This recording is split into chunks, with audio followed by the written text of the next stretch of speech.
Welcome back to Goa for day 3, round number 2 of the FIDE World Cup. Coming to you live from the River Rio Resort. Of our big names, only Arjun Erigaisi managed to win his game, while Gukesh, Keymer, Praggnanandhaa, Giri, Wei Yi were held to draws. Abdusattorov even lost his game.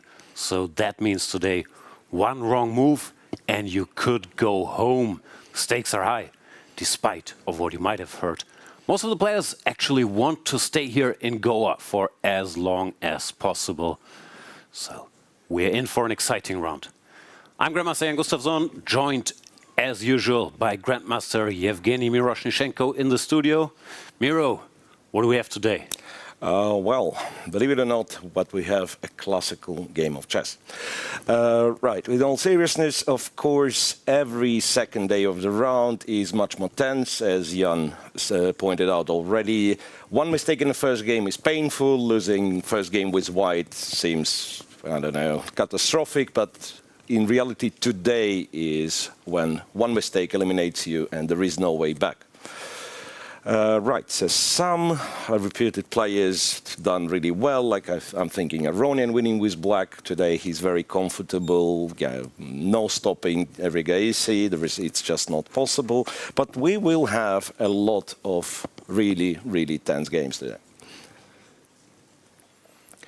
Yeah, before we get to those, let's have a look at some of the highlights from yesterday's round.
And we're back awaiting the start of Game 2 in this round number 3. Let's have a look at our pairings on the top board. Frederik Svane, the young German, is facing the world champion Gukesh. After a draw with the white pieces, Frederik now has to hold the world champion with the black pieces. Tall order. Erigaisi, as we've seen, is in the lead already. Praggnanandhaa will have a chance with white as well.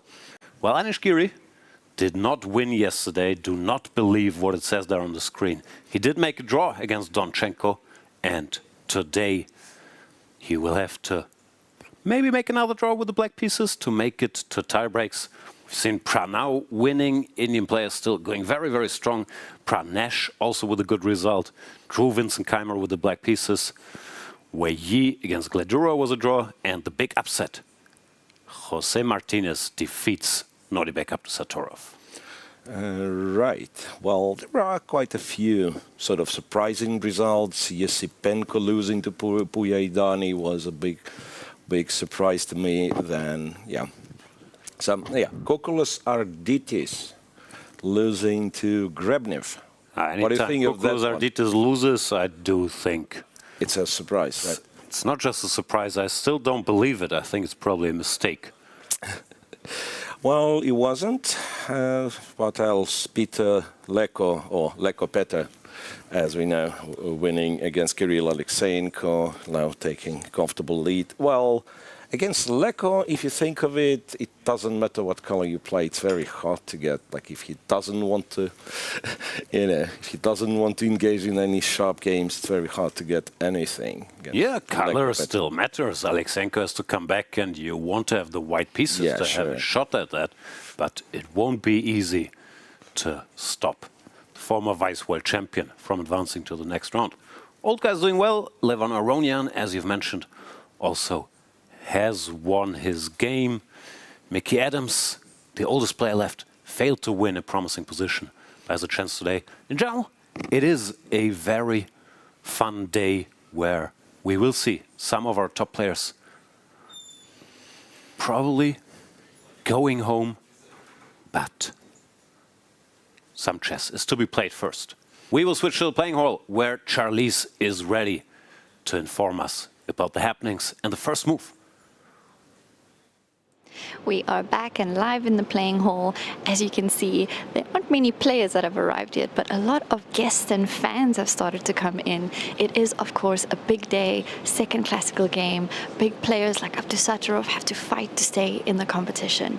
Let's catch up with our chief arbiter, Anastasia Sorokina, the first female chief arbiter of the World Cup. Anastasia, how's it been going? Yeah, it's going pretty well so far. We have very nice primacy to play, but the heating of the games is going higher and higher every day. So I wish good luck to all players, and we'll see. Have there been any challenges that you faced so far in the competition of this magnitude and importance? We have some small issues, like arbiters' work as usual, but so far, as I say, so good. Well, thank you so much, Anastasia. Good luck. I know you're here for the whole month as well. A lot of work going in. Hope you get time to enjoy the games as well. Of course. Thank you. And now we go back to the studio. Players will be in pretty soon. Surprisingly fewer than usual at this time. Games are about to start in like 5 minutes. So let's see if someone arrives late today. Hopefully not. In time. We'll see you later. Back to the studio. Back indeed. And controversies were mentioned. I've done thorough research about what happened yesterday, because you might remember there was this incident in the Pranav game where his opponent Stremavicius was protesting while we see Arjun coming to the playing hall. And what happened was that Pranav did not write down 2 moves in a row. The rules are quite specific with the 30-second increment. You have to write down every move, but you're allowed to reply to your opponent's move before writing it down, and then write them down both. But Pranav, what he did, not to write down 2 moves in a row, is not allowed. However, the punishment is usually just a warning. So I'm thinking, maybe you should just do this until you get a warning and then start writing down the move. To annoy your opponent, to also save to up save on time. You're on 30 seconds. Yeah, these are... I remember almost like suffering from this rule when it was introduced, and it was some Dubai Open, I believe, and I was playing Ahmed Adli, one of the players who... one of the participants one of the participants of this World Cup, and kind of the old school Soviet idea was that you write the move down, you check it one more time, and only then you make it. And apparently this is also not allowed. This is not allowed to write down your move before you play it on the board. No. Yeah, and I've done it once, and then he kind of called the arbiter was a warning, and I think I still kind of... It was pretty much, the second nature. It's not like I was doing it on purpose or anything. And I got warned again, and he even got in a couple of minutes, but by then I was rook up. So the game ended without me getting a 3rd time warning. So that was one of the discussion points. Pranav just got a warning. And then there was a funny incident in the Vincent Keymer versus Pranesh game, where Pranesh, I'm not sure if we have the position, but he was thinking about playing the move rook d2 takes d3, and his hand went there, and it touched the pawn on d3, so you could argue if it was... Because in chess it's touch piece, but touch piece only counts if you touch the piece with the intention to move or capture it. So you could argue about that. Anyway, he played a different move, and the arbiter told him, no, you touched the pawn, you have to take it. the irony is that taking the pawn, which he was forced to play, was a much better move than the move he was intending to play in the end. So it wasn't the luckiest of situations for Vincent Keymer. So, and he was made to capture this pawn, right? Yeah. He was made to capture, but that was the correct move, so he was forced. Arbiter interfered. Yeah, I think that's if the arbiter thinks. If the arbiter thinks that the rule was violated, that's the arbiter's job to interfere there, but it was unlucky for Vincent.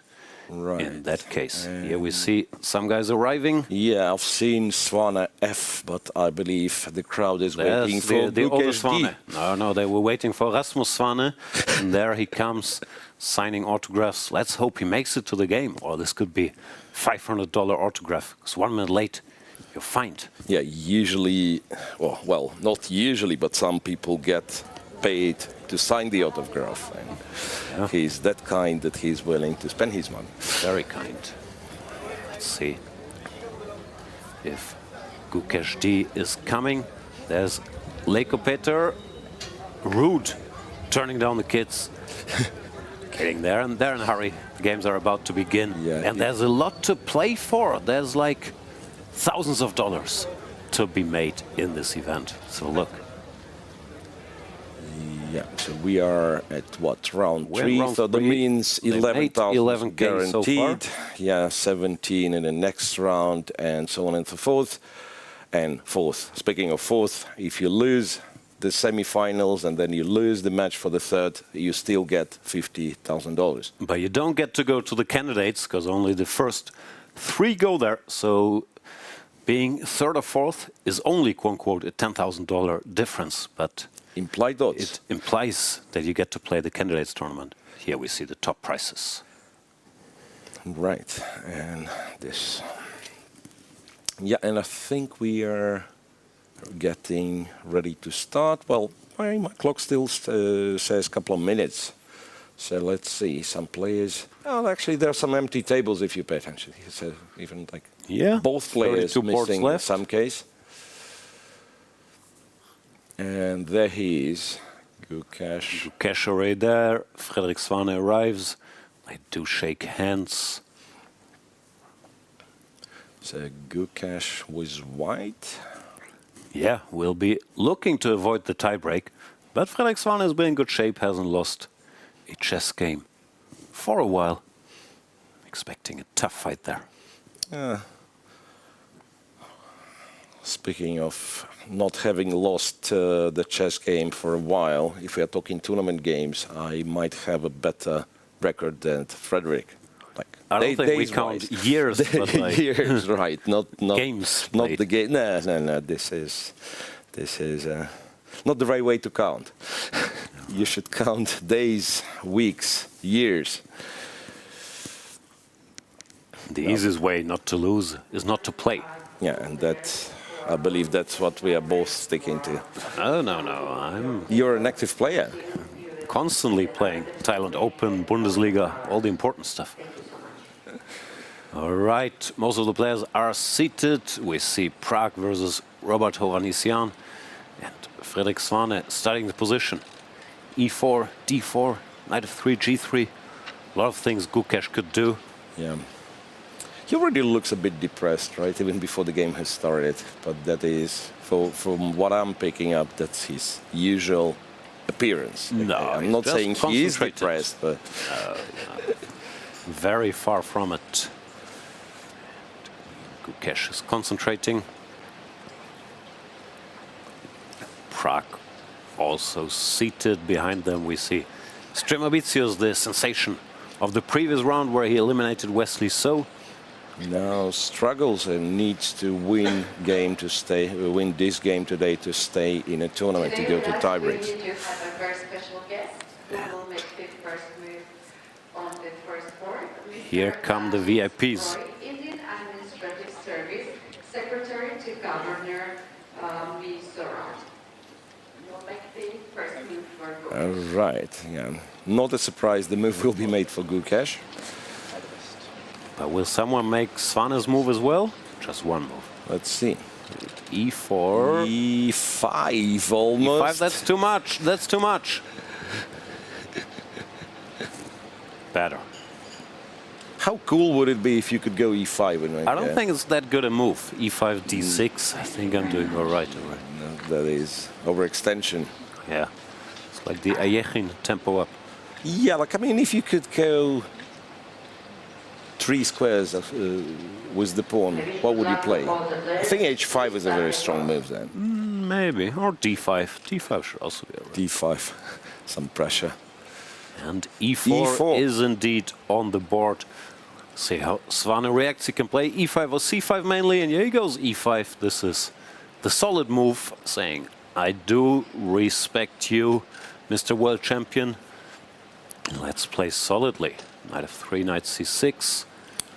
And is it going to be the Italian or the Spanish? Italian it is. Frederik, big specialist himself. Let's see what Gukesh has in store. Knight f6. I don't expect Gukesh to go for knight g5, the high-stakes move. He will play a move like d3 here and look for a long struggle. Can we get a shot of board 3? Because I believe we are... Oh, no, E4 was played. Yeah, there was a hesitation at board 3. There was no move 1 played, and I thought maybe we finally getting somebody fined. No, they were there. They were there. So a lot of E4, E5s I can see on the top boards. Bunch of Italians are to be expected this round. Abdusattorov tried to play the Sicilian, and I mean, you cannot stop a person to play the Sicilian, but C3 Alapin is a choice from Martinez. That is hard to do anything about it. Yeah, that's fairly typical stuff. Black, since Abdusattorov lost last round, he has to play for a win today. So the Sicilian or E4, G6, the modern, are normally the weapons of choice in a must-win. And C3, the Alapin, one of the most solid ways to meet pawn to C5, because the main lines here, D5, takes, D4, have a bit of a tendency to lead to simplifications, while the other move, which I would expect, knight f6, E5, knight D5, also gives white ways to play it quite solidly. So, smart opening strategy, once again, from Jose Martinez, the surprise winner of the last round, where he played a line I have not seen very much. E4, D6, D4, E5 was his choice to defeat Odebek. Yeah, quite surprising. Yeah, Nordebek. See, Nordebek. Thinking on move 2 is not necessarily what you want to be doing. Even, I understand. If he loses the game, he's out, so he better choose carefully here. He probably didn't expect the Alapin, so I think that's fair to take a breather there. But that's exactly what I mean. Like, you went for the Sicilian, and what you were hoping for, that your opponent will play some, super sharp gambit or something. Yeah, Alapin is like very high on a list of priorities when you check stuff. Yeah, that's fair. Here we see Donchenko against Anish Giri. And Donchenko is saying, you know what, I don't want to play any forcing stuff that leads to a draw and a tiebreak. I just want to play chess. If you want to be more forcing and more dull, you play queen c2, as I usually do. But e3, while being, of course, a good classical move, is more often than not leading to a fight. Depends, of course, what white chooses here, bishop d2 or bishop d3, being the main options, while a3 is the sharpest option. And now he goes bishop d3. This is leaning towards piece development and solidity. Of course, Anish Giri, incredibly well prepared, won't bishop exactly d3. Be surprised by this. I'm curious what Anish does. Rook e5 is the main move, but he tries to play a less known move, rook to e8. This was recommended in a Nimzo book I read recently. I forgot by who it was, but it was a good book. There's some interesting points, like if white goes knight e2, then you can either play normal with d5, or you can try to be very ambitious with d6 followed by e5, which is much more risky strategically. Well, if they go knight f3, now after d6 castles, takes, e5. Black is threatening e4, and there was a bunch of sharp theory here. After Yeah, I imagine you sacrifice the pawn, yeah. No, something along these lines. Okay, Black was holding as usual, but it was complicated. So let's see what Donchenko does. He goes knight Knight e2. e2, d5, and Now Giri says no d6 shenanigans. so the point of rook e8 is then to be able to go bishop f8, right? If they go a3. I think the main point is you're waiting for half a move to see if white goes knight f3, and then you play with d6. Well, knight the knight e2, e2 you play with d5. and rook e8 is just overall kind of useful move, yeah? Fits in, yeah, after a3 you have bishop f8, as you mentioned. And yeah, so it's actually on the board. No, even a3 wasn't played. I mean, No, I he think castled. it castled and Giri went bishop f8, if I've seen it 8 right. pawns Yep. early. Yep. Oh, he's not even waiting Yep. for a3. Solid. Very solid. But Solid stuff. not that challenging. White could even think about going pawn to e4 here, which I guess is not much, especially if Anish allows it. But optically looks slightly pleasant. But okay. e4. Do you ever take the other pawn after e4? Oh, no. Let's say dc4, bishop c4. Yeah, no, there's no center. Yeah, Yeah. wouldn't mind. C. But I guess Donchenko's out of book now. Rook e8, bishop f8. It's not exactly high on your to-do list preparing for the game. So he will take a moment, which gives us a moment to check some other games. Like board number 3. Master Praggnanandhaa with the white pieces after a draw in the first game. Today he will try to get a game, but Hovhannisyan, solid as ever, plays the Petrov. d4, knight takes, d5, knight takes e5, knight d7. One of the most studied lines among chess professionals. If you can find something here after bishop d6 or knight d7, but easy it is not. Pragg goes for castles. This is an ambitious choice because it alters the pawn structure. Yeah. And there were examples where Black actually wins this game. Right? Yeah, like, I yeah, mean, this there are is some risky lines in in a the way. Petrov, the way you just play for a draw to extinguish the initiative and so on and so on. Here, it can get quite unbalanced. Yeah, and after knight c5, he goes bishop e2, which is a somewhat rare move. Like I've seen people play. Basically, F4, allowing the stuff like capture, this, right? Bishop allowing e3, this, knight takes takes, c3. They go g6, and you get this kind of weird fight against the bishop pair. But Pragg says, no, thank you. I would like to keep the bishop. Yeah, he's just looking to get a playable position. It's not like white is necessarily better after some developing. But it's an unbalanced structure. White has ideas, and it might also get Hovhannisyan. Well, very well prepared player, out of book, as we can see here. He's thinking. Favorites are putting a premium on surprising their opponents early, which is a trend in modern chess. You gotta make them think. Yep. So by now everybody has given up on kind of trying to get quote-unquote objective advantage in the opening because there is no such. Yeah, at least not by playing the first computer move and then hoping your opponent will resign after you made those. You have to be a little creative along the way. Yeah. So now bringing up an early and clever surprise is the way to go. Mm-hmm. Hovhannisyan is back in the jacket. Right. Let's move on. Pranav against Stremavicius. I guess this is home cooking. e3, Black has many options. c5 and knight bd7 are the main moves, but b6 also has a good reputation. White has quite a few moves. This is one of the most direct lines. Bishop e2. If memory serves, which it does, move here was queen a5 check. King f1 is a bit much, and queen d2 would lose the queen, unfortunately. Yeah. So you have to go knight here. Then there was some strange theory around something like bishop a6. castles, and I think you can go c5. It wasn't much for white. Stremavicius in a must-win position. Let's see if he gets the game. Yeah.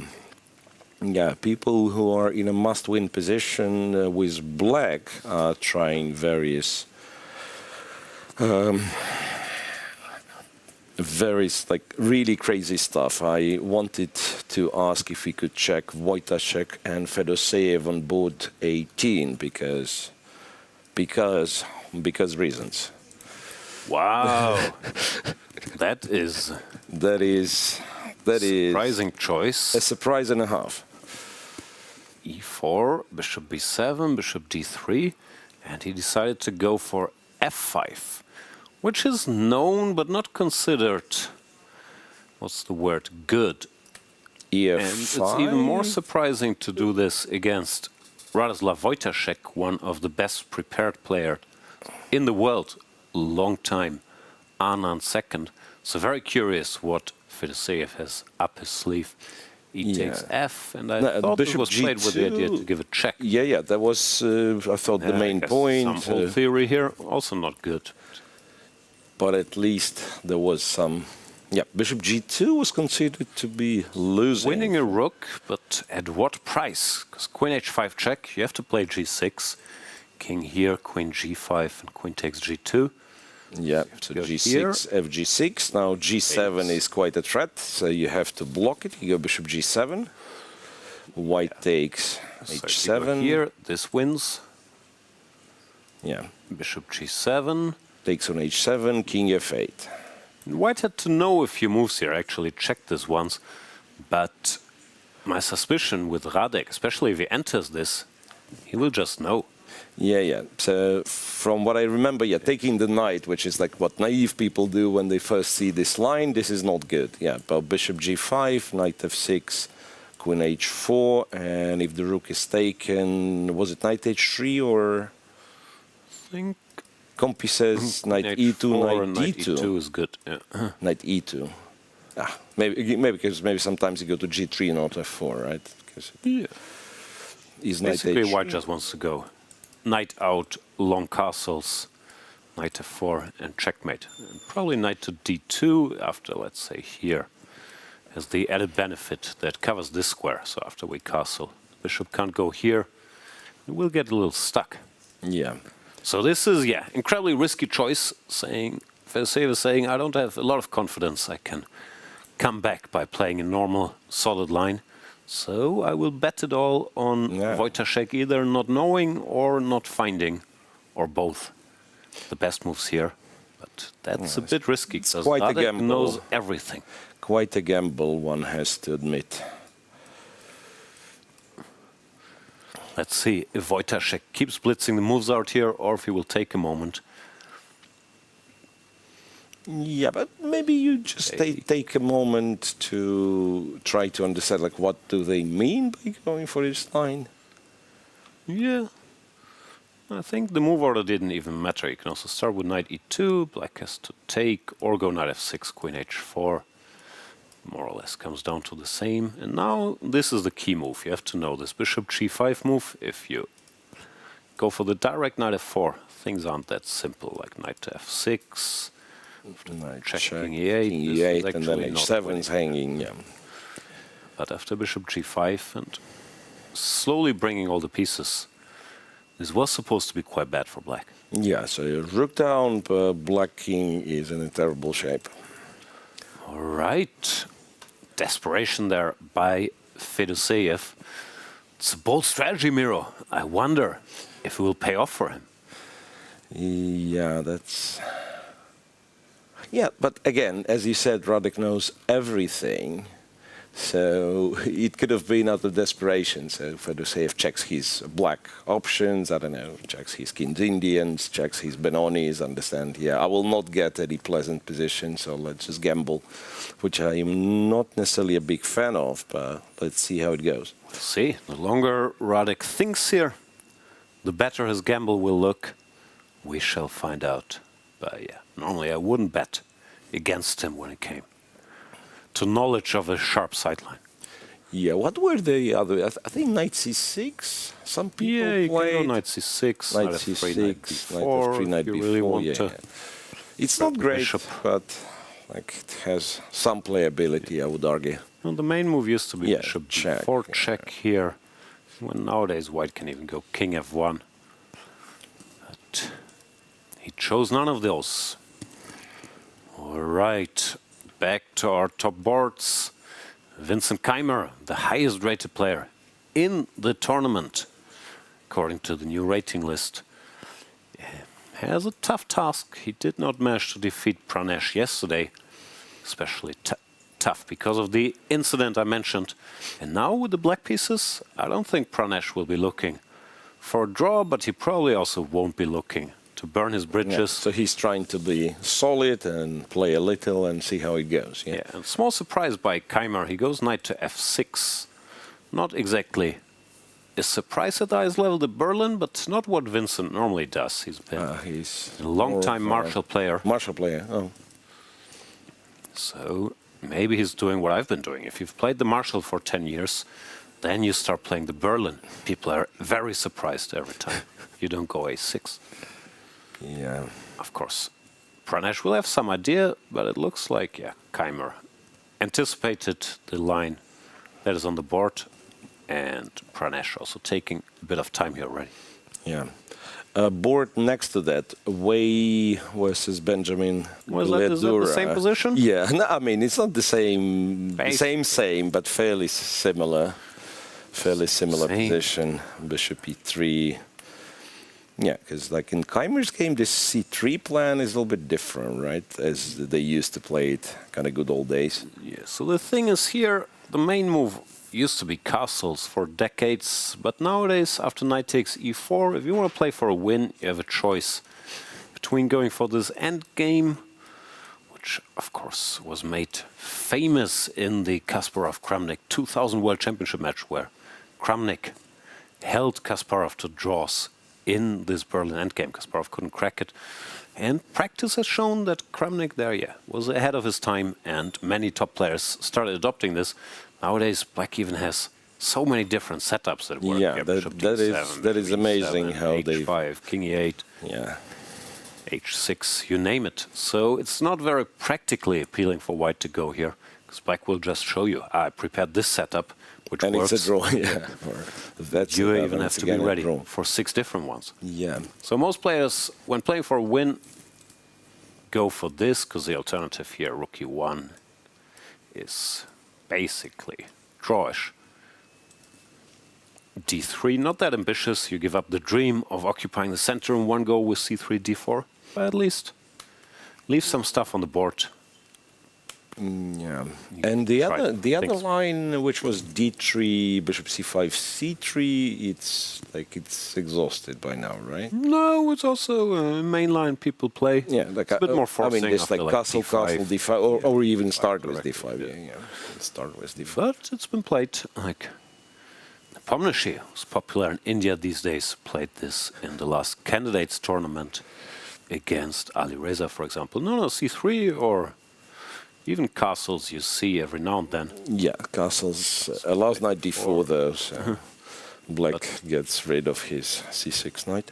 People like this when they want to play a long game. This bishop takes c6, dc, you define the structure, and what you're really doing is you're trying to play against this bishop.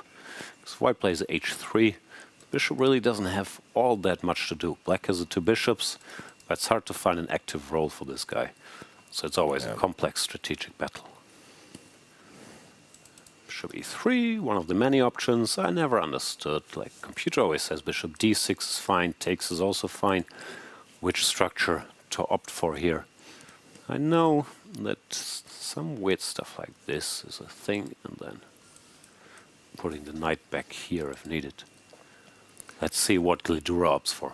Gledura, very classical, well-educated Hungarian grandmaster. But Wei Yi with white is, of course, scary. Right. Any news in our Alapin game? Weird stuff happened. Yeah, there is some.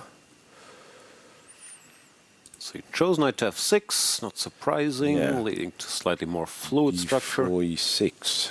Knight f3, CD, CD, b6 plate, and bishop d2. That's way too subtle for me. I guess preparing knight to c3, and then he wants to recapture with the bishop. Yeah, so he's... Because the c3 Alapin you can play, still can play kind of for advantage, for initiative, and this bishop d2, knight c3, I imagine it's just like stating more or less the obvious. I need a draw in this game, so I will avoid any kind of structure transformations or such. Yeah, still the structure, I mean, it's not drawish, because white has this weakness here, and black can go d6 later. I don't know this bishop d2 move. As usual, I know some very boring lines here, like bishop c4 and with bishop b7. You can even take, Yeah, like... you can go knight c3, bishop b4 castles, or even better, castle first, black makes some move. Now you take, you go knight c3, bishop goes back, you go d5. So there are ways to make it boring, but maybe Jospin is not that much into boring stuff. And he just had this bishop d2 idea and decided to play it. Takes, bishop takes, Knight a6 out, looks clever. opting for the d5 square. Yes, I'm wondering what do we do? Say we play bishop d3, I would think. No, do we want to allow knight b4? That looks like it gives black Yeah. extra tempo along the way. So just bishop e2 then. Yeah, or a3. Computer, as usual, wants to go h4, h5, but that's not what you typically do when it draws enough situation. No, I guess the solid way is something like this. We go away, And just queen e2. play some move, yeah. Still, a computer will yell h4 in every position. Yeah, like, but okay, here I you don't have to. imagine you could go h4, It's right? tempting, hinting at this. The Greek gifts. Yeah, just to show this is a typical kind of hidden threat from h4. Takes, takes, Queen h5. takes. Typical banter blitz game. Yep. All right, Jose Martinez thinking. He has a good position, but I think Nordibek will be more or less happy how this played out. It's an unbalanced structure where some square weaknesses in the white camp at least, so he has something to work with. Yeah. We do have one more lapping, yeah, and this one is in a game of Arjun against Salem. Aronian also won the first game, so apparently Alapin is the weapon of choice nowadays, if you want to make a draw. And same knight f6, knight d5, but d6 from Salem. d6 by Salem, yeah, this strikes me as slightly less good a choice in a must-win situation, because it allows more forcing stuff. Yeah, cd4, and Levon plays his own way, because I would think, yeah, like bishop c4, bishop b4. Yeah, so it's kind of, you're supposed to go bishop c4 and bishop b5, right? Is it? No, Or you just stay? Not, No, you just stay. not here. I mean, there's this line, you just CD, knight knight c6, c6, yeah, bishop c4, knight b6. knight b6, bishop b5. This is a line. Yeah, bishop b3 doesn't really work, but bishop it's b5 is...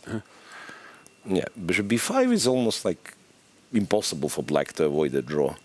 Yeah, I guess From what I know, play there were... d5 and be a little worse. Yeah. But I know what Levon's doing. After bishop b5 check, his point is bishop d7, bishop c4. Here, arguably the best move for black is knight b6.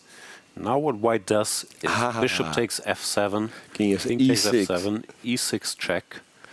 And the best move is king takes e6, knight g5, king f6, queen f3, bishop f5, g4, queen d7, takes, takes, check.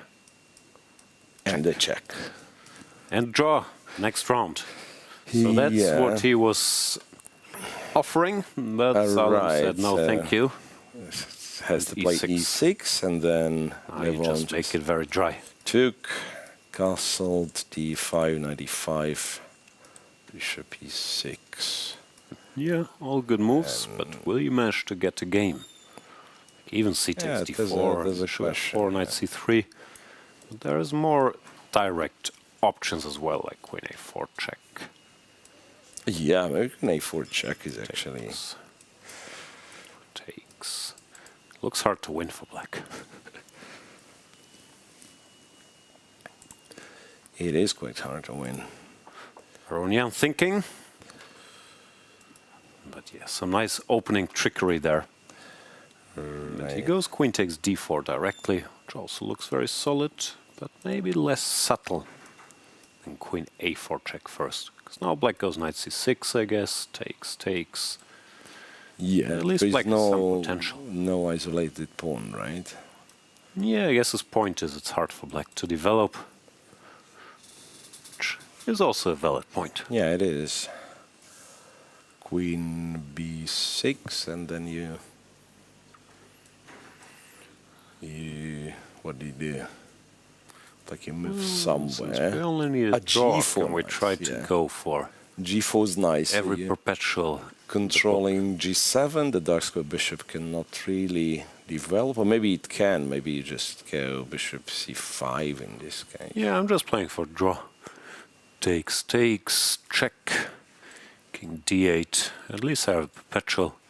Here I have this. Yeah, this one is a king d8, check, king c7. Worst case, bishop f4 makes a draw. Maybe not. No. Yeah, I mean, I'm not saying it's a good position for black. I'm just trying to avoid the perpetual. Yeah. No, but it's not as simple as I thought. How about this? Check. c8. c8. Yeah, no, there's no direct draw. Probably still fine for white, but no, Yeah, not the should be perpetual. fine for white. But all right. We're hoping for. So there is that. What else do we have? We should have a bunch of games. We do have a bunch of games. I'm just like wondering, maybe again, check something where people need to win at any cost, because these are usually more exciting straight from the opening. People taking risks early. So, but he has blue baum maybe? Let's check. So blue baum, once again, reminder, blue baum has won with black. So he's in a very, very good position. His opponent, though, is blitzing. Something that looks weird, if you ask me.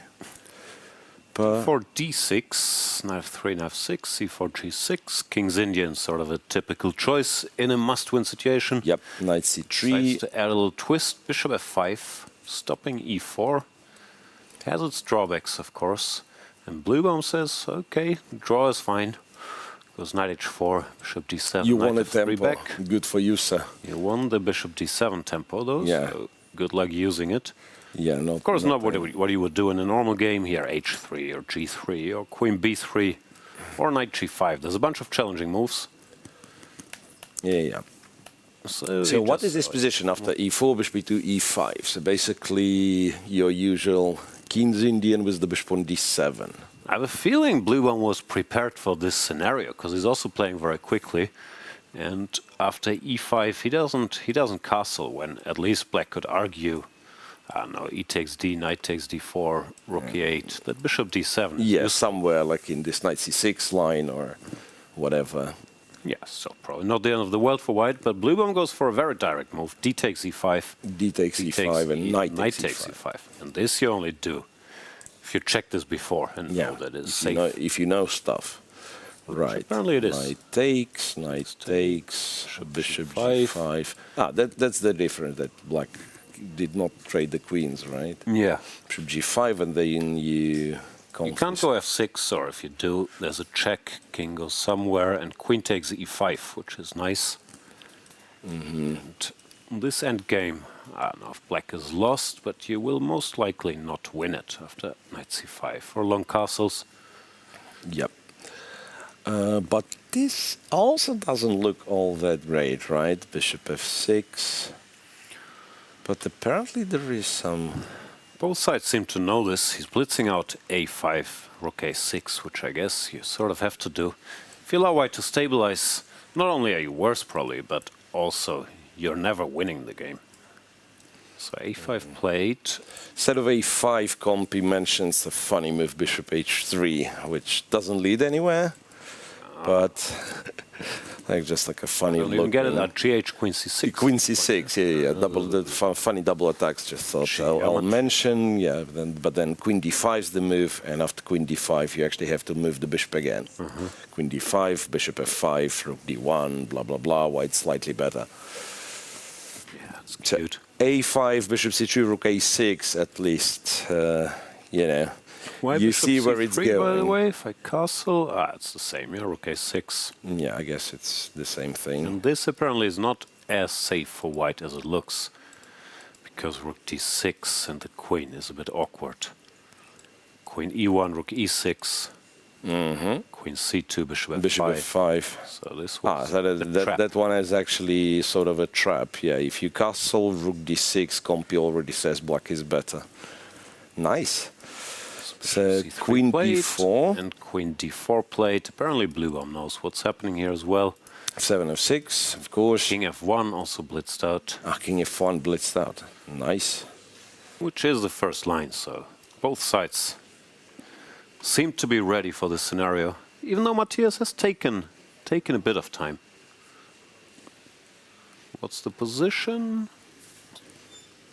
King f1 you don't love to play, but yeah, probably couldn't really castle. So king f1, what will we do? Now just rook e6. Bishop f3, bishop c6. Okay, keeping in mind that we only need a draw. yeah. Bishop d5. How drawish is this? Bishop d5 and queen takes. Looks to be quite forcing stuff after b6.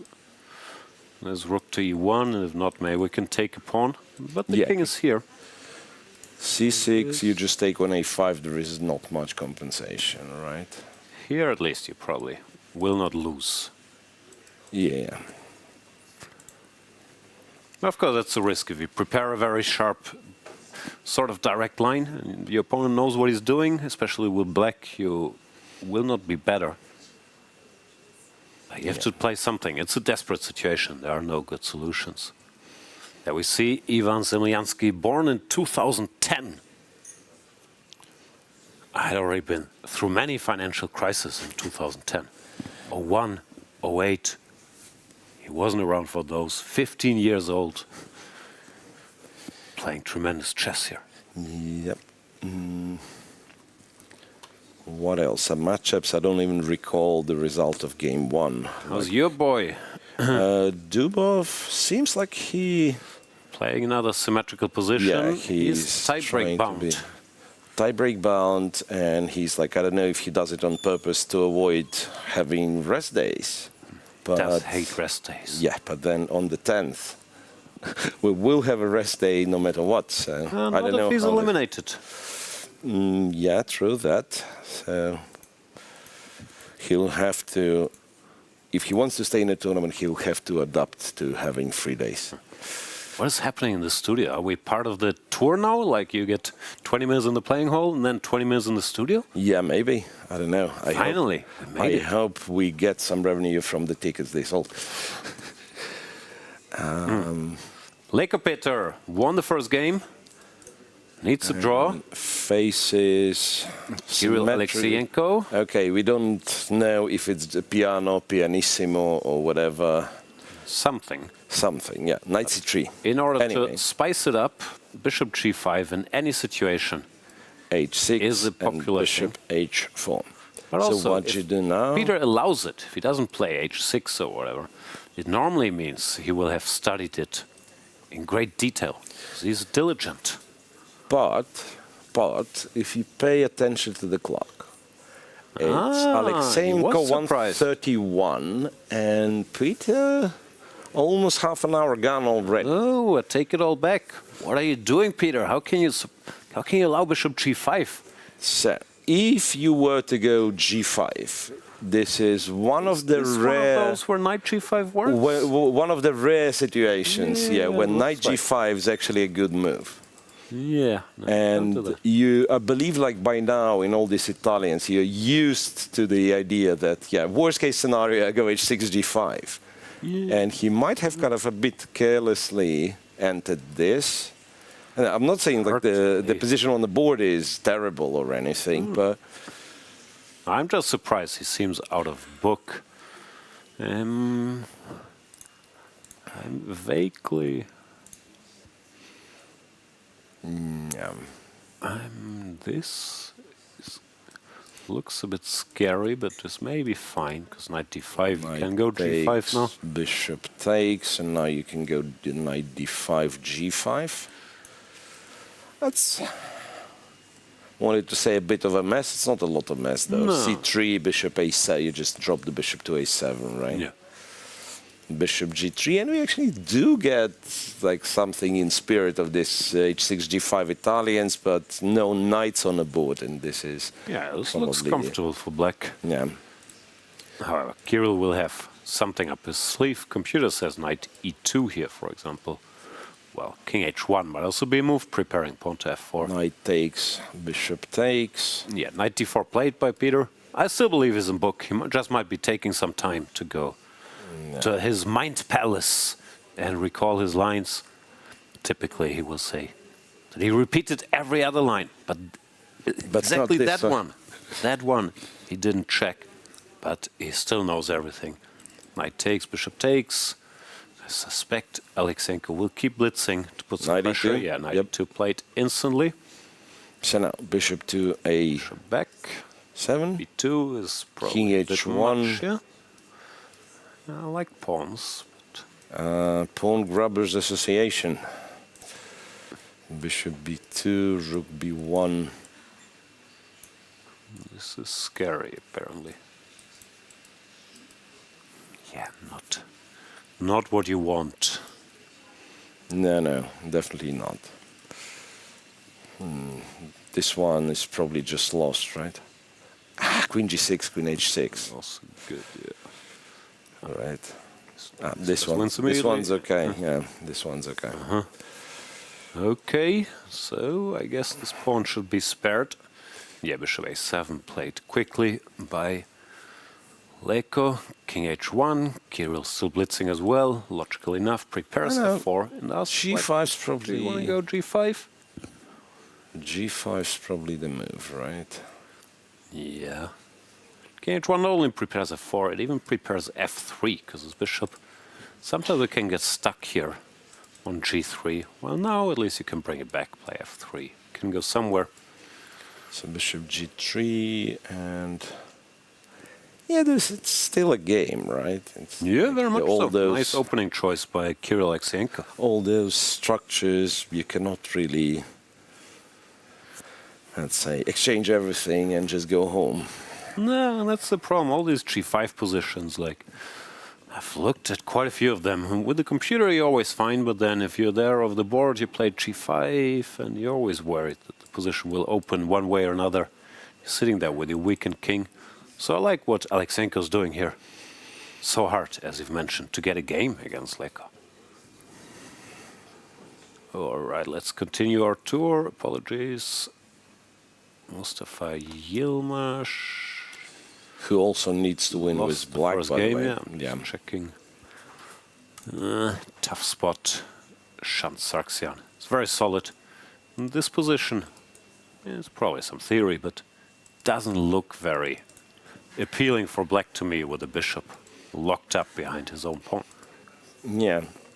Like I always thought that black is very solid in these types of structure. Okay, maybe not in this particular line, but you get these things every now and again. But if you want to be active here, there's absolutely no way to do it like with this type of structure.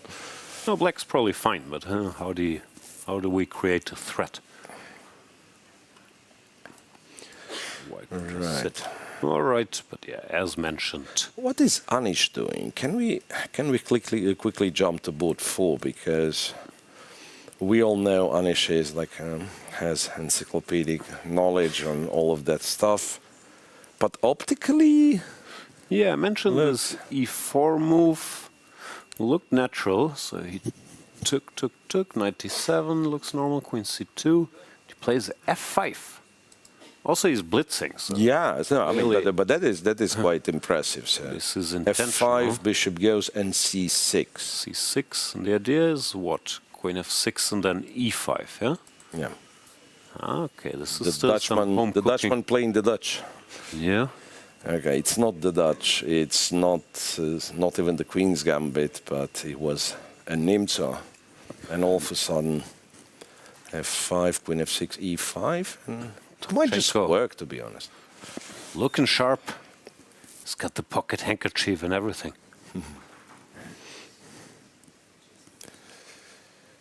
All right, all right. I thought there was some texture on his shirt, but it's just the badge. So what's going on here? This Well, is Compi's happy with line. White's position, but of course, Giri checked it on a better Compi. No, I'm sure it's zeros if you keep checking, but optically at least Knight white f4, should be Queen a little better. f6, say bishop e3, and Black goes e5, you take, they take. Yeah, it's actually not very apparent to me why, yeah, well, like bishop h5, why you force g6, but apparently you have to do it. Following Yeah. computer advice, I guess you can go bishop e2 as well. Maybe then in some knight g4 lines we wanna I don't know, have weakened this diagonal. I don't know. Yeah. Okay, but he played some move that was not one of those. He played g3, just trying to bring the bishop back to g2. Very classical player, Donchenko. Wants to create some harmony in his g3. ranks. Now apparently you can go e5 immediately, which is Yeah. kind of cool. I don't think he wants any trouble. He just wants to go here. So e5, queen f5 is ed4 simply, and black is, Oh, this is bad, apparently. yeah. Because here, black wins a piece. Knight e5 and queen d4 no matter what. Like, if you take the queen, you lose 2 pieces. Okay, so Anish finally out of book. Not even Giri can check g3 here. We will see if this ends peacefully, if it becomes complicated, gets under pressure. Anything could happen. In Gukesh Svane, we have another Italian subtleties battle. Knight b2, bishop b6. Strange looking move, but I'm sure it has its points. Don't ask me what they are. I think I even knew about this move, but I just don't. It's too complicated for me. Yeah, Bishop e6 is the main move here, that much I know. Then white goes bishop b5 typically, and you get some sharp lines, like knight d7. yeah, so bishop b6 being played already. a4, still some games in the database. Bishop d7. Another we win are down move, to but we are down to apparently 4 it's games in the database only. Bishop d7, b3. Okay, this is all way yeah. too subtle, all this. No, that is super clever. Like after bishop d7, I'm checking the machine suggestion, and you were supposed to go knight f1, and then black would go bishop e6. That is Also deep all this bishop it's b6, too much. bishop yeah. d7, then bishop e6, b3. It's definitely too much. 4D chess. From Gukesh D and Yeah. Frederik Svane. Yeah. So b2 b3. What's the point here? I don't know, I guess just waiting move to make black commit to something, which then is not ideal somewhere else. It's too deep. Rook e8 looks normal. Then this is the quote-unquote normal plan. Knight f1, knight e7.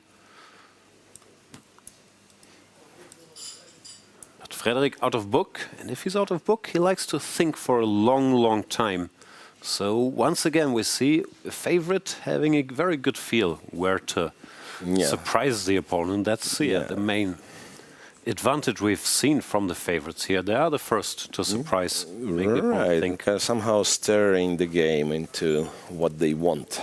Yeah. Even if what they want is just both sides have to think and I have more time, which is already a good start.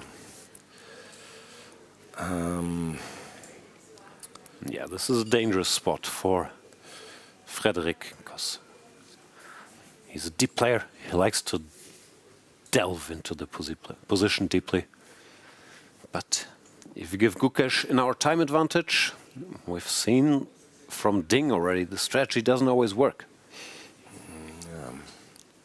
There he is, weighing his options. Okay, somebody who has to come back as well is Daniel Darda against Hare Krishna, but it's not much to talk about in this game so far. Something closed, knight f3, b3. So that is board 24 if you wanted to check. Oh, Vincent Keymer system. Ah, that's a Keymer system. That's what I call it. Isn't it just like a Queen's Indian with colors reversed? Like everything is played with colors reversed now. You call it what you want. To me, it's the Vincent Keymer system. Bishop b2, g6. Here there are a bunch of options. c4 is a move, then black takes. It's very solid. Bishop b5 check. Bishop d7. d7. Again, like bishop d7 tempo. No one's interested in bishop d7 tempo. You just go back to e2, right?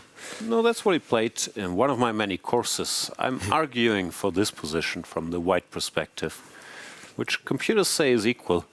But to me, it just looks so ugly. You get the d5 isolated pawn, you have these double pawns. So I still think, practically, I would always go for this with white. But apparently Darda didn't think this was promising enough. He plays bishop e2, which was recently played by Arjun as well. The main point is similar to whatever, the Catalan. You want to prepare c4 and you don't want black to be able to go d4. Ah, so that's why it was here. Yeah, that's why the bishop on d7. Yes, if you go here, knight c6, c4, and there's d4. And if you go c4 directly, you can do that. But after d takes c, let's say b takes c, bishop g7, some moves, castle, castle, whatever, knight c6. Here what black wants to do is play b6, bishop b7. And the bishop is actually worse on d7 in these positions after c4, dc. So that is supposed to be the big point. Yep. And let's see if this big point plays out, because, pawns exchanged, bishop goes to long diagonal, as you said, bishop c6, castles, knight d7, and the knight to e5. And like Compy is not a big fan of knight e5. Yeah, I'm a bit surprised. I guess it's home cooking, he's playing quickly, but in a must-win, this makes black's position a little easier to play, maybe. Compared to takes. You could do knight c3 or d3, knight bd2. Right. Because now, like, takes, castles, and black's gonna play, like exchange these knights, knight e4 or knight e8. But not the knights, the bishops. Like, if you go knight c3, maybe the knights as well with knight e4. Yeah, not that much there. Well, Darda will try to make it a long game. But Hare Krishna, another Indian star, has looked good in this tournament so far. Jordan also needs to come back. Lost the first game, Jordan van Foreest against Alexei Sarana. And yet another Italian. Seems like random Italians are everybody's weapon of choice still. After all these years. And he goes castles and h3, g4. Aggressive. Is it any good, though? g4? Yeah, well, apparently. Normally his stuff is computer supported. It's just so strange. g4, knight h7, king h2, bishop e6, rook g1. Very direct. Yeah. You go g5, you open the g file, you checkmate the king. That is Jordan van Foreest's plan. Yeah, for this it's game. interesting. Because normally the books say you react to such aggression on the king side by countering the center, but white actually has a firm grip over the d5 square here, especially after knight h7. So I kind of like what he's doing. Yeah. Not that And there's anything look, and direct. Compi's kind of recipe is to take on c4 and go bishop e7. But then, Back. at least optically, it's quite pleasant for one. Yeah. He's stopping g5 and blocks, yeah? I mean, Compi is right as always. Yeah, yeah. there's no argument that Yes, it is not. will prove, will prove Compi wrong. There is absolutely no argument about that. Never. What haven't we seen? Parham against Parham. Ivan Saric. What This game is- was a draw? What is Parham scoring? It was a draw, right? Yeah. Saric, aggressive player from Croatia against Parham's. Karakan c3 a6. Parham, yeah, plays a little more loosely than many other top players, but it works for him. So that's. I'm not sure. All of this. There is even a game of some like weaker players in this line. And the game went g6, and Compi also wants g6. Strange position. Black gives up the two bishops, but has a long-term pawn advantage in the center. White with the c5 pawn maybe can start being very aggressive on the queen side. Yeah, Very. like to advance your center without the bishop's pair. Like I mean, maybe you wanted to go like e4, d4, e5, d4, but yeah, not having the light square bishop makes it a little bit trickier. Yeah, great. There we see Ivan Saric. Looks sleepy, but maybe it's just from the side. So far. Speaking of looking sleepy, our friend Nils Grandelius, how is he doing He's still against fine. He's still Shakhriyar fine. Mamedyarov? Only gets critical around 7 p.m. so far. Nils still wide awake. Went to the gym at 11:00, like every day. And this Here he was is. But this is a tough position to have against Shakhriyar, I feel like. Bishop pair, some potential attack on the king side. I don't like it. Sure, it's fine. Yeah. I just don't like it. yeah, somehow this like flexible kingside pawns. I've played, I think, a couple of games like this. So that black gets the d4 square, enjoys it, but there is not, in reality, there is not much going on. So you have to be very clever creating this counterplay stuff. Oh, it looks like Nils prepared this. Bishop g4 takes. And then Let's see, 6. the knight jumps to d4. He seemed to know what he's doing, but it does look like a tough position to play against Mamedyarov. Even g4, g5. Still don't like it. Yeah, and just bishop f4, right? No, apparently computer says zeros. Apparently it's all fine, but Yeah, but you can see like for potential for a lot of jumping. Knight to d5, you move the king, and it's a no in Shah. yeah, he's gonna be happy. That's Grandelius weighing his options. Both sides took a little time. I'm not sure this is a theoretical battle, just the nature of the position. I don't like that much for Nils. Right. Okay. I'm trying to. Vincent.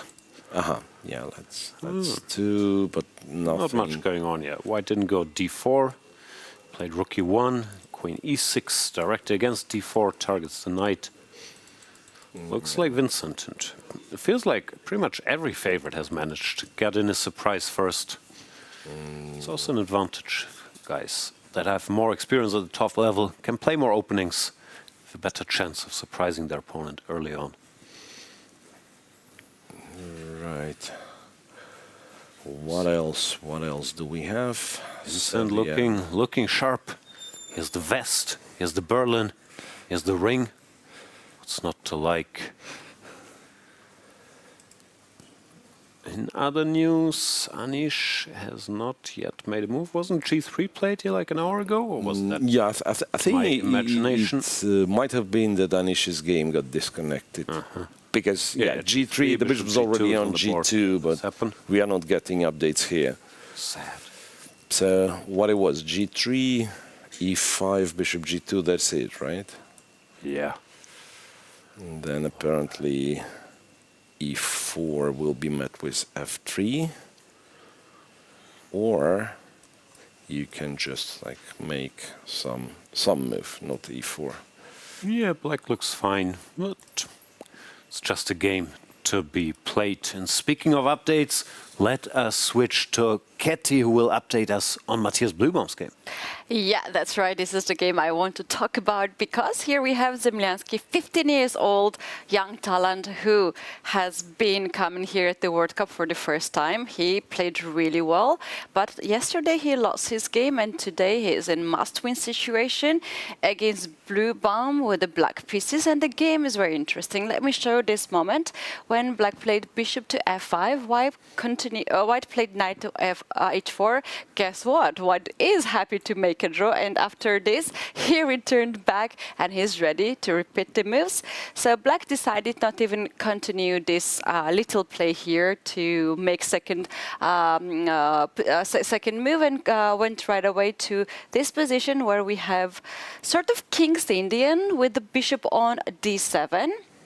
Here black decided to go with e5, and after taking on e5, white captured the pawn on e5 happily, and knight e4 has been met by knight e4, bishop to g5, provocating here black's pawn on to be on f6. Instead of that, white decided to go queen to e8 to control the e file. The white's king is still not castled. After knight to f6, bishop takes f6, bishop takes f6. Here white has a full control on the dark squares on the king side, and white just needs one move, queen to d2, queen to h6, to threat the checkmate on g7.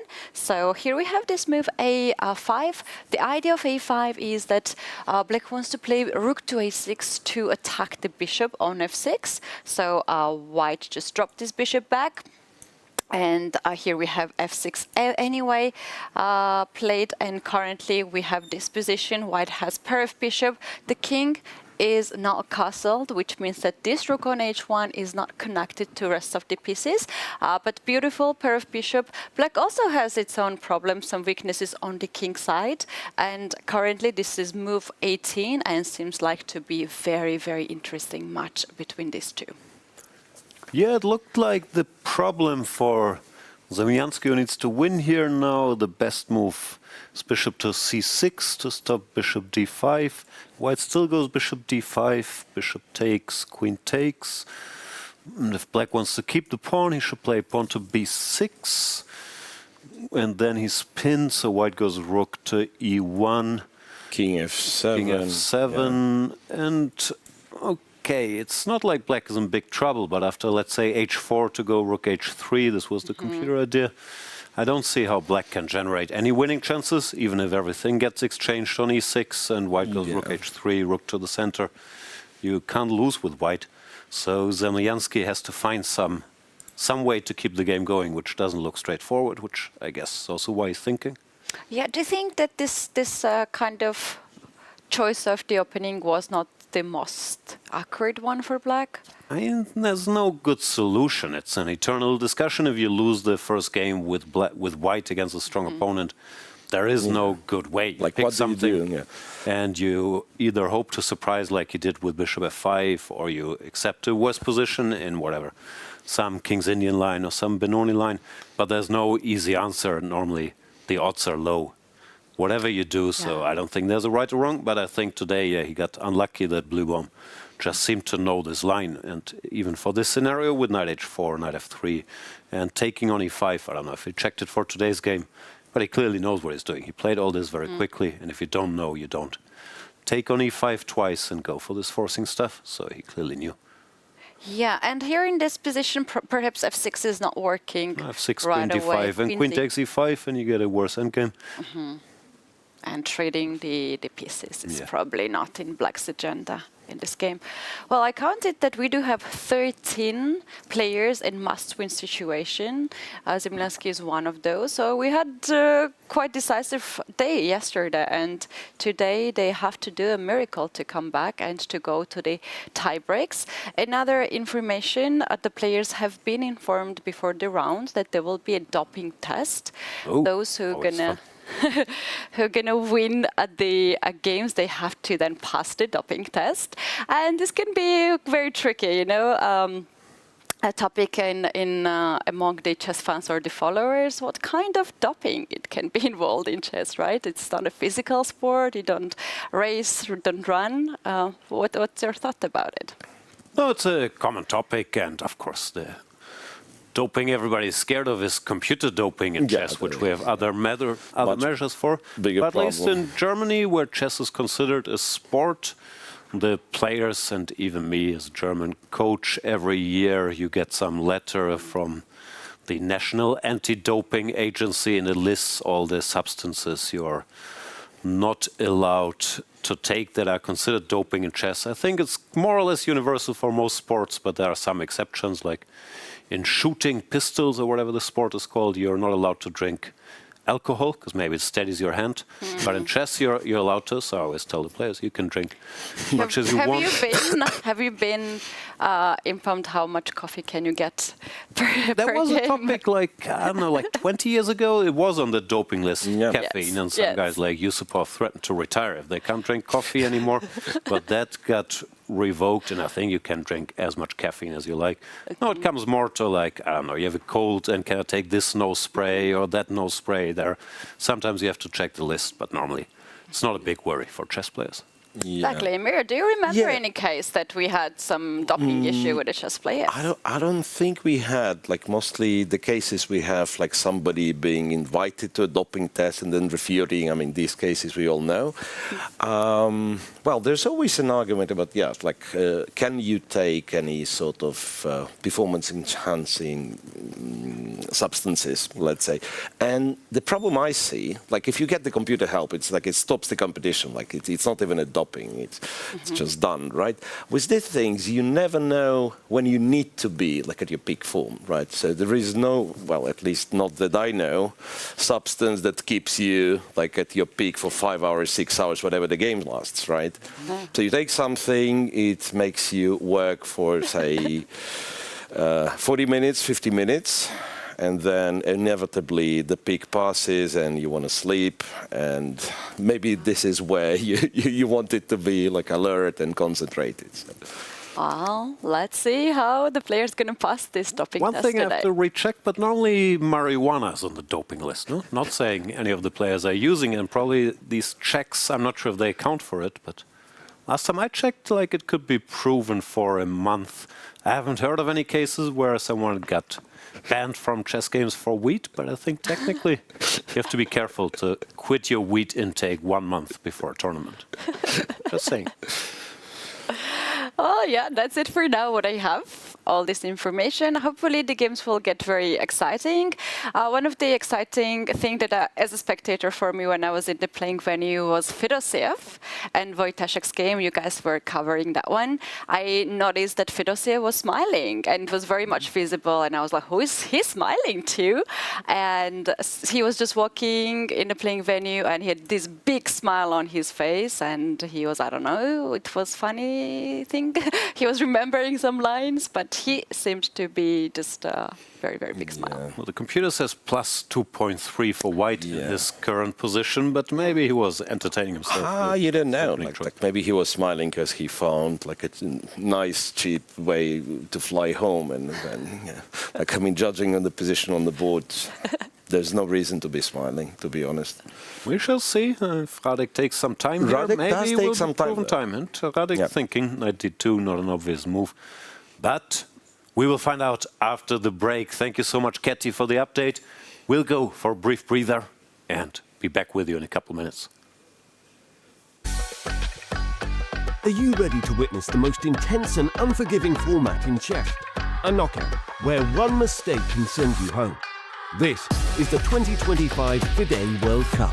From October 30th to November the 27th, the chess world gathers in Goa, India for 1 month of chess. 206 players, 8 single elimination rounds.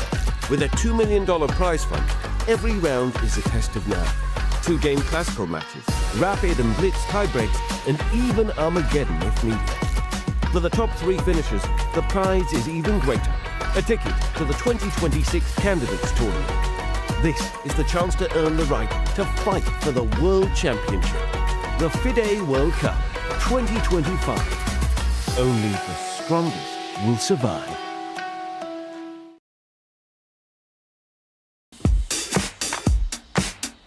Goa, an adventure paradise like none other.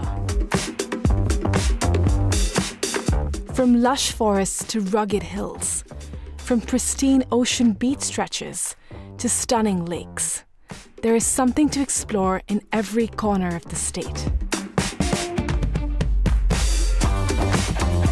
And some adventures are wilder than others.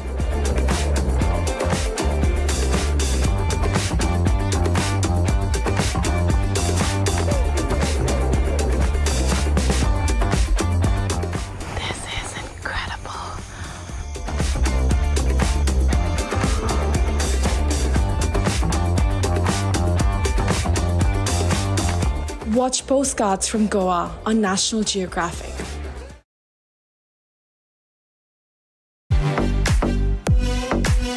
In December, the world turns to Doha, Qatar for chess at its fastest and fiercest.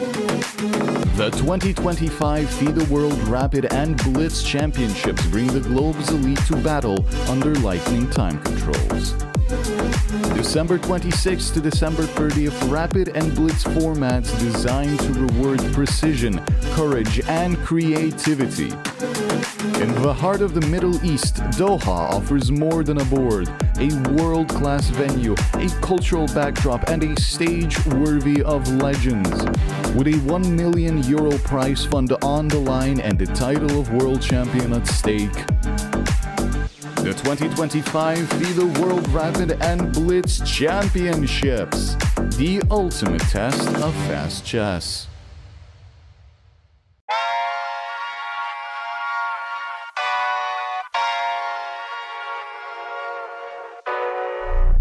Oh my God, I'm just playing with them now, yeah. Oh my God, what she saying, say it loud, yeah. I can't respect it. I'm in the gym, but I am not flexing. Came from the woodpecker method, because practice makes perfect.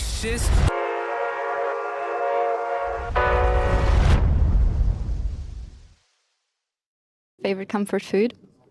Curd rice. I'm actually an addict when it comes to some types of bread. So, yeah, like tandoori roti. Give me some tandoori roti and some yogurt, like raita type of thing. And yes, I'm happy. South Indian. Which dish specifically? Dosas at home. Beef with rice. Also salmon. Salmon is my favorite. Probably pizza. I think my mom makes this amazing khichdi with an Indian oil mix that she makes. I think that.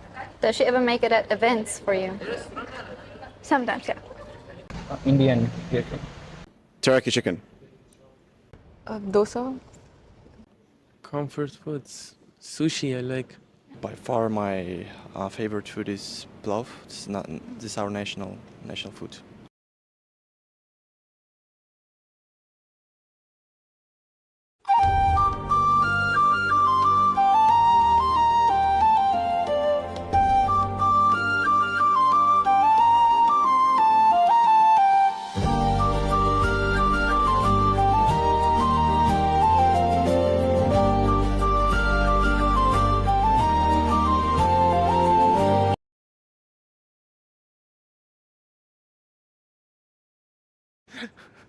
What's your guilty pleasure activity?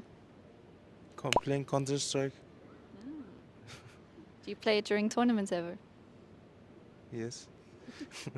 This is the guilty portion.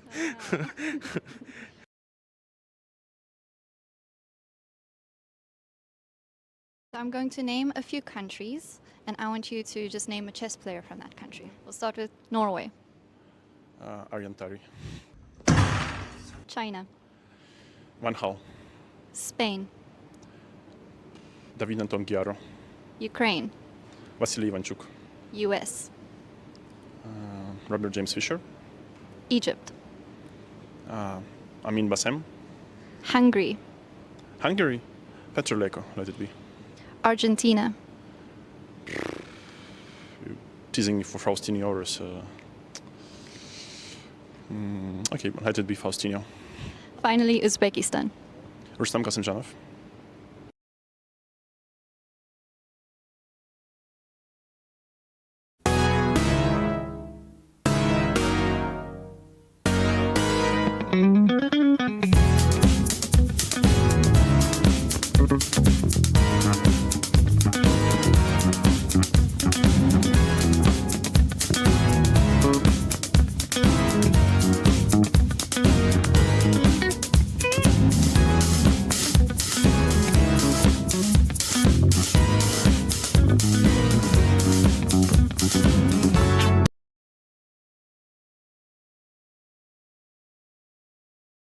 Favorite sport outside of chess? Water polo or something. Currently watching F1.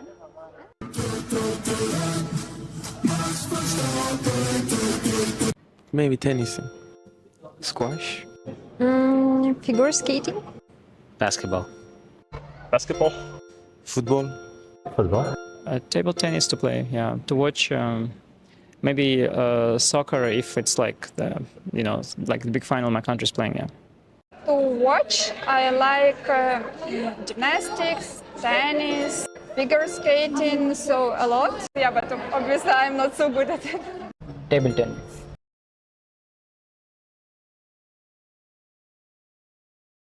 You have only one vacation spot for life. What do you choose? Greece.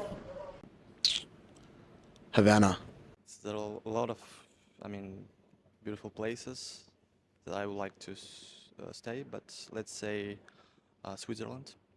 I actually prefer to stay home. Like we usually travel a lot to tournaments, yeah, so it's become very less that we stay at home. So I actually prefer to stay at home. Somewhere in Caribbean. Probably Caribbean. Nowadays going home already feels like a vacation, so I'll choose home. San Sebastian, Spain. Bali, Indonesia. Well, I haven't been to Maldives and I wish to, so maybe let's give it a try. Austria. Maybe Portugal. I don't. As I said, I travel so much that whenever I'm at home, I just feel so good. Move by move, the world changed. City by city, the league grew. United Arab Emirates, United Kingdom. Now, the pieces take position again, this time in India. Not just another move, the mega move. Tech Mahindra Global Chess League, Season 3. December 13 to December 24, 2025. The most prestigious tournament in chess has come to India, the home of chess. अरे यार देगी अरे क्यों चालियो घोड़ो Yes! Yes! Yes! Yes! Chess, chess, chess, chess, खेल ये हमारा है। आओ दुनिया वालों ये वेलकम तुम्हारा है। अपना गेम भारी है, हैंडशेक की बारी है। अब इंडिया बोलेगा। It's your move. It's your move. Goa कर रहा है wait. It's your move. Come, don't be late. It's your move. ए तो कोई खोर। चतुरंग के सारे रंग सदियों से है अपने संग शतरंज बिछता है हर आंगन विश्व को दिया हमने विश्वनाथन डंका बजा है गोवा सजा है खेल जमेगा खूब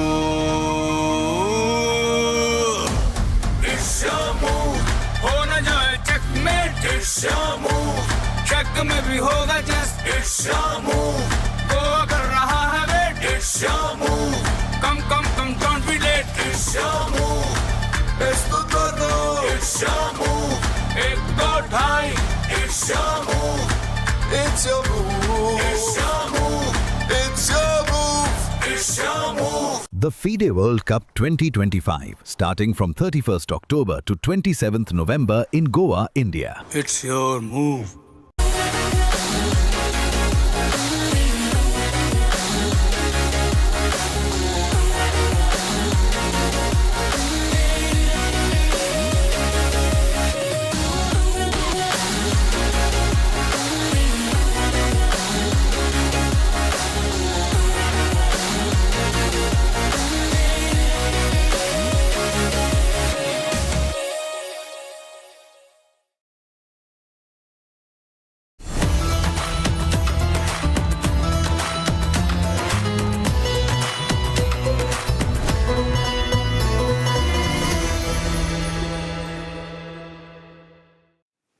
Welcome back, everybody.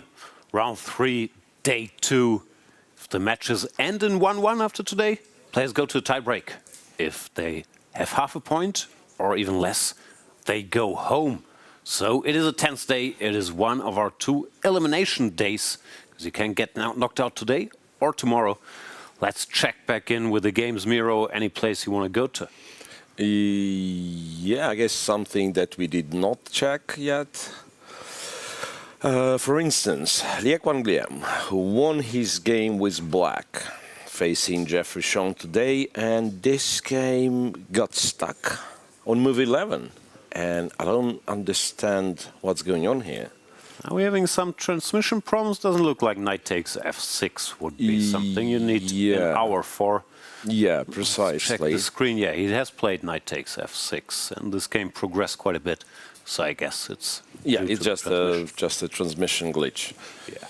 Yeah, I was a bit surprised to see that you give black early 2 bishops, but I guess with the bishop on g2, the c8 bishop is not your biggest worry. Yeah, still mildly surprising. But yeah, so far white is solid. Apparently, I can't quite reconstruct what happened from here, from the board. Looks like bishop went here.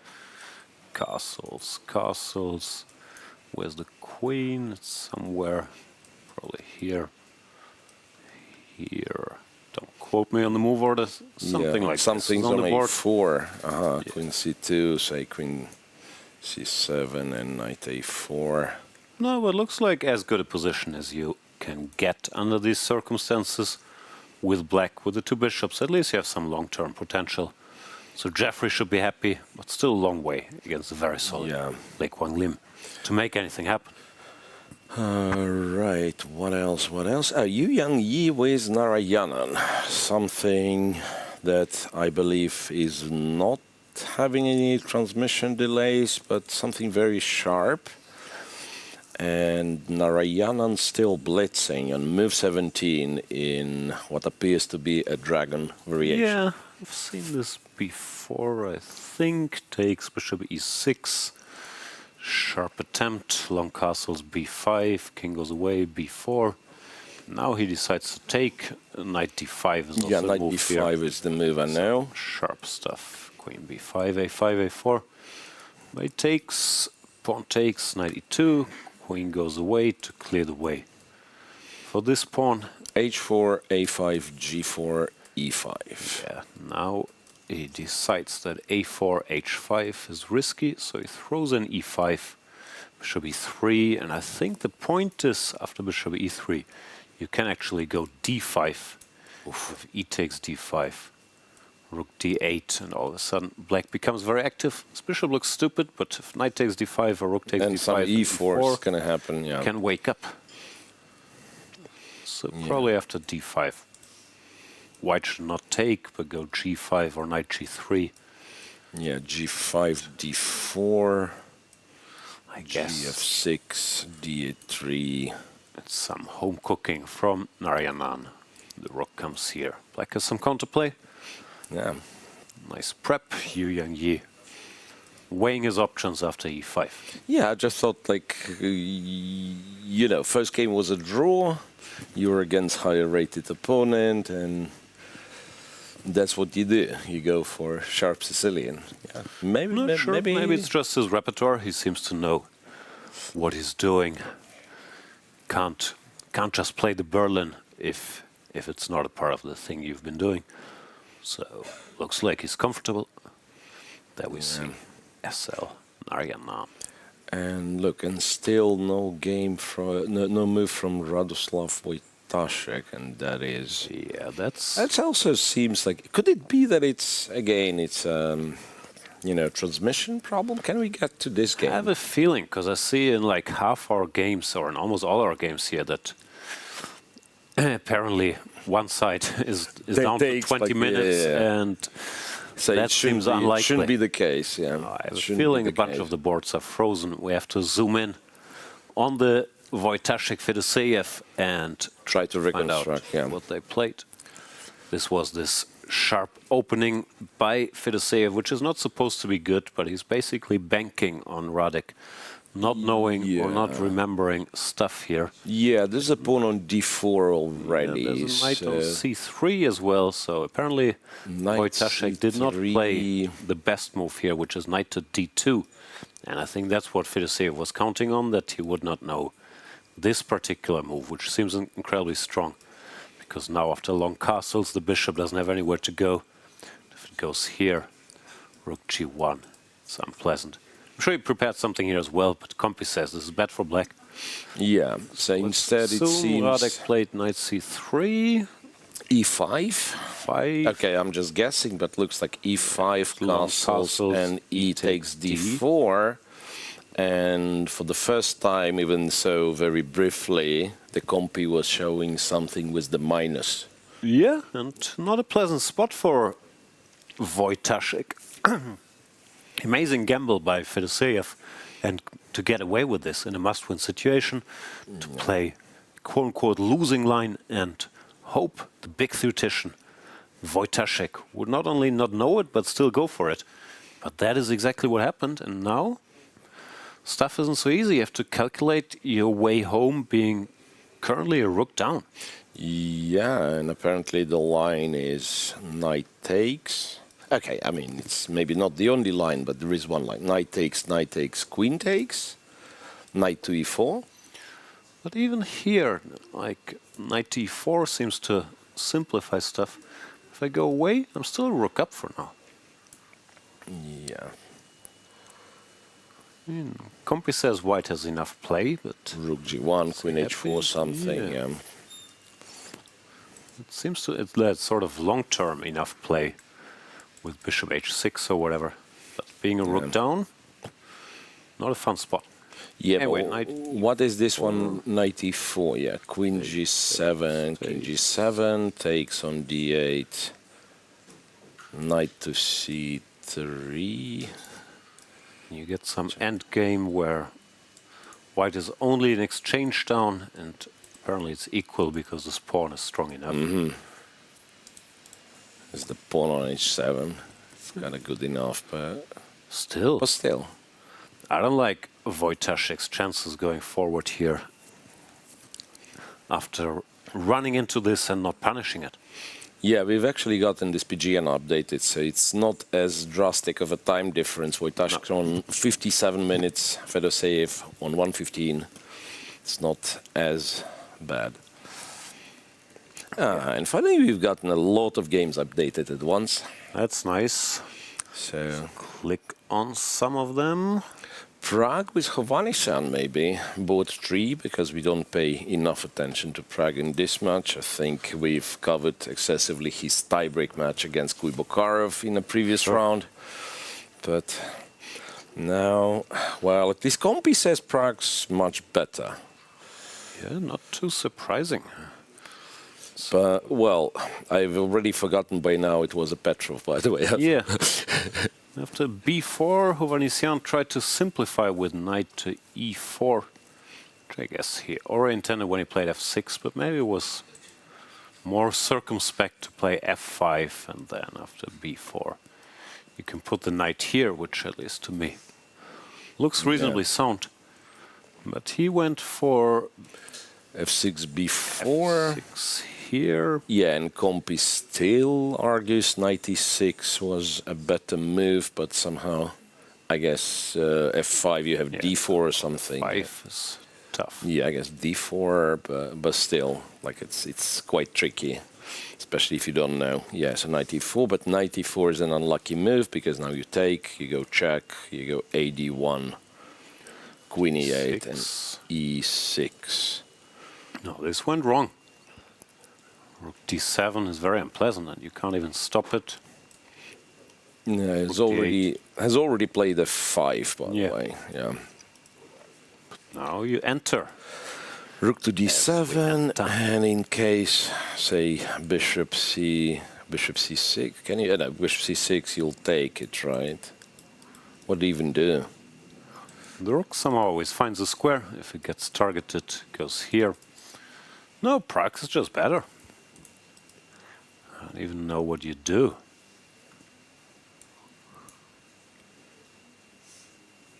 Yeah, there's always some jumping with this rook. Yeah, looks nice. Looks exceptionally nice for Prague. He's focused, thinking about rook d7, but I'm sure that will happen. Anish. Doesn't this look sort of nice for white now? Well, it does. Bishop b2. What happened? e5 was Anish played. strangely took on d4 himself. Yeah, it's maybe not in this spirit. Yeah. Takes. Knight takes. Knight e5, rook d1, queen f6, and c5 is apparently quite clever. c5, good move, stopping the bishop from coming here. c5, a5. 5 stops b4. And if we're humble, play b3. I don't know, with this pawn on f5, I'm always slightly worried about black's prospects with his king. Yeah. Computer says it's not too bad or anything, but looks mildly unpleasant. Compi suggests a funny move a4, with the idea being, I guess, rook a3 somewhere, so the bishop stays on c1.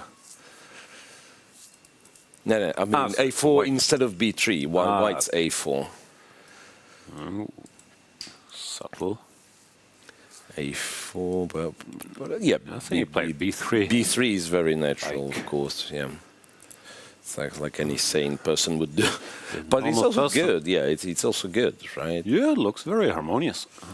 b3, and yeah, you have to pay attention not to drop the c5 pawn, but yeah, if everything enters, like bishop b2, you know, other rook, black is just in trouble. d1, rook d1, f4 is looming. No, this looks scary to me. Donchenko. Focused. All right.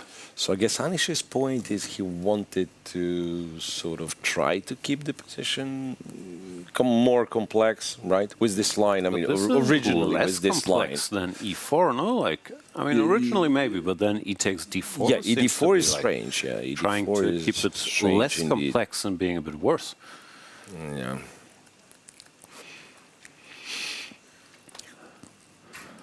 Let's see how Buddy Pranav is doing. This is sort of theory. I've seen this in some book. I always thought white has to be at least symbolically better with these two weaknesses. Apparently computers, if you let them run, think it's no big deal, which is probably also true. I'm sure a computer can hold this, but I'd be happy with white in a must-win. Yeah. Some pressure. Some pressure, and you can kind of, again, drag the game for as long as you wish. Yeah. Something I've seen and thought was interesting. Yeah, Martinez with Abdusattorov. Because Abdusattorov went for well, Brother Martinez went for the setup that we were advocating for, this early h4. He went for h4, short. threatening this, and h6 played. h6, bishop d2, f5, ef5, bishop f6. Why did he have to go f5 now? If he plays some move, rook c8. Maybe knight g5 is a threat. Whoa. Okay. Yeah. So anyway, went f5, takes, bishop takes, rook h3, d6. d6 played. And now, like, white's objectively better comp, he suggests, but also keeping in mind it's like he has to make, well, that doesn't have to make a draw, but will be happy if the game finishes in a draw. I'm thinking bishop e4. It's not the greatest move, but again, like to simplify a little bit. I mean, like e6 pawns a weakness, rook g3. Yeah. Don't know. Can be dangerous trying to simplify a good position because you want to draw. No, I'm not sure. Well, also to be fair, rook g3 is a good move. Screaming rook g3, or even like long castle, put the king away, and then go for broke. Let's see, what has he done? He plays rook c1. Okay, that's so the king will stay on a f1 somewhere, I guess. Supposed to go here. Apparently also good. Yeah, okay, Nodibek also taking a calculated risk. But Jospin normally is comfortable playing chess, as he mentioned. He didn't even study chess, just played online events non-stop before.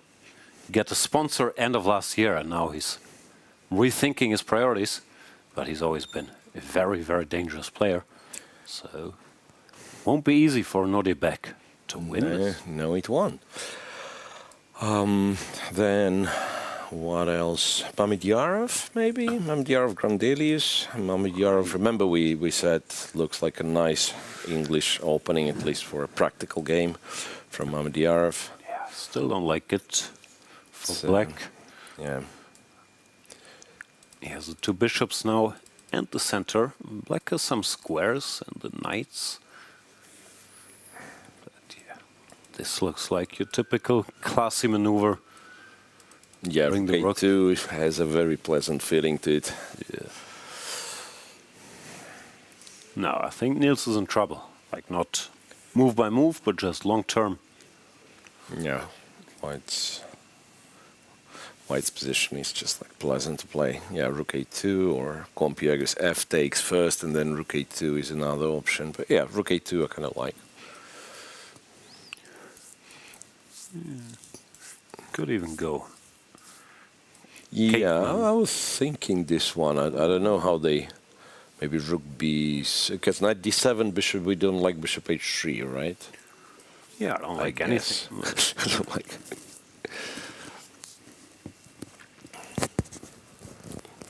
No, white has many pleasant options, it seems like. And here... no. Any piece to any square.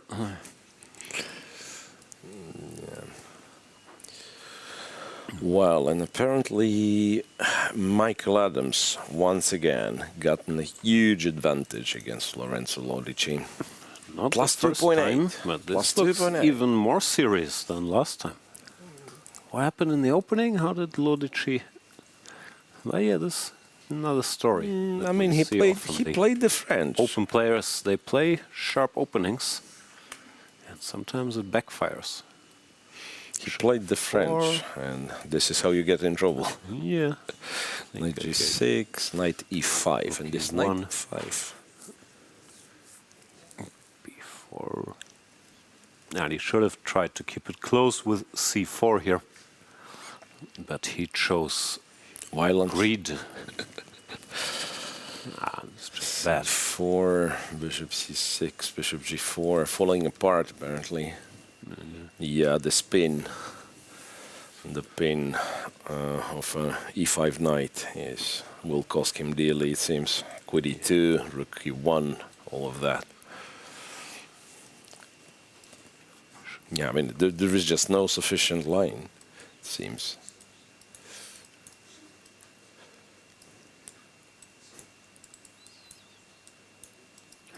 No, opening disaster for Lorenzo Ludici. Adams not known for sacrificing pawns and violence.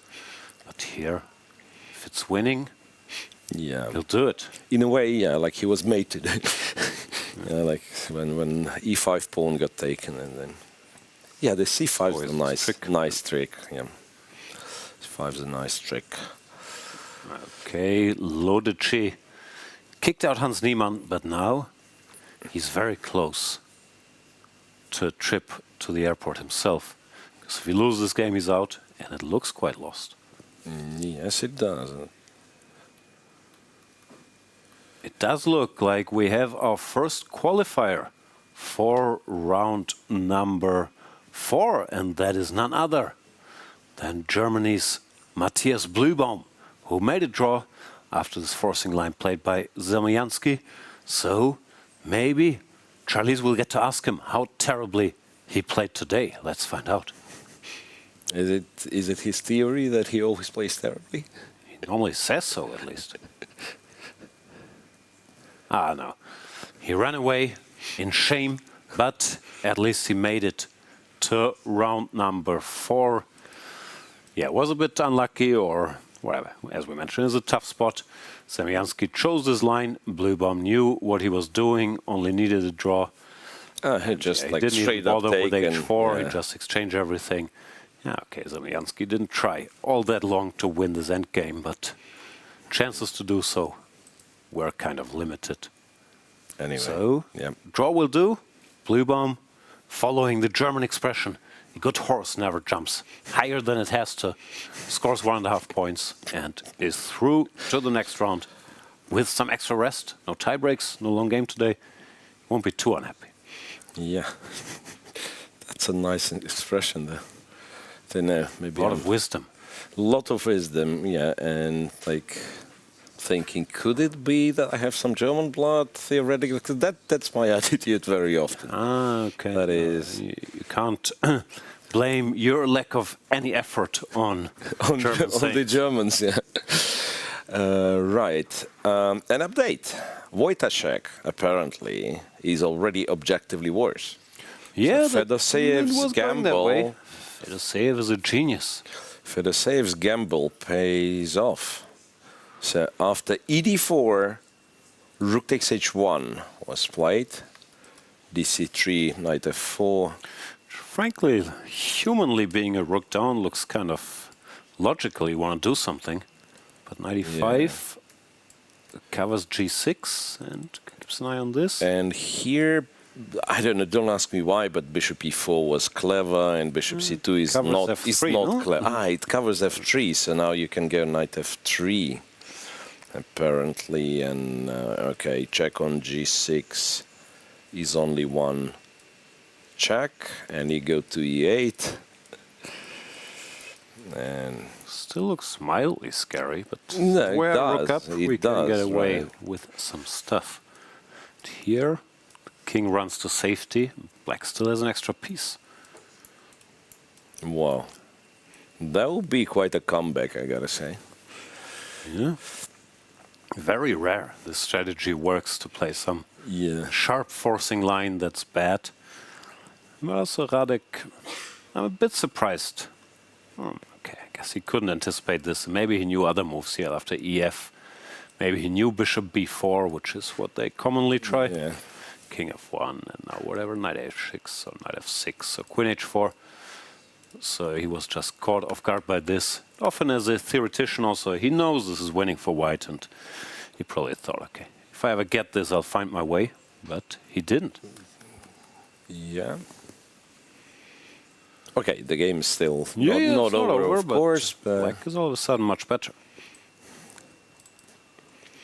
Yeah, so what do we have by now? We have this one draw, we have Adams much better, we have Prague having advantage, Fedoseyev turning the tables. Anything? How's the Shankland-Wiedid match going? First game was a draw, I'm guessing. Yep. Today is Wiedid better? Not sure. Apparently some long theory debate. Wiedid has 131 on the clock. Wiedid has 131? No, that was early.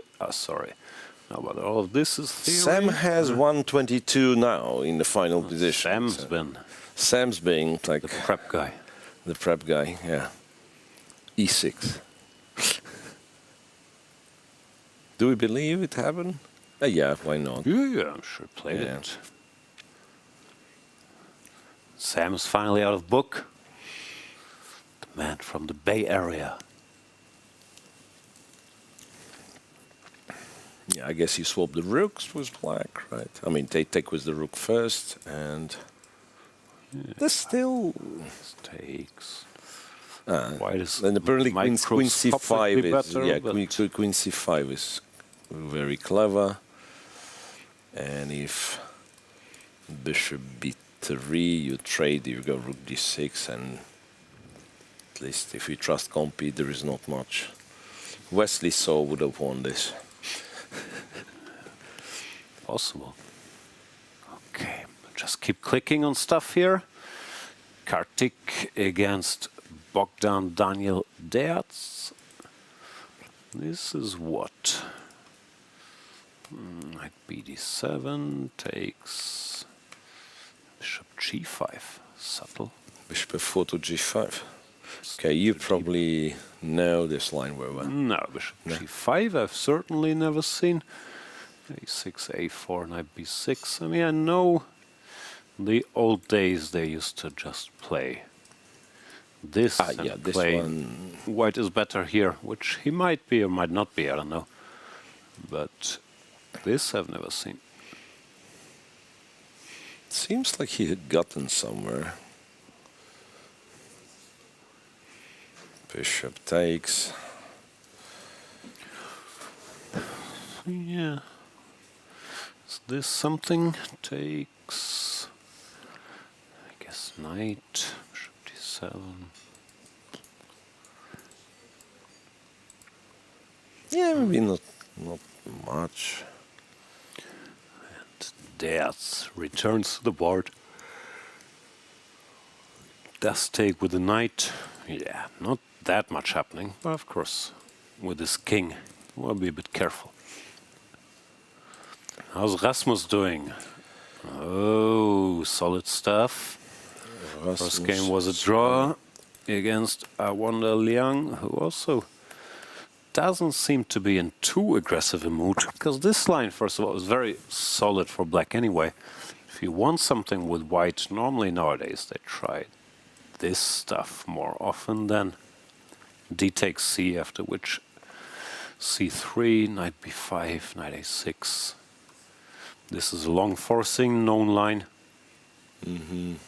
where I thought black even had multiple ways to equalize. Bishop f5, knight g5. But also what Svane does, just going for this endgame. That one's... Like Kramnik, I think, used to win this once or twice, but it's not much. So I feel like it was like 10 years ago, last time White won the game. f8. The only thing I recall was that in some lines you want to play bishop g4 with black to provoke h3, then go to d7 so that this pawn would sometimes be hanging. Like even here, I think you can go bishop g4. Svane plays more directly, goes knight e4 check. King e3, knight f6, knight f6. Shuffling this knight around. Bishop f3 covers. And rook b8. Knight f3 would be inaccurate instead of bishop f3. That looks a bit scary. Yeah. That is... No, but... Okay, bishop f3. So if knight...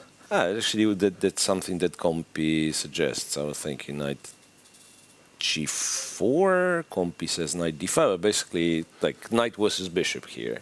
Yeah, he Well, just what do we played rook think? b8. He played rook b8. He didn't do it. I guess the option doesn't run away. Yeah. Also, he already made one active move in this game with knight e4 check. I think he has a quota. After one active move, you need to play 5 passive ones at least before you think about crossing the demarcation line again. So for now, we go rook b8. But seriously, looks like black is quite solid. Of course, you always got to pay attention.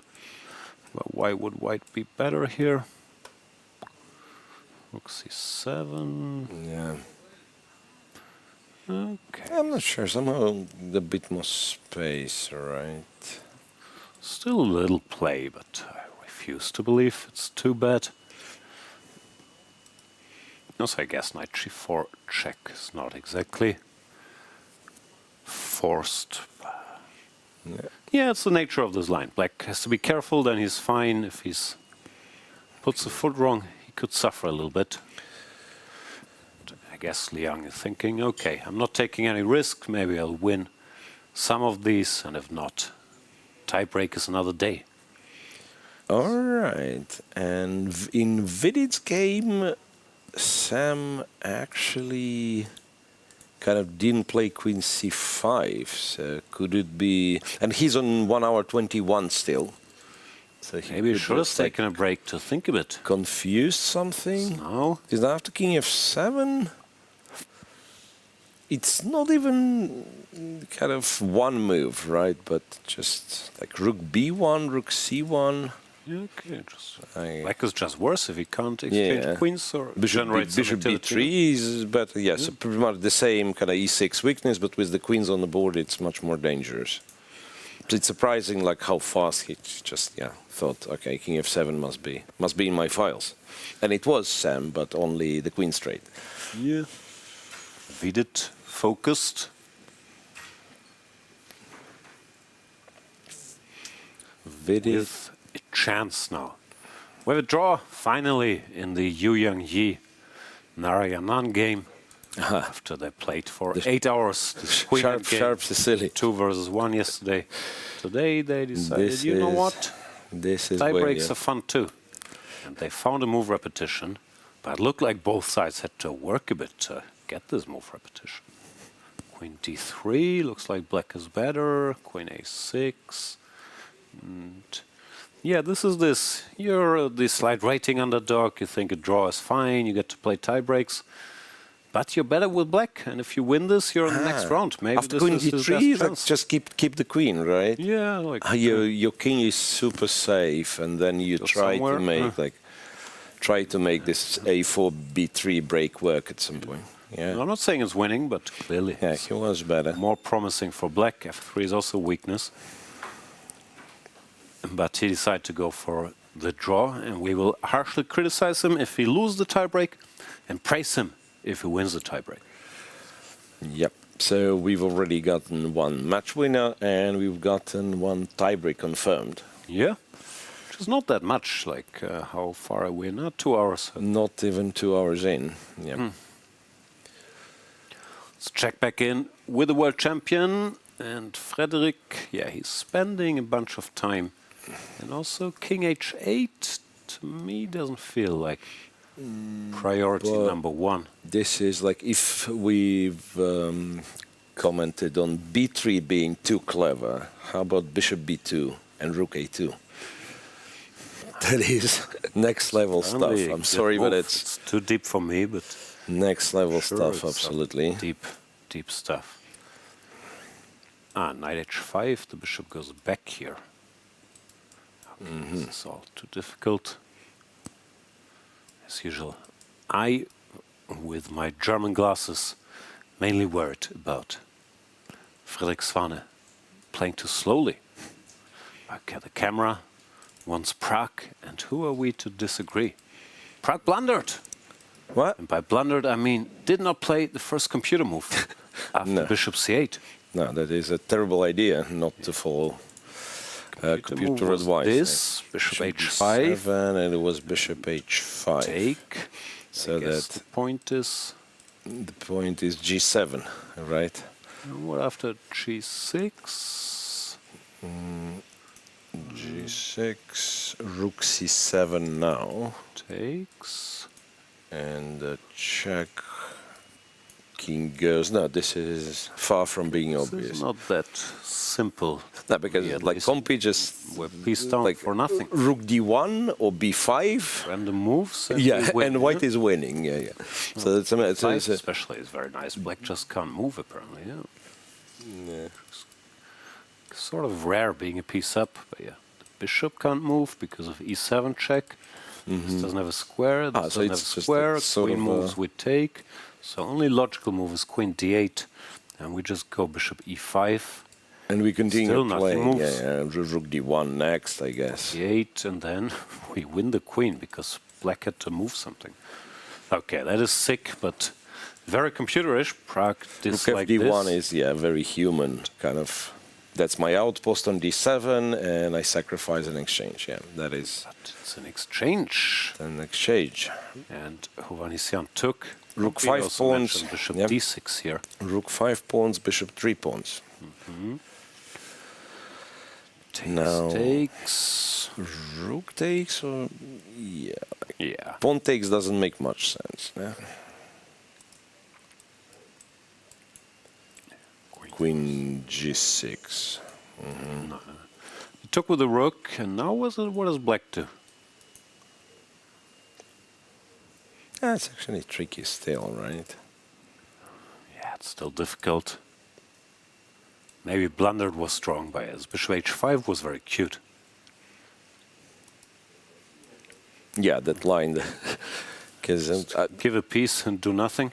I've seen that line, and that computer takes on H5 and so on. And of course, you have this question like, what happens after G6? Nothing happens. Yeah, the position is just better without this bishop. Ah, yeah, there comes rook takes. Yep, bishop takes, rook takes, and apparently it's kind of hard to play with black, or yeah, it looks very difficult. Bishop F6. Compi there goes Bishop D4 after Bishop F6, which is like doesn't strike me as super dangerous. He wants to support this guy. So takes, pawn takes, and for instance, rook d8. How do we let? Just rook c7. Rook d4 and queen c3 and some win. Yep. Yeah, still dangerous. All right, Pragg taking risks here, but he's also in the privileged position for a top player that he's already qualified for the World Cup, so he probably can play a little more freely if it doesn't go well. So for the candidates, you mean? Ah, for the candidates, sorry. So that's him, that's Giri, and does Blue Baum know? Yeah. Does Blue Baum know he already qualified? Yeah, because he wins match after match after match. Maybe that's why he wins match after match. So there is no pressure. No. Yeah, fair point. And Gukesh also doesn't have to play the candidates. But I'm not sure you can say there's no pressure when the world champion plays in India in the World Cup. Yeah, of course. Yeah, of course. All eyes are on Gukesh. Fortunately, tough security is here to watch his back. So, Anish, after this slight gamble, b3, queen f7, h3. He still works. Just making sort of logical, quiet moves. Okay, one, still a bit unpleasant. Yeah. He hasn't played bishop b2, maybe, reserving the option to go this way as well. d2 or f4 in some cases, yeah. No, still a bit unpleasant.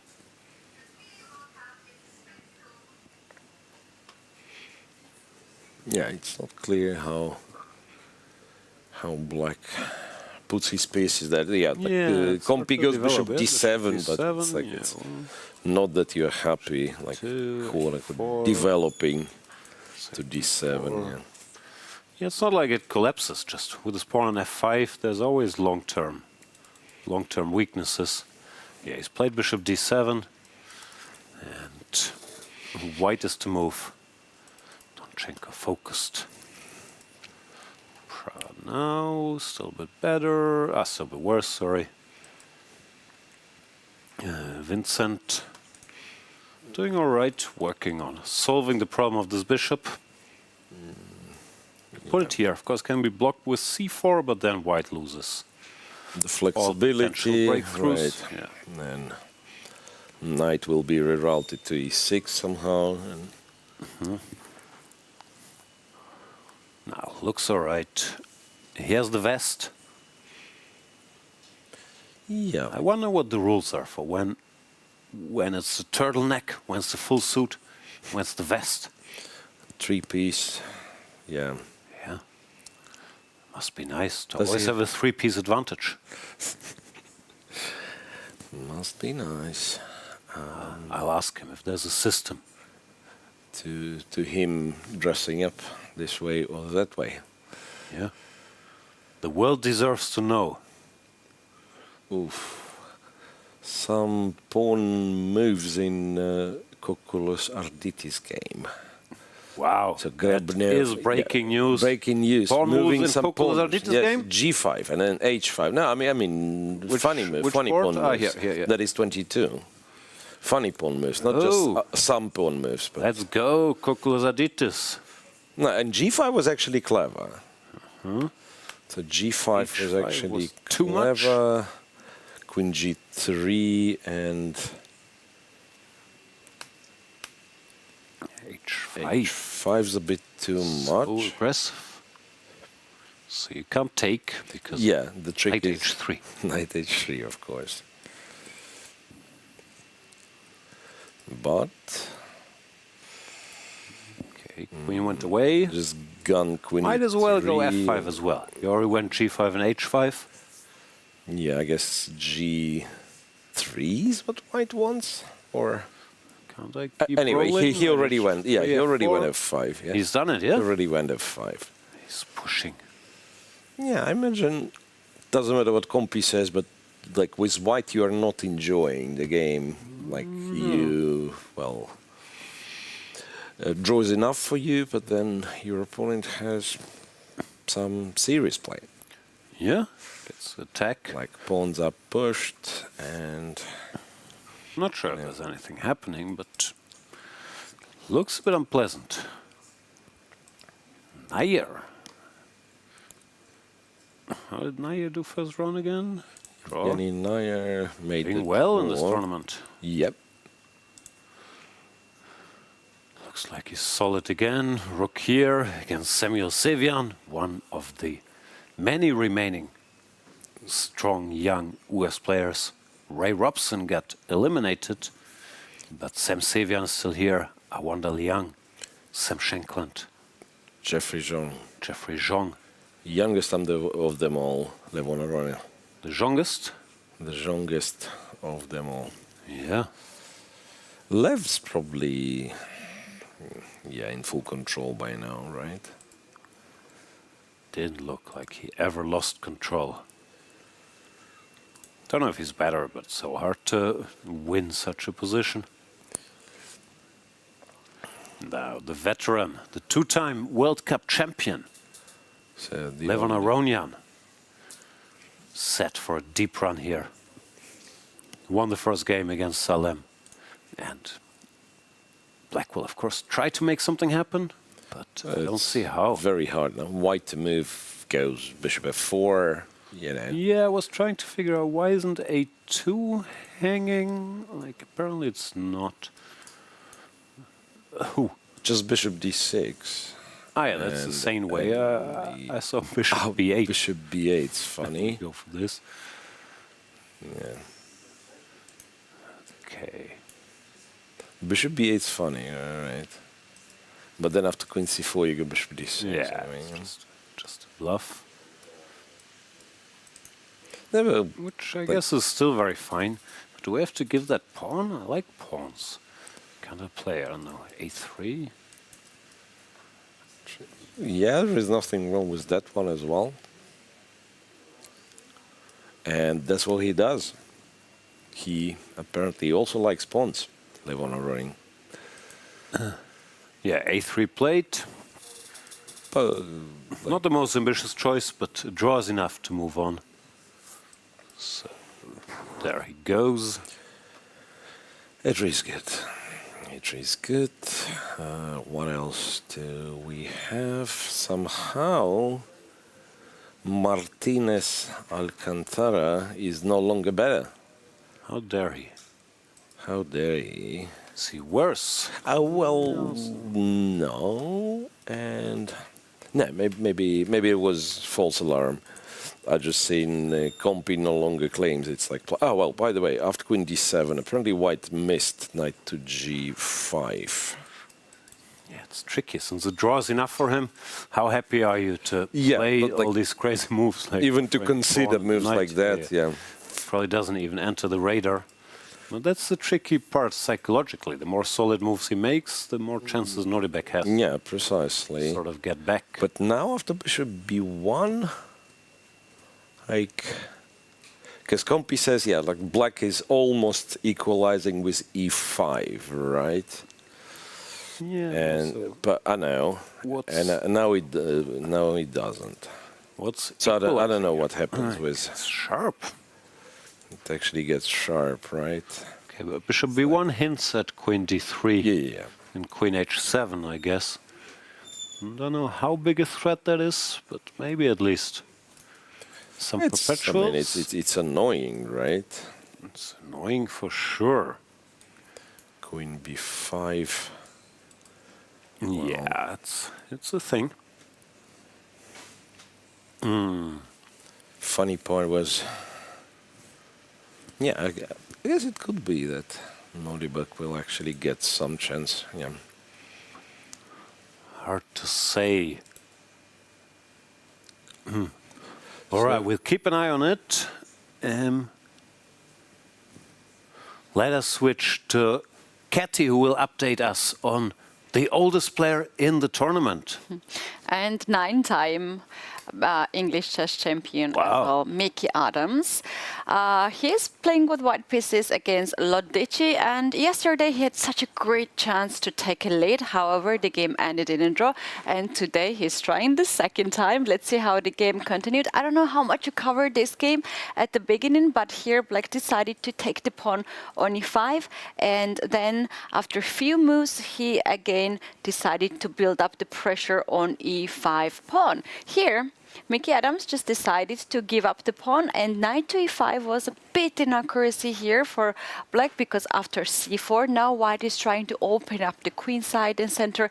The Black's king is here in the closer to the center. White's king is quite safe compared to the Black's king. And after a few moves that we have on the board, you can see the engine bar goes up to for White and gives the advantage. Bishop to g4 has been played, eyeing the pawn on e6. There's also pin on e5 knight. There's rook e1, queen e2 sort of kind of moves. The center is not stabilized here, and Black decided to take the pawn on c4. This is a current position here. Adams is thinking he has 44 minutes on the clock, and the move that he might consider to play is a bishop to e6 check. If king moves away, king to b8, now White can just simply put the pressure on the knight on e5, and this can get really ugly for Black very fast. Yeah, well, what's cool that computer, yeah, queen e2 is a good move, but also computer says you could sacrifice the queen with knight c4.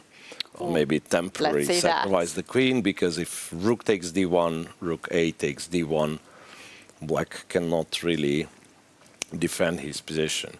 Okay, but king b8 seems to lose after bishop d7. Is there anything? Yeah, bishop d7 is the better move.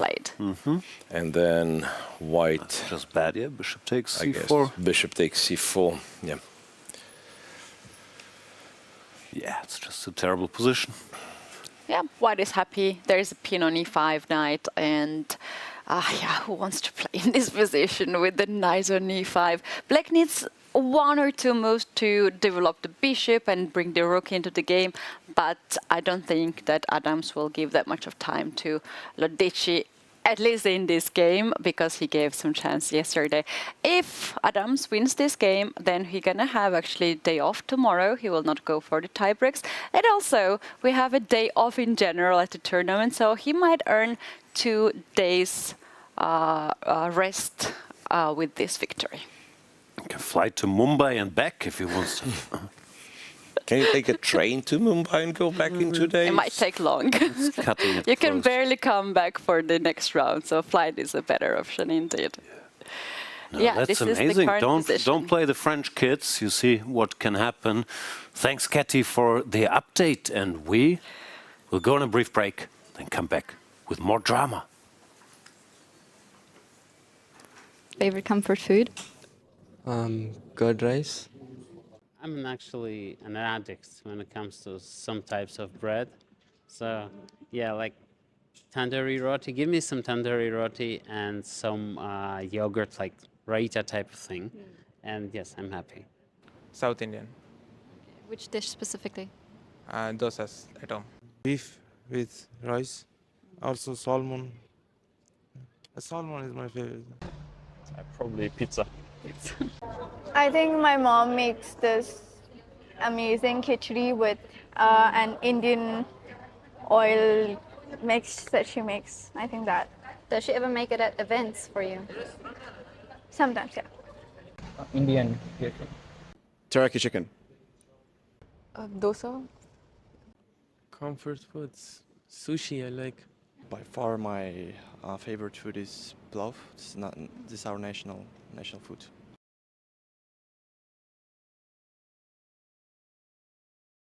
You have only one vacation spot for life. What do you choose? Greece. Havana. There are a lot of, beautiful places that I would like to stay, but let's say Switzerland. I actually prefer to stay home. Like we usually travel a lot to tournaments, so it's become very less that we stay at home. So I actually prefer to stay at home. Somewhere in Caribbean. Probably Caribbean. I mean, nowadays going home already feels like a vacation, so I'll choose home. San Sebastian, Spain. Bali, Indonesia. Well, I haven't been to Maldives and I wish to, so maybe let's give it a try. Austria. Maybe Portugal. I don't. As I said, like I travel so much that whenever I'm at home, I just feel so good.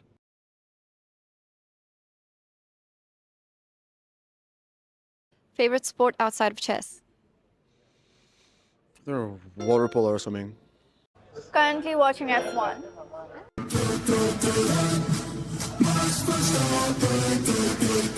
Maybe tennis. Squash. Figure skating? Basketball. Basketball. Football. Football. Table tennis to play, yeah. To watch, maybe soccer if it's like the big final my country's playing, yeah. To watch, I like gymnastics, tennis, figure skating, so a lot. Yeah, but obviously I'm not so good at it. Table tennis.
I'm going to name a few countries, and I want you to just name a chess player from that country. We'll start with Norway.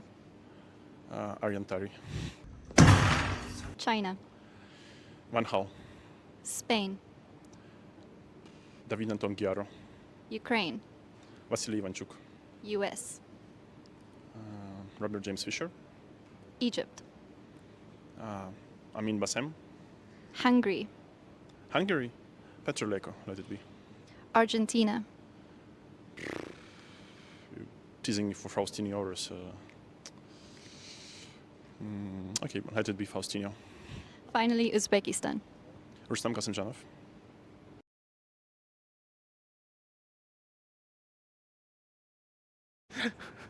What's your guilty pleasure activity? Playing Counter-Strike. Do you play it during tournaments ever? Yes. This is the guilty portion.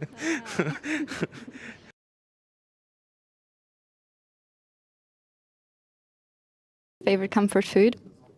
Curd rice. I'm actually...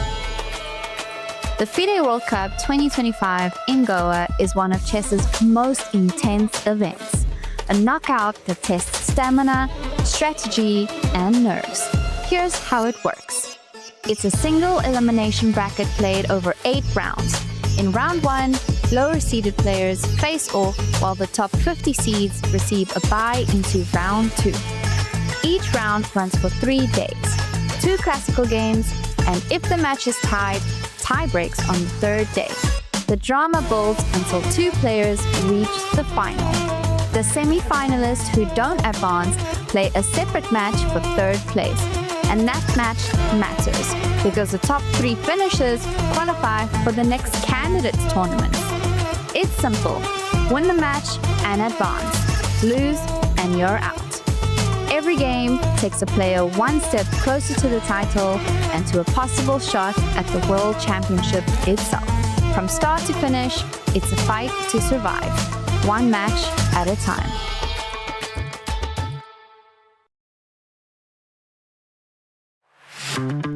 Goa, a food paradise, both steeped in historical culinary tradition and at the forefront of a modern-day food revolution that is fresher, more local, and more global than ever before. I'm embarking on a journey across the state to explore the very best of food here. This is honestly my favorite way to eat an egg. Break bread with some of Goa's most loved chefs and understand what food really means to communities here.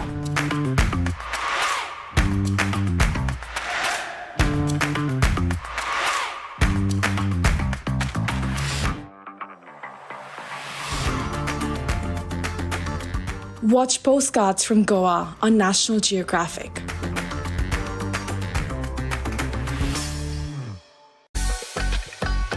Are you ready to witness the most intense and unforgiving format in chess? A knockout, where one mistake can send you home. This is the 2025 FIDE World Cup. From October 30th to November the 27th, the chess world gathers in Goa, India for 1 month of chess. 206 players, 8 single elimination rounds. With a $2 million prize fund, every round is a test of nerve. 2-game classical matches, rapid and blitz tiebreaks, and even Armageddon if needed. For the top 3 finishers, the prize is even greater. A ticket to the 2026 Candidates Tournament. This is the chance to earn the right to fight for the World Championship. The FIDE World Cup 2025. Only the strongest will survive. Chess is more than just a game. It's a tool for empowerment, connection, and transformation. In 2025, FIDE is proud to launch the Year of Social Chess. We believe in the power of chess to bring about positive change, from therapy and education to rehabilitation and inclusion.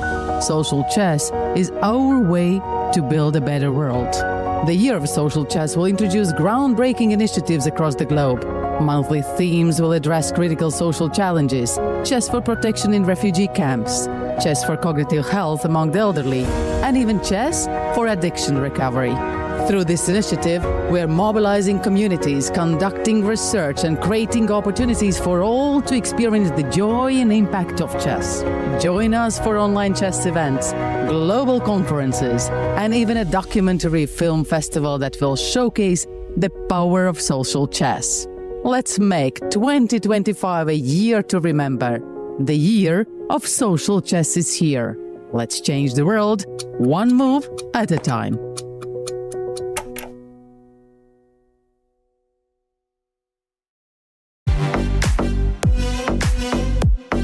December, the world turns to Doha, Qatar for chess at its fastest and fiercest.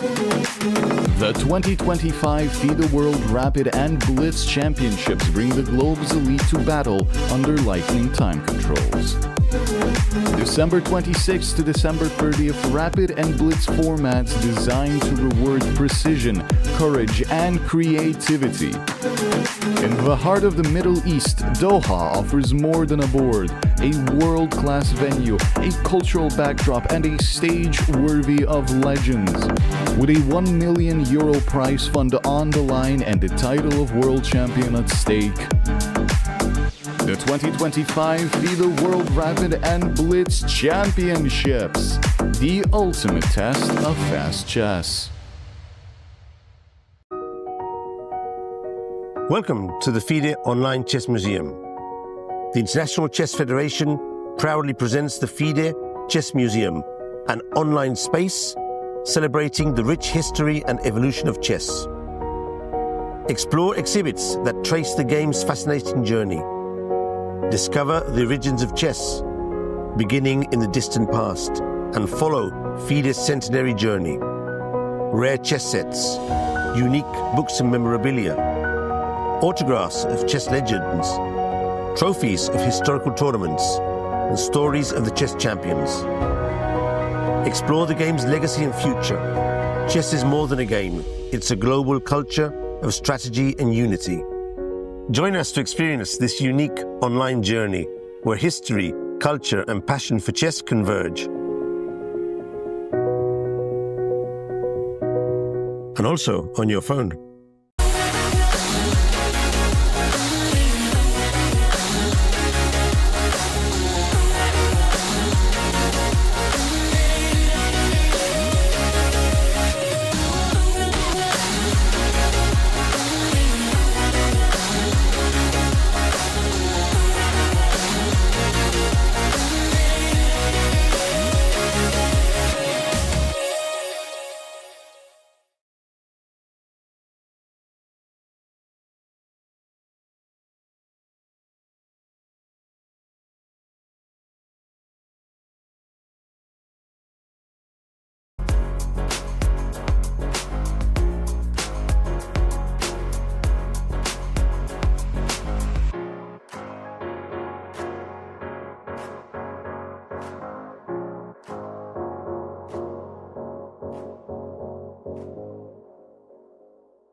"64 players left in the World Cup, and some of our favorites are in some trouble.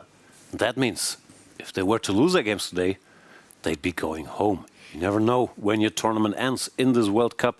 Let's check back in with some of these cases. Anish Giri against Germany's Alexander Donchenko. It's not like there's anything much happening, but his pieces are sort of stepping all over each other, no, Mira? Yeah, well, the bishops, both bishops stuck after white played f4. It's like you compare piece by piece, everything goes in white's favor. Like yeah, much better minor pieces, I imagine. Eventually a3, b4, b5, how you break through, or you don't even break through, you just hover around. So many ideas, bishop f3, bishop h5, bishop f1, bishop c4. Okay, it's black to move, rook a8 looks natural.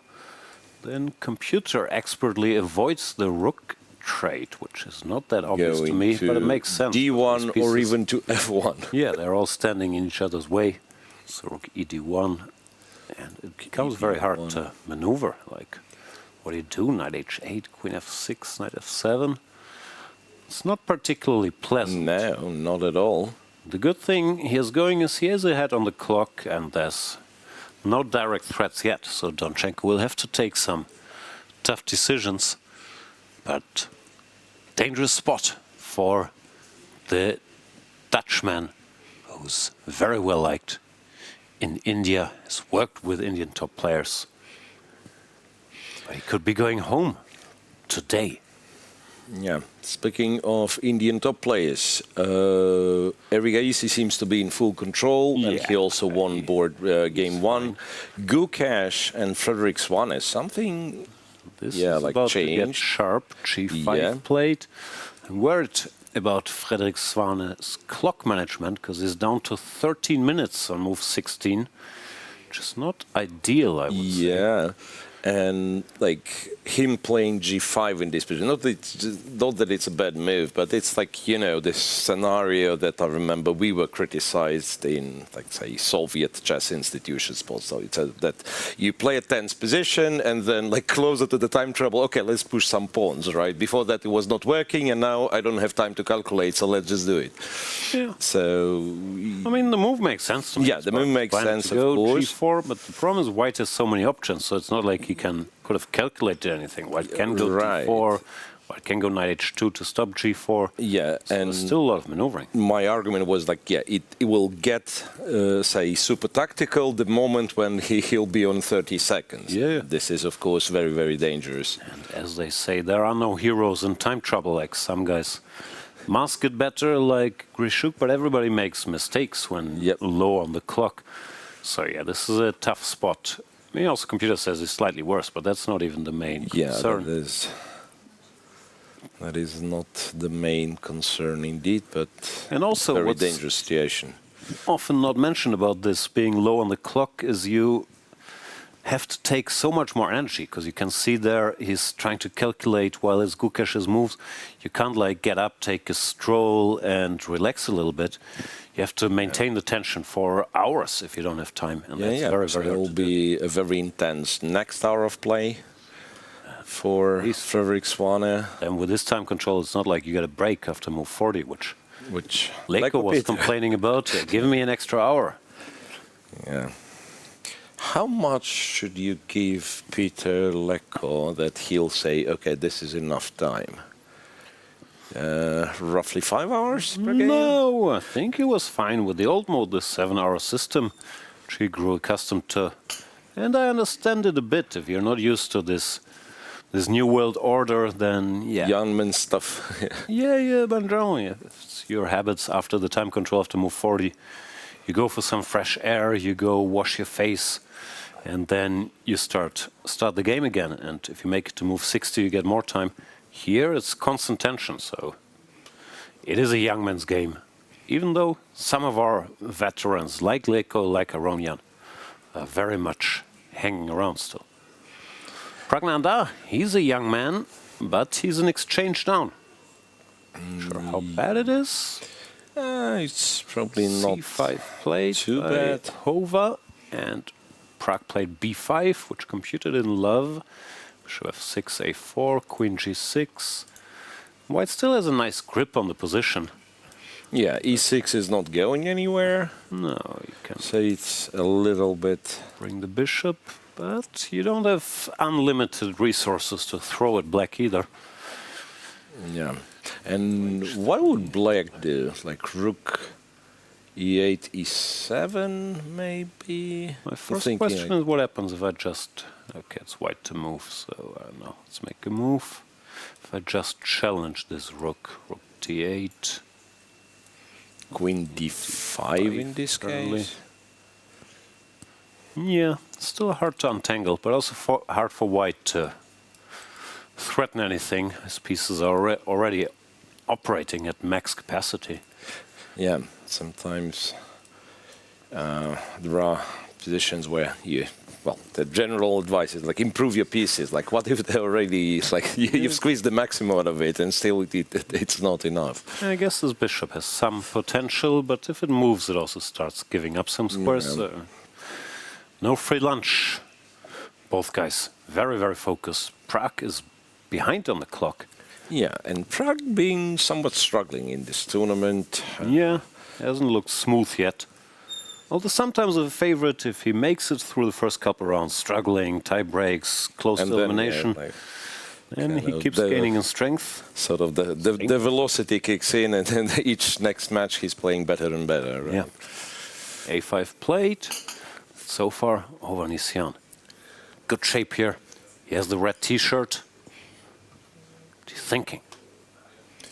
Anish, we've mentioned, is in some trouble, even though Donchenko played the simpler rook takes e7, at least allowing Anish to take with the knight, and this knight.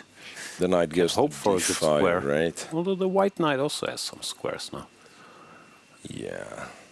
That's still unpleasant. Apparently, rook e1 is also good, and then if knight d5, we can just grab a pawn.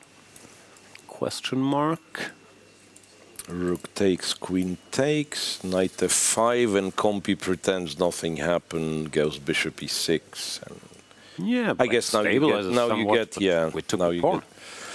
you get the square on d5, but a pawn is a pawn, right? Yeah. It could be just, you know, long-term lost. That's white has to do some maneuvering, but it's it's a pawn.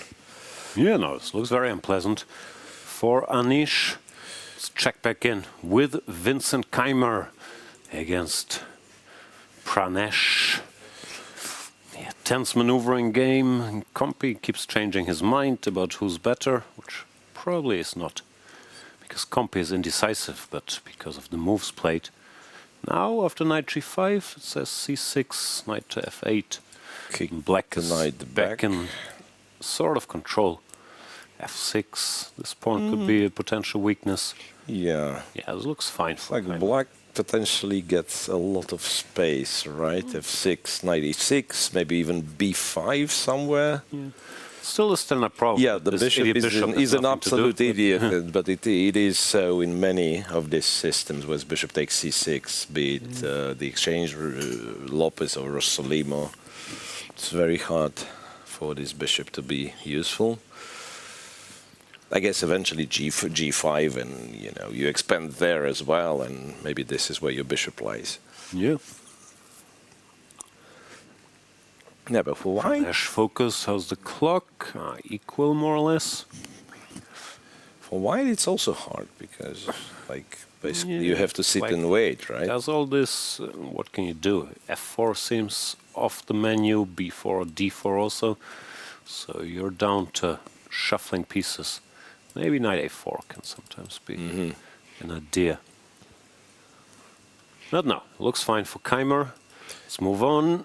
Wei Yi against Gledura. Tense. Tense, but somewhat equalish. Equal still. How's Nodebek doing? Nodebek Abdusattorov lost his first game, so he's in a must-win. And he's on a run with the king. I decided to bring the king all the way to d8 after Martinez built this battery. Trying to rook c8, and then rook c7, and king c8, and king b8. Yeah, it might make it to the other side.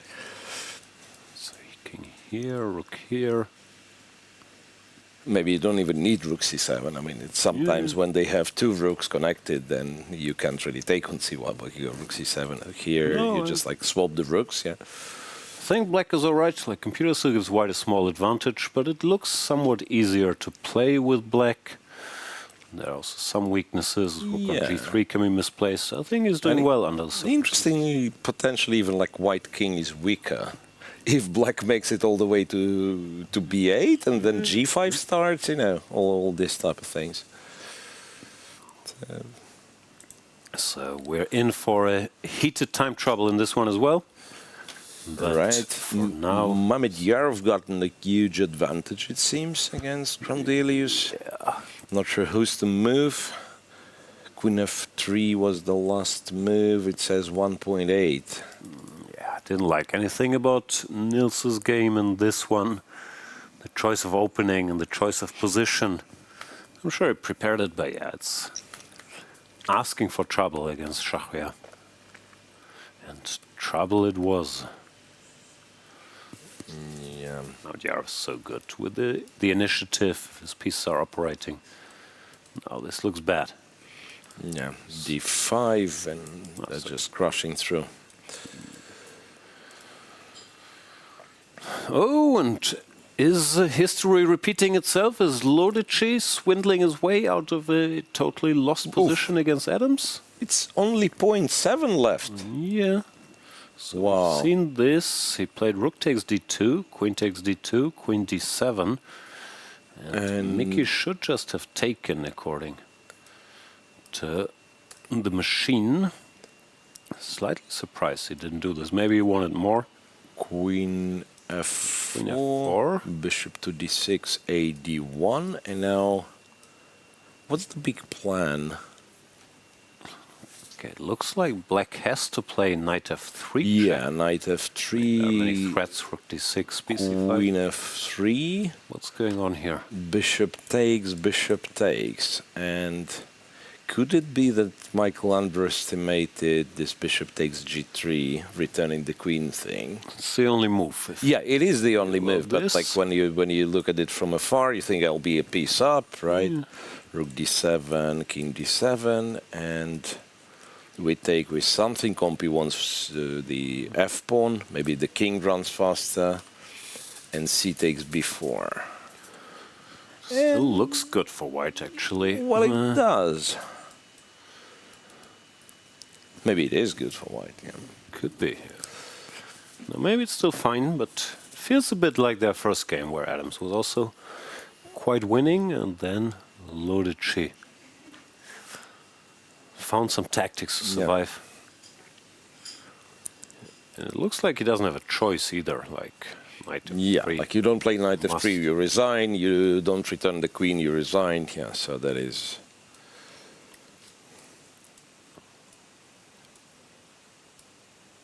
Just looking at some other plausible looking move. But apparently it's not good enough. Yeah. Lorenzo, what's it gonna be? Oof. Checking all the stuff. Mamedyarov's completely winning now. I mean, he was already, but Nils even like captured some pawn, allows queen f7 now, so it could be over any time. Deep Tayan Ghosh in a deep Tayan trouble against Sargsyan. Wow.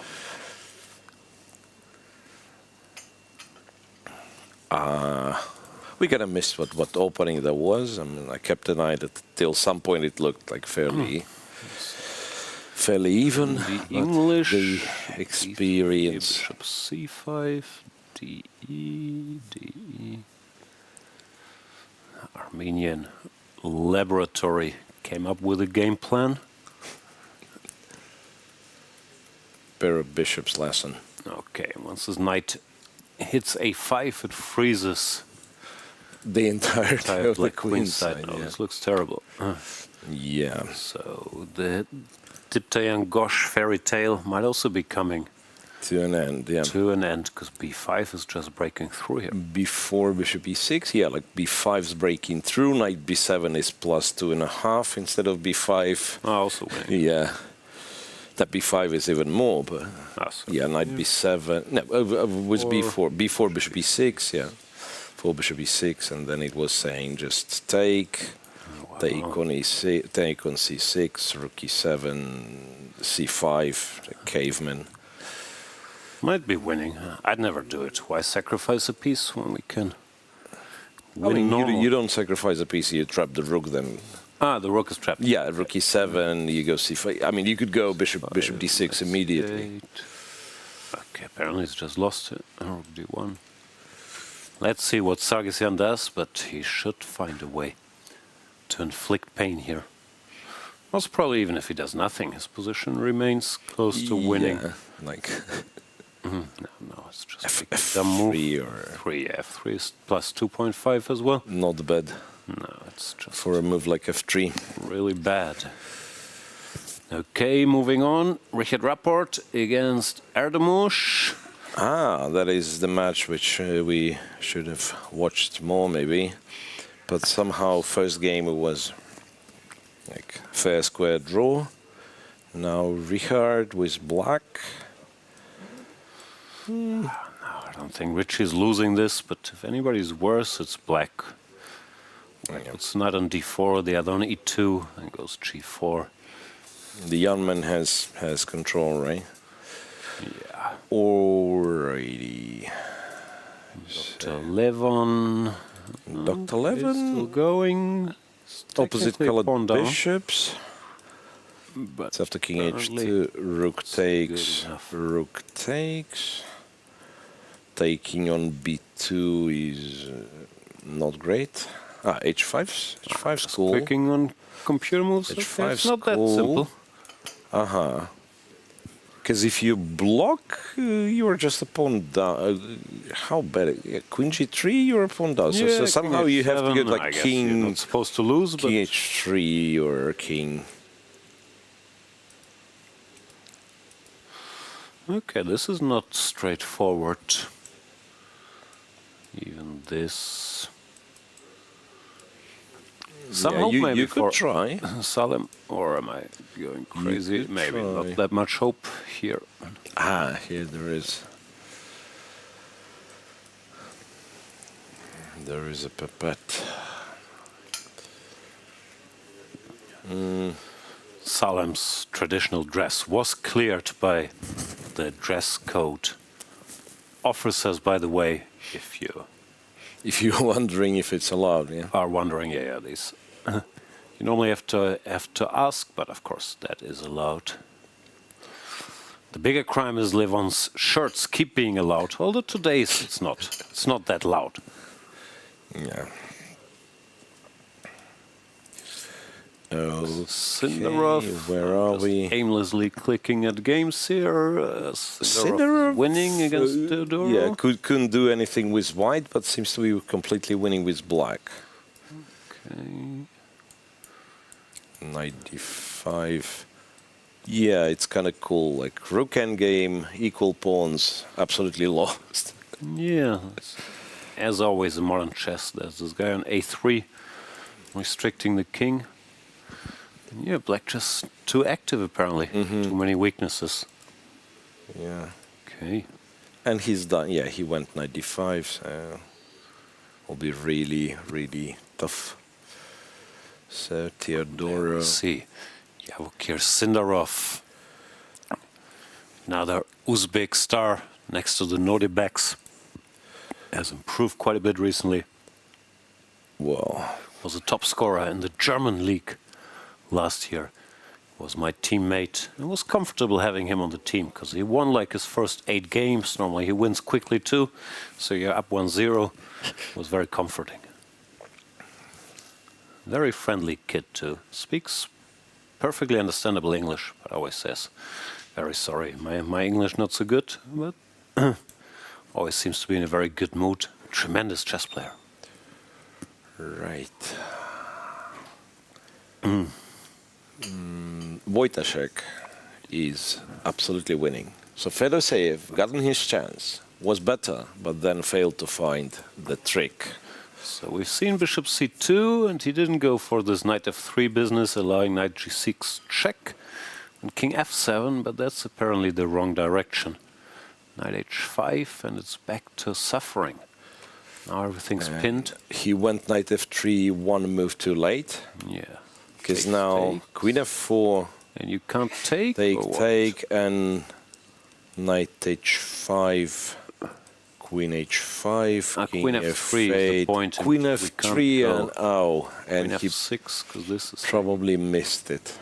Still don't understand. Apparently white just calmly keeps playing a rook down. Well, saying this king is too weak. This one's tricky because also I have more than one line, and for whatever reason rook d1 is very important. I guess the we're largest. threatening to take on D7. I would guess so, but rook D1, D6, and then we go rook E1. Okay. Not to be confused with an immediate rook E1, but yeah, now I guess some rook E6 is a threat. Anyway, white would be winning in this case, but queen f8 is even worse. Queen f8, bishop check. You just King win the E7, queen, yeah, and you go rook E1, you go rook E8. D6 is probably checkmate, so you have to go here, and all of a sudden black is no longer a rook up. This guy is still around, so that's bad news. Yeah, everything falling apart. And I think that they have a discussion. It's over. What's so going on? I imagine the game's over. Is this a friendly discussion or is someone protesting something? Yeah. That would be nice. Yeah, no. I think they Just resigned after bishop g6, yeah? Looks like he's seen it all. That would be the end of the tournament for Fedoseev, another 2700 player leaving the World Cup against... It's not a giant upset, Radek. It's a very, very experienced top player, but still small one, I would say. Fedoseev has been playing well recently. He's incredibly dangerous. Well, Wojtaszek has been more active as a coach second than as a player. But here, he does eliminate Vladimir Fedoseev. Yeah. Let's keep clicking. Vidit, that game. Okay, it did progress. Now Vidit still better, but nothing direct. Yes, the more you trade with black, the kind of the happier you are. Yeah, the question is if he's losing this pawn, I guess. Yeah, like king g2, pawn under attack. Right. In fact, it's very serious because you have to go queen g5 and you don't actually know if you hold this one. Okay, I guess you gotta try, because if you lose the a pawn, you just lose. Yeah. But all I'm saying, it might be that Compy at first gives like some slight advantage and then goes higher and either higher. 0-0 or +3. Hard to say which one. But also for white, if white doesn't take and black somehow regroups, it's not much, if anything. So white has to take on g5 as well, I guess. Yeah, he hasn't played king g2 yet, but it looked kind of logical to cover the pawn.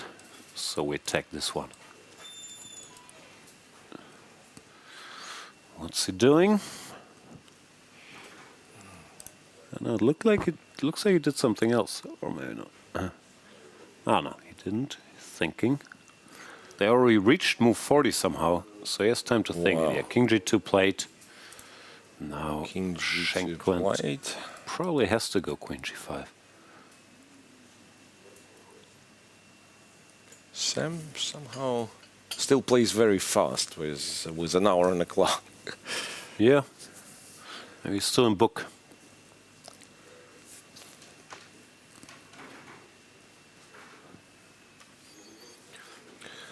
All right, Vidit, we will leave you guys to it. Bogdan is making some progress, maybe.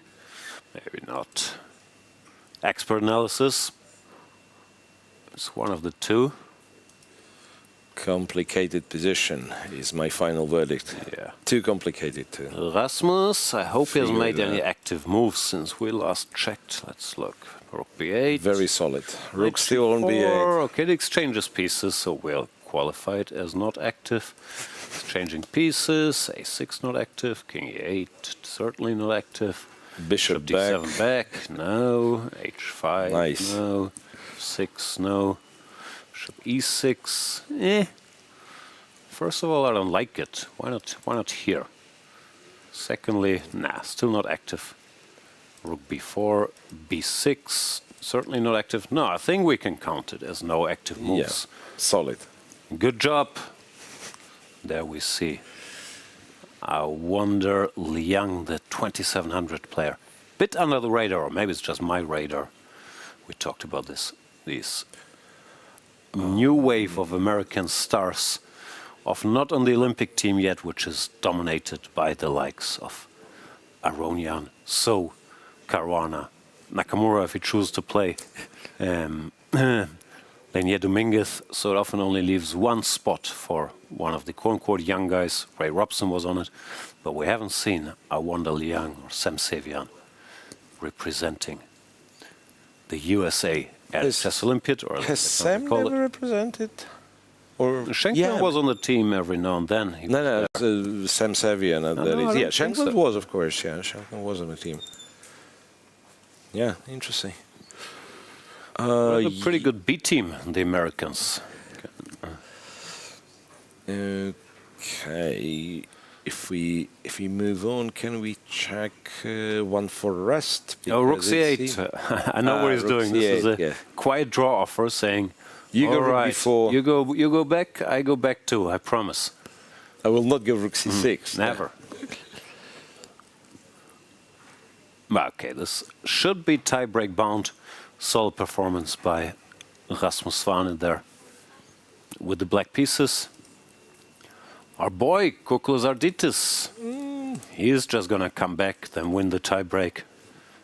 There's no stopping Kukulas Ardītis just by winning one black game. Nah.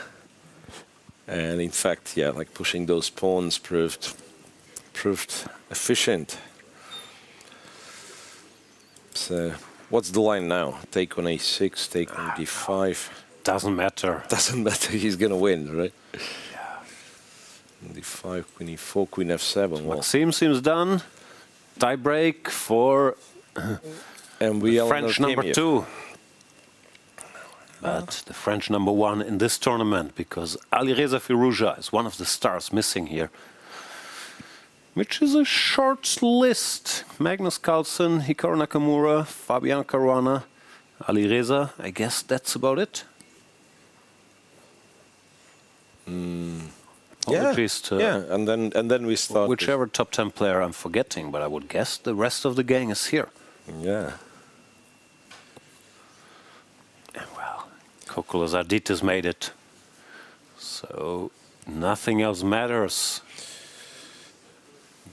Grabnyov. He looks a bit like a Lannister, so I like him.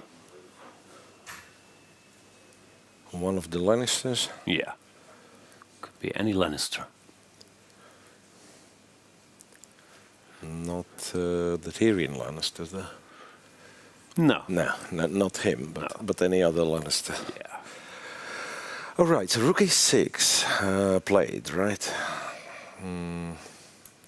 What could he be? You can start with Queen F7. I thought, like, why are you thinking take the pawn? But you could start with Queen F7 and maybe, like, I don't know, pretend that you have some knight h3 tricks. Yeah, or Queen wants to take. Wait, but Queen F7, if I go Bishop B3, I do not blunder something. I thought, like, I'm blundering something immediately. No, Black just goes like Queen G7 or Queen G8 if he sees the computer moves, and too deep. It's probably too deep, and you take the pawn. Normal person. Take the pawn. All right, what else is there? So Mr. Fanforace, is he staging a comeback? Yeah, right, yeah, this is what I wanted to check, because first of all, it's stuck like this for quite some time. It's stuck, yeah? So, no, I don't think the game's stuck, Serrano's stuck, because apparently he doesn't like what he sees. Looks a bit scary, all these pieces on the king side. Fortunately for him, the white king is also there. If the king wasn't in the way, that would be game over, but the king can weasel out. If we look at Compy, apparently Rook takes F5 is the second best move in the position, which suggests that White has some threat. Yeah. So Queen E8 is needed in order to not to kind of fall apart, not to lose. There's a queen here. Yeah, Queen E8. No, this looks very scary. HG, you have to go FG. What happens after knight G5? Rook G5, FG, King G2 resigns. So you have to take... you take FG and you defend the knight, and this is how you block the H file, apparently, right? FG and Queen comes G2, to G6. Queen G6, yeah, and you're... Maybe alive for now, but maybe not lost for computers, but for humans, it's not fun. Very scary. Queen E8 played though. Serrano's a strong player. Yep.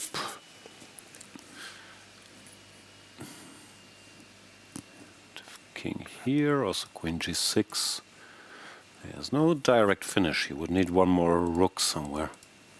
Yeah, like Anish told us, right? I Yes. just had not Need an enough extra rooks. rook. Yeah, not enough rooks. It's Yeah, a bad sign. for 2 rooks on the G file and 2 rooks on the H file. Okay, Sarana's hanging in there.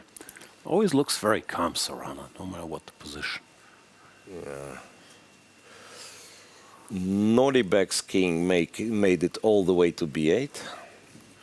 Yeah, that was to be expected. Yeah, it's funny how in that game, the Nordibek with Martinez with Nordibek, at some point, Nordibek's king was castle short, and a strong move for white was to castle long. And now you can pretend that it was the opposite. Yeah, no.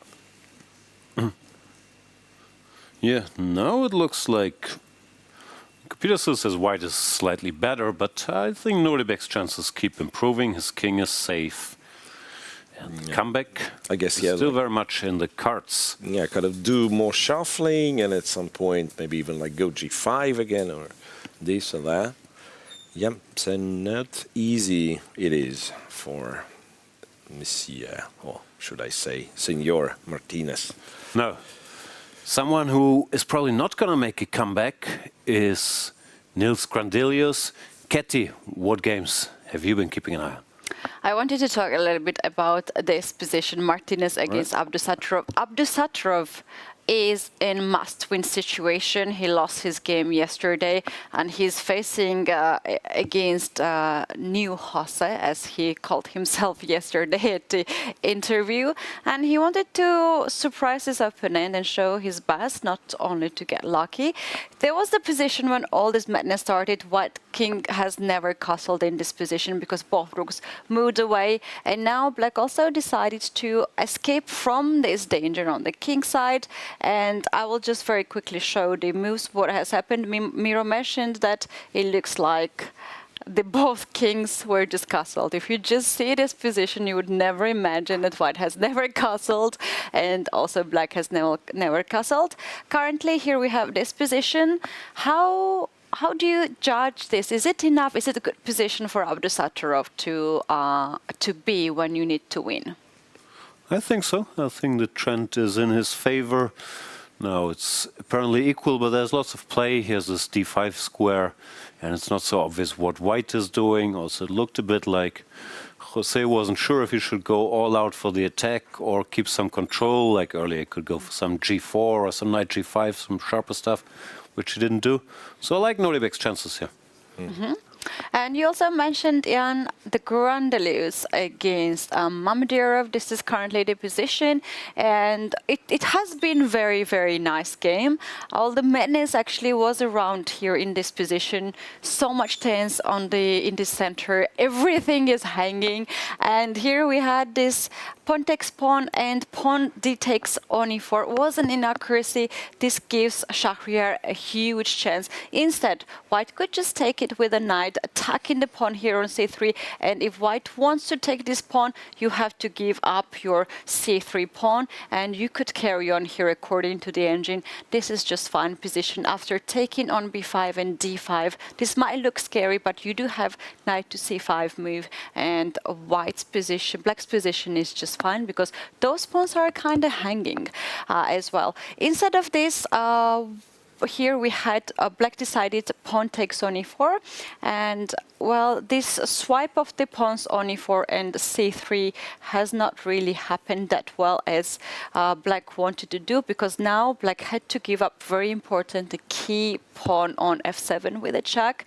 after king moves away. Here Shakhriyar decided to make this fancy little move, rook d1, exchange sacrifice, but there was a better move here according to our friend engine. You could just take on d4, push the pawn on e6. Pawn is already very, very dangerous here. And let's see what happens after black keeps the eye on this pawn. You just make sure that you are not losing it. And there was one funny line here. Yeah, if you play knight to d5, you just play rook to a d1 and you pin the knight together with the bishop.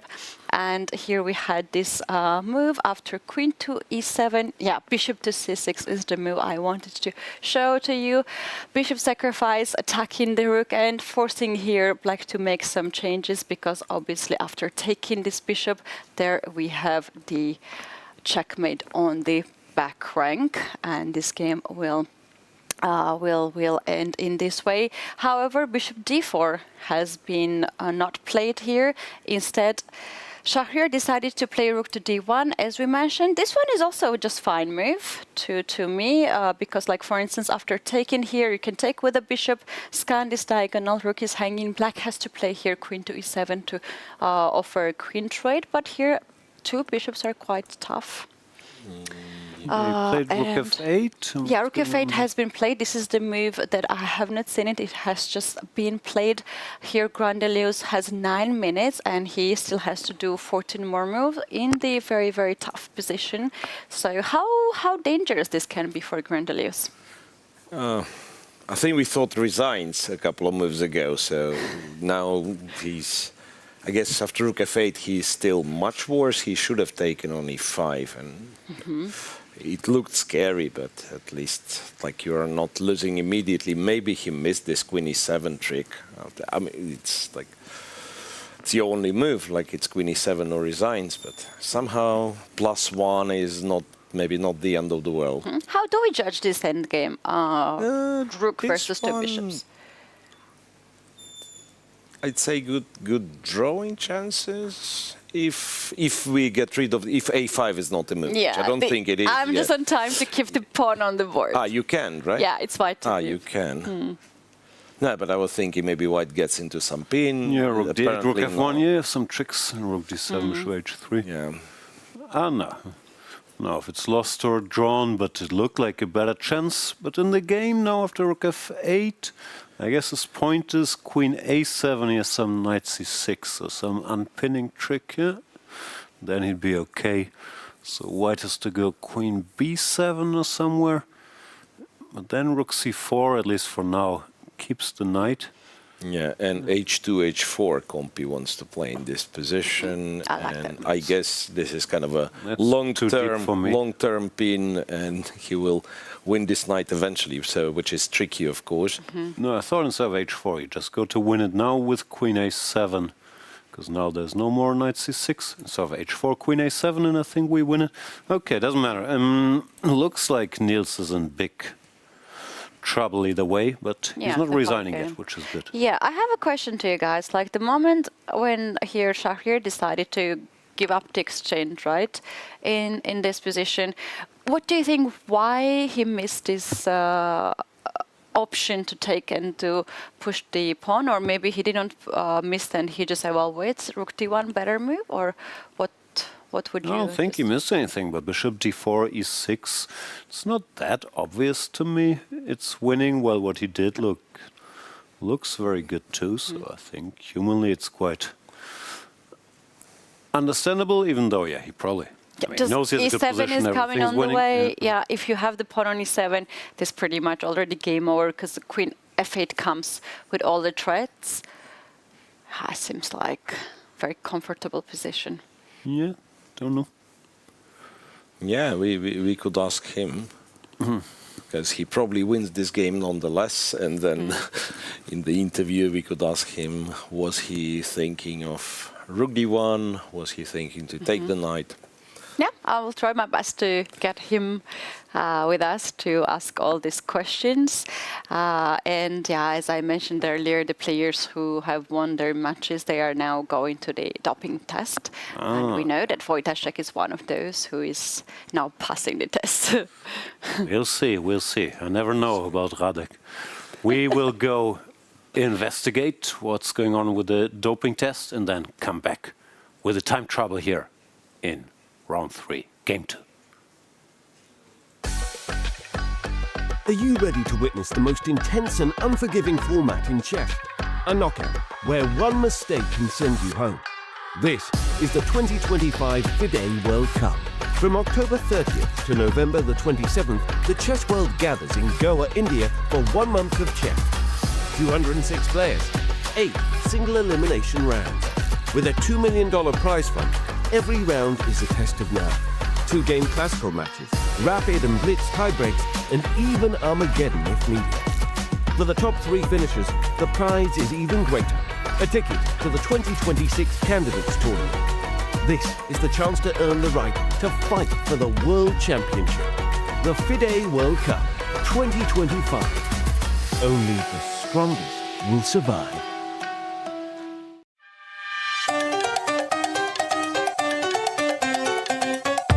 Coastal paradise, abundance of natural beauty, cultural richness, and delectable cuisine stands tall as one of the most sought-after destinations in the world. I am Goa. Golden sands and waves embrace the shoreline, where adventure awaits in thrilling water sport of every kind. Feel the rush as you surf, dive and sail. Goa's seas and beaches, an aquatic paradise unveiled. I am a thrilling delight for those who want a rush. Parasailing above, feeling weightless and free. Jet skiing, kayaking. From scuba diving to thrilling boat rides, Goa's adventure sports bring smiles far and wide. From adventure to chill, indulge in opulence at my luxurious retreats, where comfort and relaxation await in elegant suites. With chilling, the complete rejuvenation I offer by experience, my beachside meditations to holistic retreats. Detox your mind, body and soul anew. Amidst nature's beauty, find wellness in true sense. After mind to satisfy your taste bud, enjoy the flavors of Goan cuisine divine. With spices and herbs that perfectly align. From fiery curries to tangy fish curry rice, Goa's seafood delicacies are an absolute paradise. These are the part entire world is aware of. Now take me to part which is beyond beaches. Know me more. My monsoon are as satisfying as my other 2 seasons. When the monsoon clouds gather above, Goa's beauty transforms with rain's gentle love. Lush greenery emerges, a vibrant display. Rain-kissed beaches and cascading waterfalls. Nature's symphony as the monsoon calls. Away from the city's noisy strife, find tranquility in the deep green jungle life. Fishing tours or crocodile sights, thrilling encounters, nature's delights. Alone or with loved ones, feel the green and let the freedom ring. In my heart of verdant embrace lies a mystical place, hinterland's grace.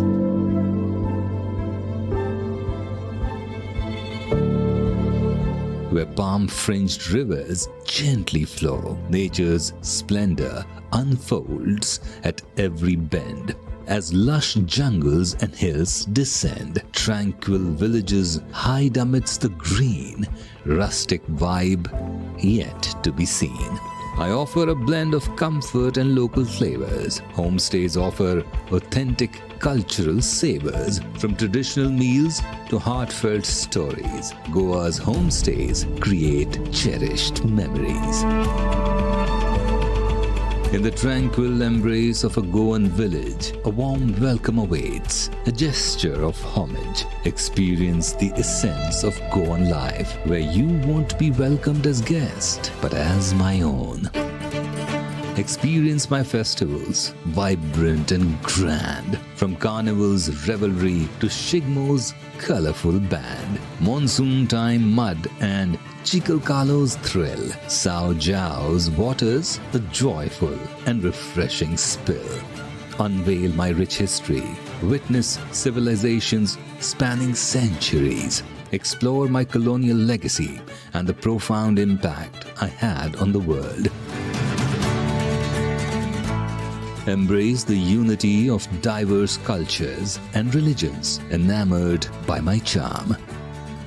Experience the storytelling architecture in the delightful lanes. I am a divine pathway connecting souls to the Almighty, resonating in my renowned temples bestowed with the name Dakshin Kashi. I am glorified as a religious destination too. In my scenic realm, digital nomads reside. Laptop in hand, they find inspiration anew, embracing the freedom with amazing view. I am called as paradise, but to make me a paradise, my government walks made some extraordinary efforts. With love for me, initiatives arise, caring for biodiversity, a precious prize. Preserving fragile ecosystems, a noble quest, creating a healthier world, for it is best. My roads and highways, a traveler's delight. Train connectivity, seamless and vast. With 2 airports and ships that sail, multiple ways to arrive without fail. With every stride, Goa's progress is strong. Under the leadership of Chief Minister Dr. Pramod Sawant, respected Tourism Minister Shri Rohan Knute by their side, working tirelessly with clear vision of 360-degree development. There is a first-of-its-kind collaborative Dekho Apna Desh mission, launched by none other than our Honorable Prime Minister Shri Narendra Modi. There is an incredible 25-year vision for my future in place. Economic and strategic ties with over 40 countries have been established. Goa's homestay policies foster warm hospitality and authentic experiences. Goa's caravan policy paves the way for adventure on wheels. Goa's integrated beach management policy ensures the preservation and sustainable development of its coastal treasures. Tourist safety in Goa is prioritized with dedicated measures in place, offering a secure and enjoyable experience throughout their stay. And then the movies. It's always rolling lights, camera and action here. For Goa is a hot favorite in the film fraternity, and not just in India, but across the world. My love, get that tan. Enjoy that drink. Dance till you drop. Go play in the water. Celebrate life. Have that night and promise me when you go back, you will leave a part of you with me, and I will be with you forever. Come, find that happy face in the happy place.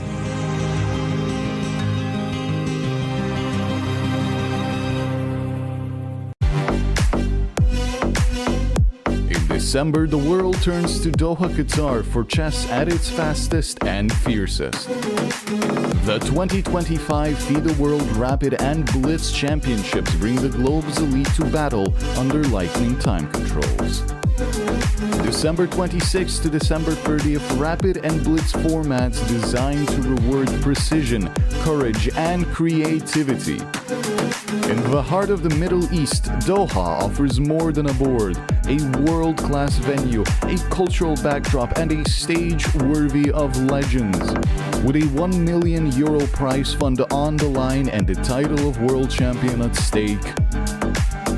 The 2025 FIDE World Rapid and Blitz Championships, the ultimate test of fast chess.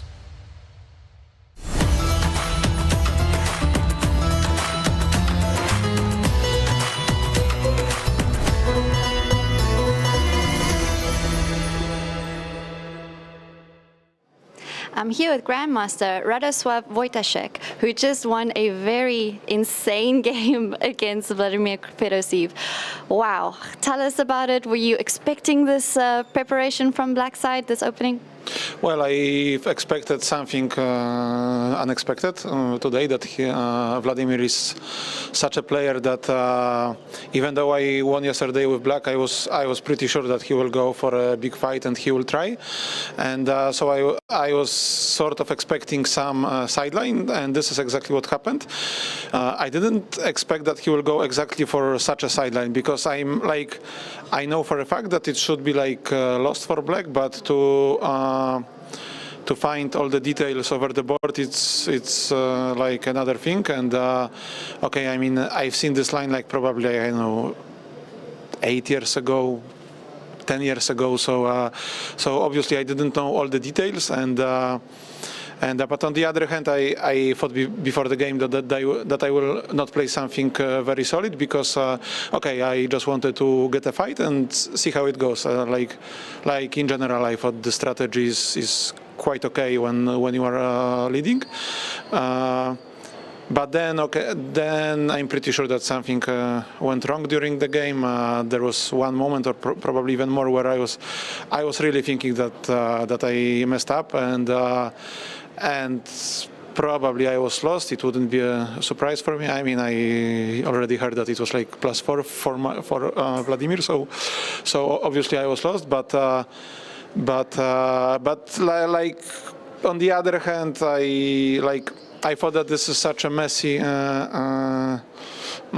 position that I will get some chances at some point maybe, and this is exactly what happened. Even though I thought that okay, like objectively I might lose because I messed up something, but yeah, but it was quite strange, because I had this dilemma if I should go for this line, because okay, I sacrificed a rook, but I knew that this is very good, so maybe that wasn't the smart choice, but it, I mean, finally it went well. Up until where did you know this line? Because us checking with the computers, obviously chess is so much easier with an engine on. But when you played knight c3, knight d2 was the only correct move there to actually go forward for winning for white. And then the rest after that is quite simple. So what were you thinking of knight c3, knight d2? What calculations were going on there? Knight c3, sorry? Yeah. Knight c3, when you played knight c3, should be knight d2, only winning move for white. Knight d2, no, I didn't. Actually, I knew till knight e2, knight e2, move before. Yeah. And when he went for knight c6, actually knight d2 didn't even cross my mind. I mean, obviously, like I've seen this move, but knight c3 looked so much more natural. But then he went e5, and after e5, I think it's already not ideal for me. Let's say like this. But yeah, I knew till knight e2. More, I sort of knew. I thought this is what was in my file, but I mean, to be exact, I would have to see the file. But as I said, it was like many years ago, and yeah. Actually, knight d2 is very smart, because it sort of stops e5 play, and because knight c3, e5, it got really tricky. So it sounds like you were prepared to go into this mess. Tell me a bit about your opponent's mindset. What do you think went through his mind preparing for this game and going into this kind of all-or-nothing mentality? Yeah, actually, it's what I expected. I was just not sure which line he will choose. I didn't guess this exact line. I thought that he will go for some other line. And so, yeah, as I said, I was pretty sure that it will not be this, like, you know, solid game where he will go for something that will play 6 hours. I thought that he will go all in, and this is exactly what happened. I mean, I know him, we all know him. He's such a exciting player to watch. So even though he lost yesterday, I was fully sure that he will go for something like this. As I said, maybe it wasn't the best choice for me to enter this one. Maybe I should be the one who should do something more solid, but as I said, I thought that since I expected something like this, I was sort of ready for it. Well, thank you so much, Frederik. This is one of my favorite games of the World Cup so far. Enjoy your rest day tomorrow, and we'll see you at the next round. Thanks a lot. Welcome back, everybody. There's so much action everywhere. I don't even know where to start. Jordan van Foreest won his game, equalized the match against Alexei Sarana, so they're headed to tie breaks. Maybe we just take it from the top on the top board. Frederik Svane against Gukesh. Frederik Svane so far holding his own. It's move 33. Frederik Svane operating on the 30 seconds per move. Knight d3 he just played, apparently a mistake in computer lingo, because h5 black was even better. Well, after knight d3, rook b1, we're sort of back to equal. And Frederik made another move. He played h5 now. He plays h5 now. Stronger a move earlier, but it's still a good idea. So Frederik Svane in good shape, but I don't think we can stay with one game because we have too much going on. Yeah. Let's check in with Prague. What's going on there? Prague, I think, eventually managed to achieve the winning position. Took the A7 without pawn. the A7 pawn, it will be impossible to hold. Yeah, this looks winning. So Prague is on the way. Anish Giri is in some trouble, or was in some trouble. He was in some trouble, and then somewhat unexpectedly f5 instead of preparing the knight move to f5. I imagine going knight f5 immediately would allow a check, but some king h2 or king g2, and then knight f5 was better. Well, now the knight comes back to help, stops f6. I guess bishop d4 is the idea, but apparently after queen e7, black has just enough activity. Yeah, your own king is also exposed, yeah. Even though it's still a mess. But yeah, Anish might be dodging a bullet here. Okay, let's continue the tour. Pranav Stremavicius a bit, but not that much. Yeah, Vincent Keymer has, well, a serious advantage, it seems. Yeah, he's better now. He probably was even better a couple of moves ago. He could have gone bishop h6, trading the dark square bishops. Yeah. But even then, trades. Yeah, even here, like it's still very, very pleasant. Yeah. How are Nordebek's adventures going? Okay. Jose Martinez not backing down, just went knight to e5. What's that all about? Knight e5, and the queen was already dropped back to d8 because de simply traps the bishop. So like it feels that after a4, all this like a6, king a7 might have been too much preparation. Okay, still a tense situation, but Martinez not showing any signs of backing down. Wants to live up to his promise to not just win, but also play well. Right. Nils is back? Nils is back against Mamedyarov, and wait. So we've seen this. Queen h5 apparently was the wrong direction. Rook c4 takes, e6. And all of a sudden, e6, yeah, instead of e6, some h3 or h4 once again, like solving the back rank first, would keep the position better for white. After e6, queen f6.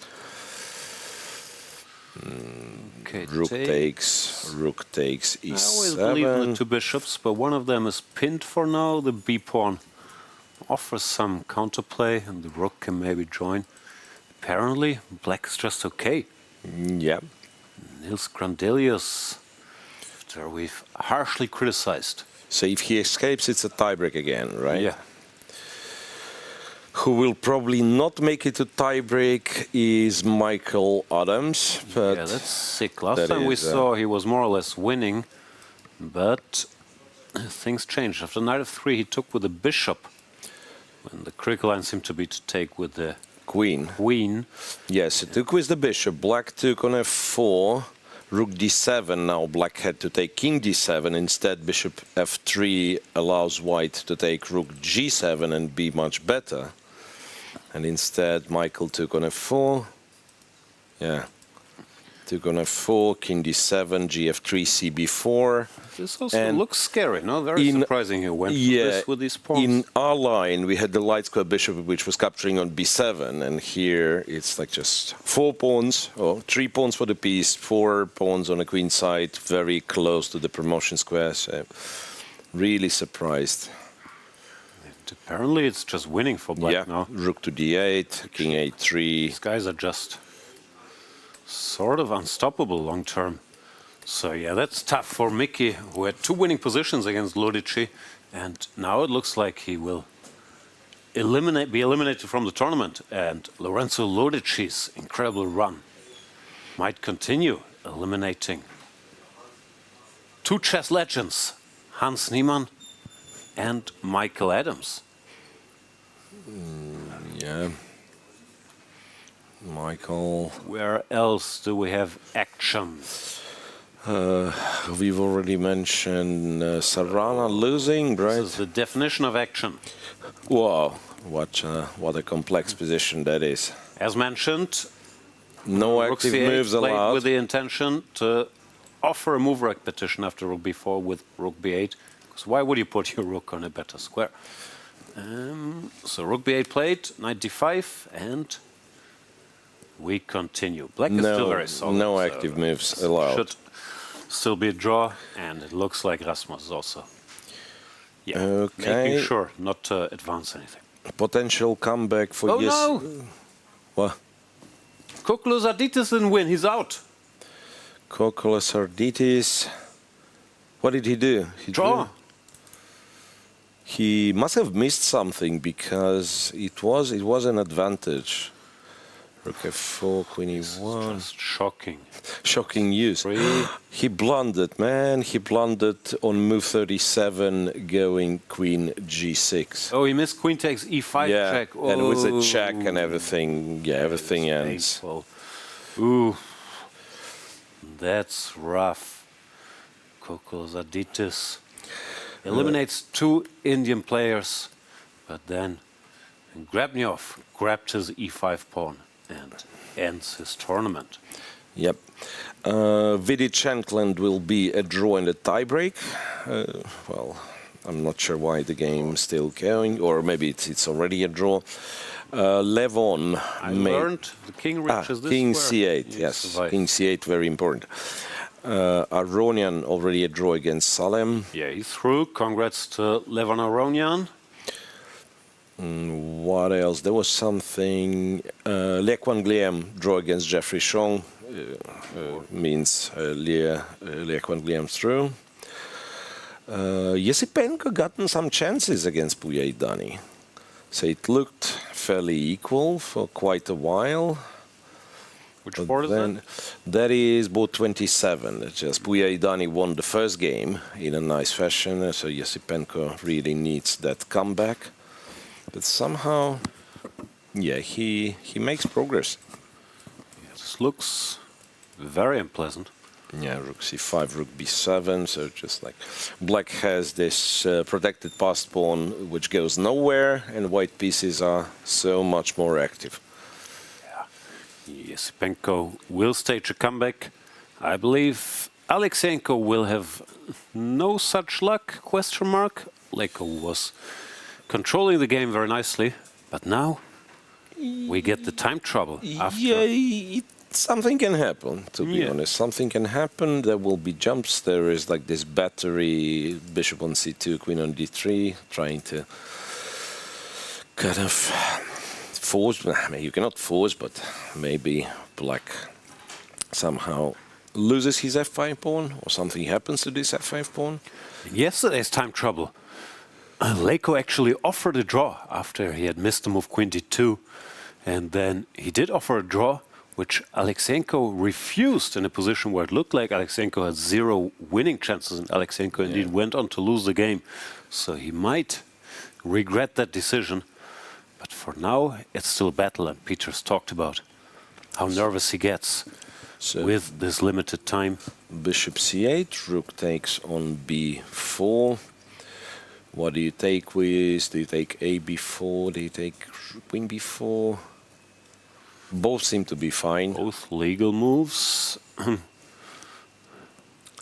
Leko Peter. Money is on queen takes b4. Not changing the structure unnecessarily. No, let's keep an eye on d4 maybe. Right. Any big change? Prague is completely winning now. Just to mention. Anything else? No, not really. Back in with the top board has Frederik Svane made it to move 40, not quite yet, move 37, but he's not giving an inch. He's still slightly better, if anything, with the black pieces against Gukesh. Good showing by, I was going to say the young German, but he's like 3 years older than Gukesh. I understand. It's actually a tricky moment because, well, Compi says it's equal in the line Hg4, Hg4, and you go to H1, you allow G3, and then apparently you go to E2, you allow rook E3 and knight E4 check, and I'd be like scared if they just take on E4. I mean, if Compi says it's a draw, I believe it, but also black has no choice. If he doesn't take on E4, he's in trouble, right? The rook comes. So rook takes, pawn takes, king takes. These are nice pawns, though. King E2 and knight to. Yeah, like the C3 pawn is the real. The C3 pawn is the real hero because, like, if the knight could go to D4, you probably just resign. It's very sharp, seriously. But they would also reach time control by then. So no easy decisions for Gukesh. This HG and rook H1 is far from obvious. Yeah, there's no way to stop the pawn coming to G3 in the way. Like if you allow G3 and remain passive, I think the same sacrifice will be even more dangerous. Yeah, hard work here for the world champion. He's calculating. Arjun we've barely covered, but that's because Arjun has never been in any trouble, won the first game, and okay, this might be a draw, or he wins, probably a draw. But he's going to be in the next round, for sure. So, Anish, bishop d4. Yeah, Arjun is absolutely calm, and yeah, there's nothing to see there. Here, move 34. Stakes are high. Giri with the black pieces got into quite some trouble after f5. The computer says the worst is over, but you don't know what the computer says during the game. And it still looks dangerous. Yeah. This ideas like f6, knight takes, knight f5 looming. Yeah, and again, Compi line is knight e3, bishop takes, queen e6, and black makes a draw, but you might... White take, I mean, you go king f2, I thought. King f2, knight c2. And then you have to spot knight c2, and then bishop c2. Hitting the bishop, and then, yeah, and having this check. If I do my f6 trick, I'll probably... I'm losing to queen e1 check. Yeah. The threat. Okay, clock is ticking for Anish Giri. 3 minutes. Donchenko has 5. Trying to calculate, but this is a difficult spot, not just chess-wise, but also the tension. Good news for Anish is he's, again, one of those already qualified for the candidates tournament. So stakes are slightly lower for him. Doesn't mean he wants to get eliminated here. Yeah, no one does, but at least no additional pressure. Right. So most of the games are still in progress, right? I mean, it's a very usually it is that way. Like the second games are longer than the first ones. Yeah, not that many quick draws and people sort of agreeing to play tiebreak. We've seen some, but we have a lot of rating imbalances where favorites are trying to end it in the classical portion. Or, like here, favorites struggling. Anish taking his time. Yeah. Down to 2 minutes now. Okay, so what happens if you don't play knight e3? Somehow it's awkward to make a move. f6 was a threat, but apparently it's not a big threat. play whatever, b6. b6, six, b6. After b6, f6 is oh, a it is threat, a threat. right? b6 hanging, so bad But example.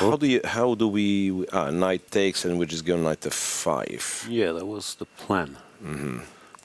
Apparently, after let's say b5, it's not as good. I don't know why. Queen e4 is perpetual. Or what? Bishop f6. Black has a perpetual apparently. Check, check, check. Lots of checks, and b5 is on the board. Played b5, huh? Yeah. Okay, f6 is so tempting. Apparently, the way to play is pawn to a4. Ignore it. Keep the structure. But who wouldn't play f6 here and then find out if he really has a perpetual? Let's see. Donchenko thinking about it.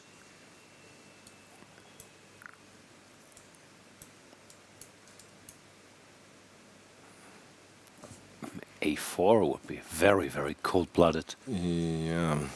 Yeah, there is also this f6, knight f6, bishop f6 line, where white's not better, but also since the pawn moved from b7, white has 0 winning chances. And he's played a4, wow. That is impressive stuff. Tiger blood.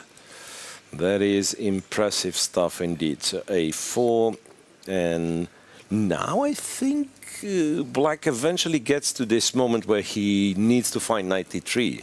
Yeah, yes, which takes it. He probably in some sort of Zugzwang, right? Yeah, there's not much to do. Yes, so b5, a b, and second best move is h5, and it's +3. So it's knight e3 after the exchange of really pawns. Has to do it. Takes. And knight e3, only move. Okay. The good thing is, if it's the only move, he's more likely to find it. But it hinges on this king f2, knight c2 idea, which is tough. Even if you go back, at least you avoided the Zugzwang. Yeah, so check, king f2, knight back is... Yeah, it's actually playable, it seems. Yeah, weird. If we go, I don't know, king f3, then new doors open, yeah? Then queen e1. Yeah. And checks from behind. White's position is also perfect, so he's in Zugzwang 2, yeah? ba, and let's see. Okay, but knight e3 has to be played. Which, yeah, he will probably do for lack of other playable moves. King h8, queen h6, you can't do. Yeah, it's hard to think of is there a move that doesn't lose, right? Queen d7. So then the end game is trouble. Queen d7, f6, right? Takes, and knight b7, important. Which is why he played a4 as well. Okay, tense moments here for Anish Giri. Knight e3 or bust. And he chooses knight e3 now. Has he? No, he didn't choose anything. 1 minute, by the way. Yeah. And I imagine, like, if he had any other alternative, he would... also, knight e3, you have to make sure that all of this is not... Well, you don't have to make sure because everything else loses. Here you have a perpetual, queen e6 here, right? And this one you don't lose because... Gotta play g6. Queen d7. He plays queen d7, f6 wins. Queen d7 on the board. Queen d7 on the board, f6 completely crashes through. G1. So what's his idea? f6, knight takes, bishop takes, and there is absolutely nothing. CD. There's queen e6 trick, and it loses to knight e4. And maybe this is one. Yeah, f6, knight takes, bishop takes, queen e6, and the only winning move is knight e4. Oh, well, okay, that's not that hard to spot. Yeah, I mean, if you get this position on the board, yeah, but I'm trying to explain, like, what... Yeah. Like, figure out, like, what he's planning to do after f6, because it's such an obvious strat, and then... I don't know.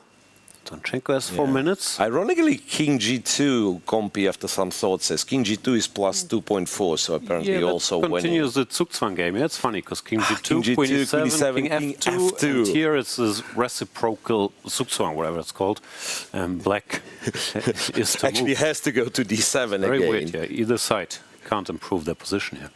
Yeah, that is incredible. Donchenko's smiling. I don't know. He's diabolic smile. Very, very diabolic. So King G2 would be the fancy way, but F6 is so direct. Maybe he can just calculate his way home here. Alexander Donchenko. He's been very close to 2700 before. He's been a bit up and down when he's at his best. He's incredibly strong, can beat anybody, and has defeated many top players, but hasn't always managed to maintain that stability. However, here, winning against Anish would be maybe a boost. Yeah, that'd be a massive, of course, massive result for Donchenko. Move 37 for him to play, so that is F6, recapture on F6. Here you still have kind of in a time deficit situation, but as you pointed out, 94 is, well, not that impossible to find. I guess King G2 and Queen E7, King F2 is so aesthetically pleasing. I mean, still worse than winning the game directly, but it is very pleasing. Yeah, that's true. Well, the question is, does he like fully understand that it's a Zugzwang? You know, it's also a thing. And the clock's ticking. Clock's ticking. 2 minutes. 2 minutes. 1 minute. Well, checking up what's happening. Mamedyarov is no longer winning at all. Martinez, Abdusattorov, stuff happening, can be anything. Pranesh somehow held his own and is not necessarily losing against Keymer. Pranesh is resilient. Resilient Pranesh. Pranesh the resilient. Donchenko trying to decide here. Time to make a move. Checking the clock. He doesn't look excited. Normally, if you saw F6 and thought all the lines are winning, he'd look more excited. No, he doesn't. Okay, Leko Petter is completely winning, apparently. Yeah, he's too strong. Leko Petter is completely winning. What else do I have for you? Yesipenko, I'm not sure. Yeah, looks like winning as well. A lot of clock checks there from Donchenko. Still no move. Come on, move. Stop looking at the clock. It'll be silly to look at F6 to lose on time, you know. It's frozen. No, completely. King G2. Man, 20 seconds. What are the other attractive moves? Like Queen E6 you could consider, but it's very strange. Just play a move. Maybe just believes the Super Grandmaster. But you have to move. There's too many. Yeah, F6 coming. Come on. Oof. On 4 seconds on the clock. Wow, that's a winning move. That's a winning move, and this is where this 30 seconds of increment comes really handy. Yeah, no, they're nice, because you don't want to make the remaining moves with 3 seconds total. Knight takes F6. Yes. Bishop Giri takes, was and planning I guess for Anish that. was relying on Queen E6, but Knight E4. Yeah, check and Queen E6, whatever. Yeah, but Knight E4 is sort of a cold shower. Queen E6. Yeah, Queen E6 wait. Just has to spot Knight E4, move the horsey, defend the bishop. By now, Vincent Keymer checking in on his compatriot. Yeah, Knight E4 played. Knight goes to E4, White's completely winning for Anish. On move 39, so one more move for White to make before breaching time control. Anish not blinking, gets ready to give a check. I guess some checks is what he's planning, but the king, well, at least Compi tells us the king is running away. After Queen C4, where do you go? Or actually anything. King U1 is good, King G2 is good, yeah. I guess that is... Okay, now you still need to do some calculating, but the good news for Donchenko is he can do that after move 40. So Giri very close to elimination, and Vincent Keymer looking with interest. There wow. we see the tiniest head shake. Anish. Queen C4 check played. Queen c4 check, king e1. I don't know why would he go king e1. Yeah, move 40. I guess move 40. You just go king g2, right? I don't know. Queen e2. And you can just block with the knight. No, the problem is when king g2 played after queen e2, knight f2. It's queen e6 again. And you have to. No, but then then queen e6, knight e4, and you don't have a check. Queen a2, king h3. Yeah. It's still somewhat funky though. Somehow you cannot unpin immediately, so the whole thing stays. And but also if white gets 1 or 2 free moves, it's checkmate. It's bishop c3, knight f6, and checkmate. So black really can't spend a lot of time. No, like say if you were to go queen, where are we now? Like if you were to go queen a4, I believe bishop g7 is also, this trick also works. Also yeah, bishop g7, knight go f6. bishop c3, I mean, you can't really stop knight f6. And, yeah, true that. Okay, so apparently Giri, in a world of hurt, might be out of the tournament if no miracle happens here. Wow. Result for Donchenko. Breaking news, but Gukesh is apparently in trouble. They've just made move 40. German boys slaying all the giants. So not the time to celebrate just yet. Yeah, I mean, I'm not sure how serious it is, but at least Compi is very optimistic about Black's chances. You just trade on e1 and go to e7. That is, and I guess all the way to h4. But how do you break through? Maybe you move the king, go to f5, and then not to h4, but e3. Ah, that's the knight on e3. So yeah. f5. Okay, interesting. So the d2 knight it kind of has to defend b3, not moving. Yeah, very promising. Oof. Very, very promising position for Frederik Svane. That'd be quite a day for German chess. Okay, we're not there yet, but Frederik with a good position against Gukesh and Alexander Donchenko winning against Anish Giri. Yeah, that is... Big question is Rasmus Svane also drawing? Rasmus Svane... nothing changed. Nothing changed. No active moves. Slightly unpleasant. I'm sure it's 0-0, but mildly unpleasant still. And Blue Bomb already in the next round. Let's check with Vincent Keymer. Vincent Keymer somehow, pressure. Yeah, keeps it under control. And I believe by now everybody reached the time control, right? I can see like almost everywhere. It's move 40. Yeah, for sure. Adams, I think, did not make it to the time control. Yeah, he lost Mickey Adams has lost and he's already out.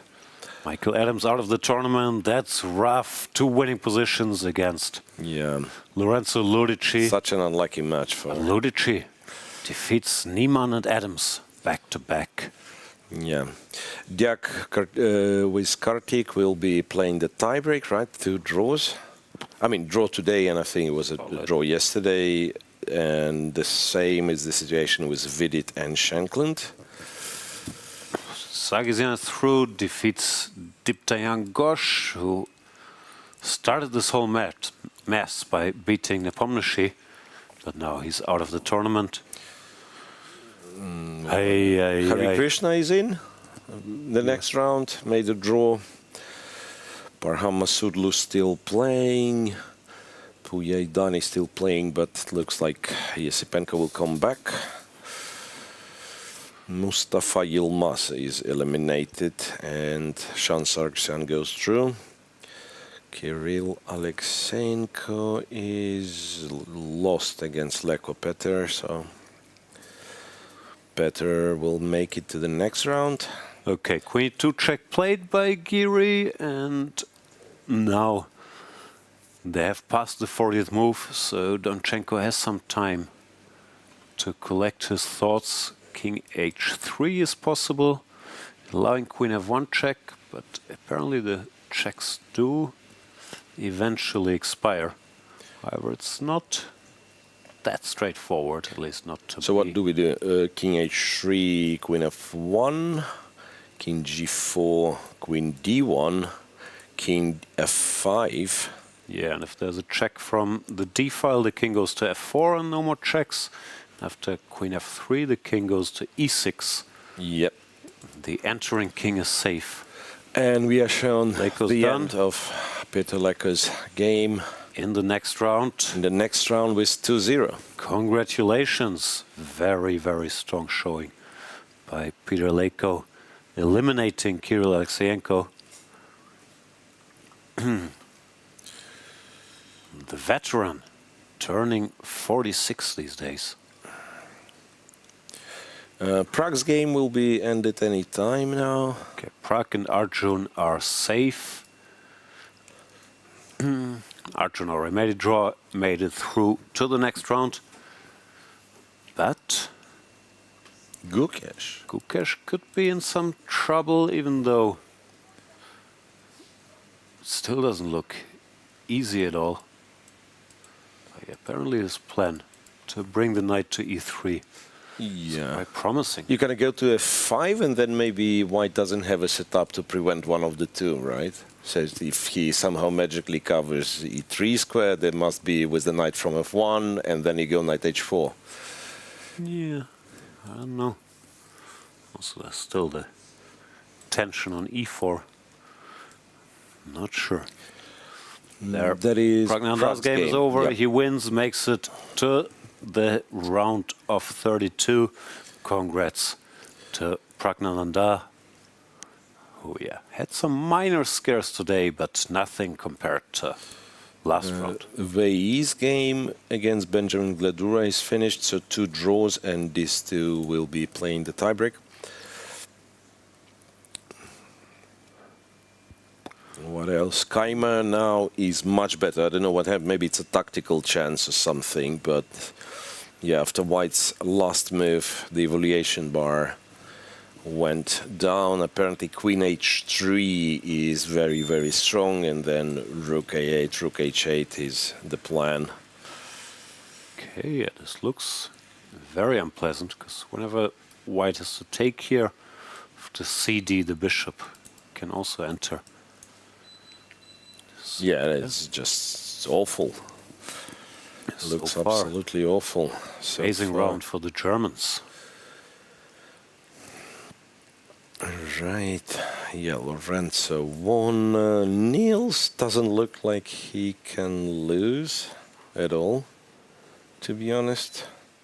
So Mamedyarov, Grandelius will be a tiebreak as well. We'll get quite a lot of tiebreaks.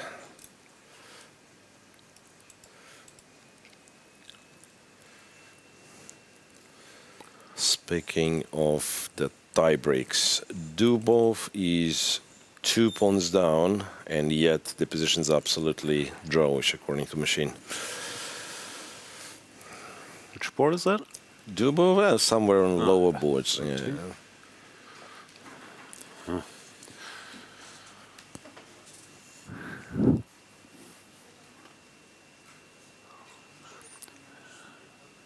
So how do you do this schematically? Stop the a-pawn, then you go h5. If the king comes over, you're in time to grab this and give your bishop for the a-pawn. Yeah, I guess this is the trick. Yeah. You say you have wrong corner, sir, or the wrong bishop. And we will switch to an interview with Praggnanandhaa, who made it today. I'm here with Grandmaster Praggnanandhaa, who has just advanced to round 4 of the FIDE World Cup. Prag, as our press officer Michael Rahal says, the top players are dropping like flies in this format. What do you think? Yeah, I should have also been one of them at some point. But yeah, I managed to get lucky in the first match. My opponent played really well. Like, I think he's really underrated. Yeah, I mean, the way he played it should definitely not be like 25-35. At least be like 26-50, because at some point I just couldn't really see his weakness.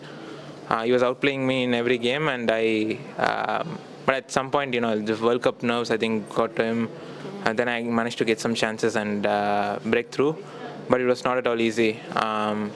And yeah, I was just happy to make it to round 3 first of all, and yeah, this match kind of went well. I mean, basically it was down to this game, and I'm not sure what was going on. It was quite complicated, but I thought I'm always the one who's pushing in these positions, even though I'm exchange down. I have these active pieces, and this pawn on a6 is always annoying if I get ace on. So it was tricky for him, but I guess there should have been a way to defend, but practically it's tricky. Let's talk about your previous round tie breaks. That was intense. You found yourself in must-win situations, and you mentioned your opponent's nerves. Do you think ultimately it's because you could handle your nerves better that you advanced, even with some shaky games? Yeah, I think that's one of the reasons. Playing last World Cup, having an experience like that definitely helps. But yeah, as I said, he was just playing really well. I should have also lost the second 15+10 game. Yeah. I was also completely lost there, and also after that also I was in a must-win. So yeah, it was a crazy match. I'm happy that I managed to pull through that. You had a stellar World Cup in 2023, coming second. What did you do then that you are also doing now in terms of routine or prep that you know works in this format? No, I don't think there is anything special. Sometimes you just have to be lucky, like I was the other day, because I was really close to being sent home, and sometimes you need these critical moments to go your way. But I don't think there is any one special secret. And Prag, I want to know your opinion about this discussion going online of top players like yourself, usually playing in invited closed events, so between each other. And now we see them playing against lower rated opponents and not doing too well. What do you think about that? Is there some kind of correlation about playing in closed events and playing in these open ones? Yeah, I think the style needs to adapt. Like when you play the closed events, it's a bit different. Like here, you try to take more risk, but also the opponents are really strong. Like you're, everyone is strong. Everyone is a grandmaster. So when you sometimes push too much, it can backfire. So all these aspects are there, and yeah, it's a completely different game. I think that's why tournaments like Grand Swiss are really interesting in terms of games. There are just so many fighting games, so many exciting games. So. Yeah, having these tournaments do provide a lot of excitement. And final question to you, Prag, is I've noticed your mom is not with you for the first time at a big event. Are you here alone? You have a second here, and how are you enjoying India? Yeah, this is like a home to me. So I'm getting Indian food, and everything is comfortable. So. But yeah, that's true. Like my mother usually travels with me for almost all the important tournaments. So this is first, big event that I'm here with my second. So yeah, I'm having good time so far. We'll see how it goes in the future games. Well, thank you so much, Praggnanandhaa. We can hear them chanting your name outside. Lots of eager fans waiting for you. We'll see you at the next round. Thank you. Welcome back, everybody. They grow up so fast, traveling without the mom. Good job by Prag. And we will switch to Ketty. What's going on in the Anish game? Has Donchenko made a move? Anish is struggling in this position. They just made 40 moves, so they got extra 30 minutes on the clock. So we expect them to think a little bit here. Let's see what we can have in this position. There's a check on the board, and if there is any way that this king can hide, and where is this spot? So white can go king to h3, and after this check, this king goes all the way to d7 is this square white wants to hide. So let's see, check, we go here, king to f5. If you stop that, then king f4, and here we are going to hide this king. If instead of queen to d5, you give this check here, now now we have king e6. After this check, we have king to d7, and already here, after any check you give, we have the knight getting on d6, and in this position there is no more check, and white remains with extra piece on the board. Huge chance to win here for Donchenko and to come back in this match to take it to the tiebreaks tomorrow. No, his first game was a draw. If he wins, the match is over. First game is a First game in this match was a draw, so here we are. Yeah, that's a big, big. I believed Giri won yesterday. My bad. Oh, that's a bad news for Giri. That's a very bad news for Giri. Right. You guys have analyzed the position, what he could play. That was not so easy to actually figure it out. The move that was correct in this position. Queen d7 has been played, but as you mentioned, knight to e3, and then when king moves away, knight to c4 is the only move here. Black. Well, this one we didn't see. Oh, We've seen the other one. We've seen king f2, knight c2, but this is. So this was another way that actually black could hold the position. Either queen to the e2 or queen e4, I guess, is much better now. Just taking one of these pieces from a white, and Giri could survive in this match. And instead of this, not so easy to find this knight e3, knight to c4, or knight to c2 move. And we just heard people screaming. Yeah, That's Praggnanandhaa is leaving. The fans are excited. He defeated Robert Hovhannisyan. So it's party time. Yeah. This is the best thing you can see here in this tournament. This is what a crowd. Tap security, lock your hands. You need to secure the perimeter. The securities are really, really, really tough. They're big guys. All tough security. They all almost literally me. called tough security, right. And that is very good. Yeah, and in fact, Prague is extremely popular here in Goa. Extremely, extremely popular. Of course. Wow, this is amazing. There was a moment when security had to actually hold the barrier as well, because people were just jumping over the barriers. One of the days. Yeah. Look at this guy here. He can't get in the crowd. He can sneak in. Security is not spotting him. Crawl in there. He's too small. Too small. Right. I think he's on it. Yeah. Wow, this is extreme. And we're back. As we said, Prague is not only popular here, but it's very popular everywhere. I recall when we won this, what was it, World Amateur Team Rapid Championship, whatever it's called. It was in Düsseldorf, Germany, 2 years ago.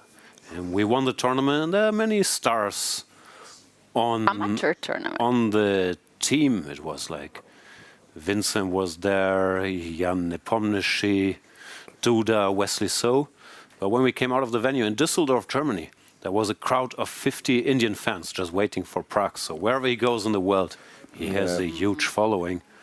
And let's see, what is this? Someone else has a huge following. Is Jordan van Foreest. I don't know about that, but he should be really happy because his opponent just blundered so badly. Alexei Serana, he just gave up this game. Instead of playing rook to e7, guarding the pawn on g7, which was hanging, he played very, very bad move, king to h8, and look at that, after rook to h5, if you take, it's a checkmate in one move, and there's no any other piece to cover this h5. Hallucinated, absolutely. He thought rook takes g7, rook, if I get it right, rook g7, rook g8, right?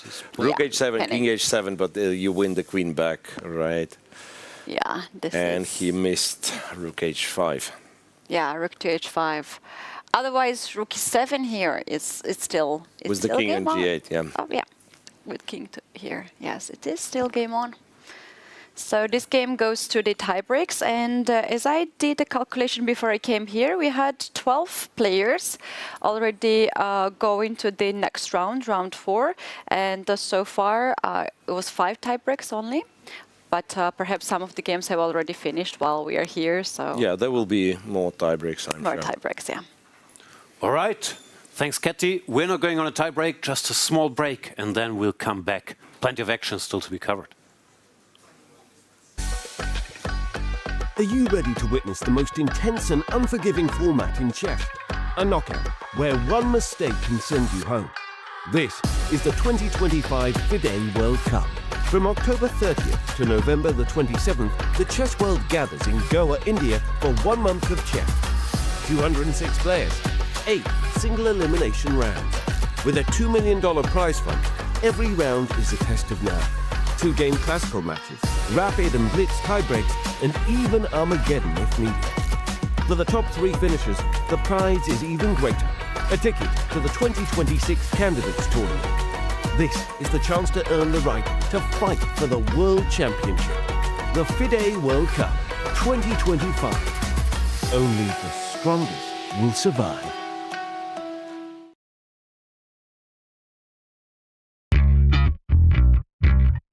I'm on a quest to explore the history of Goa.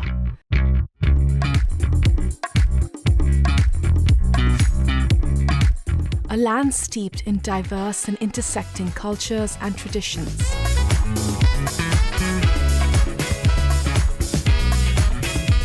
I think this is one of my favorite pieces of art in the city. Here, influences from multiple faiths coalesce in beautiful ways. From religious sites to charming villages and vibrant streets.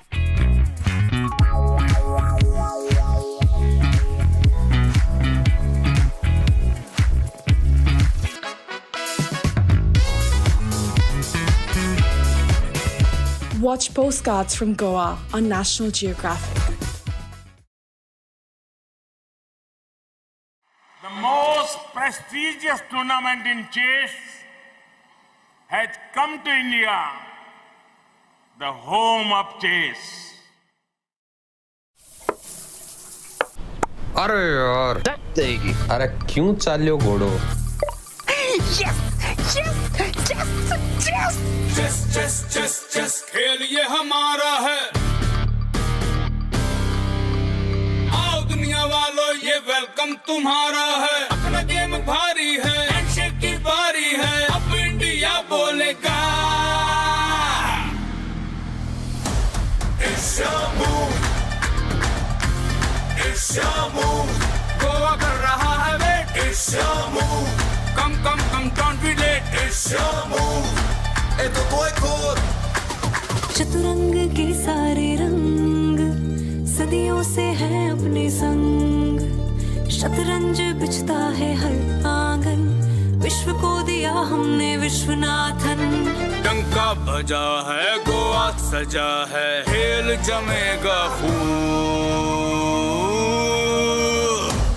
It's your move हो न जाए checkmate It's your move check में भी होगा just It's your move Goa कर रहा है wait It's your move Come, come, come, don't be late It's your move Esto todo It's your move एक दो ढाई It's your move It's your move It's your move It's your move It's your move The FIDE World Cup 2025, starting from 31st October to 27th November in Goa, India. It's your move.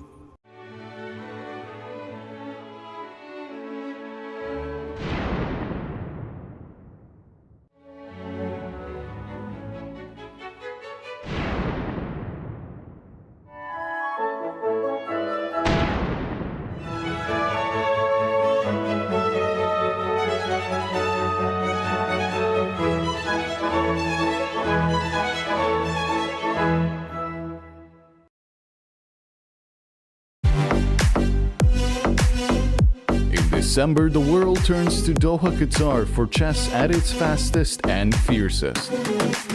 The 2025 FIDE World Rapid and Blitz Championships bring the globe's elite to battle under lightning time controls. December 26th to December 30th, Rapid and Blitz formats designed to reward precision, courage, and creativity. In the heart of the Middle East, Doha offers more than a board, a world-class venue, a cultural backdrop, and a stage worthy of legends.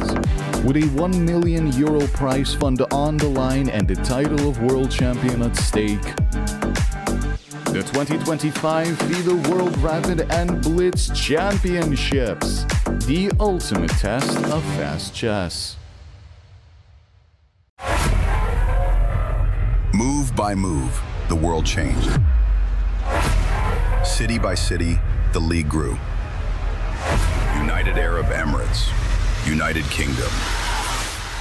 Now, the pieces take position again, this time in India. Not just another move, the mega move. Tech Mahindra Global Chess League Season 3. December 13 to December 24, 2025.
Welcome back, everybody. Round 3, day number 2 of the FIDE World Cup. The first time control has passed, but there's still plenty of top games going, and this looks to be, so far, an amazing day for German chess, because on the top boards as still running, we have 3 German players and Miro. And you just last time I checked, they're all winning. And you just jinxed it. Which one? Rasmus apparently just played but a terrible move.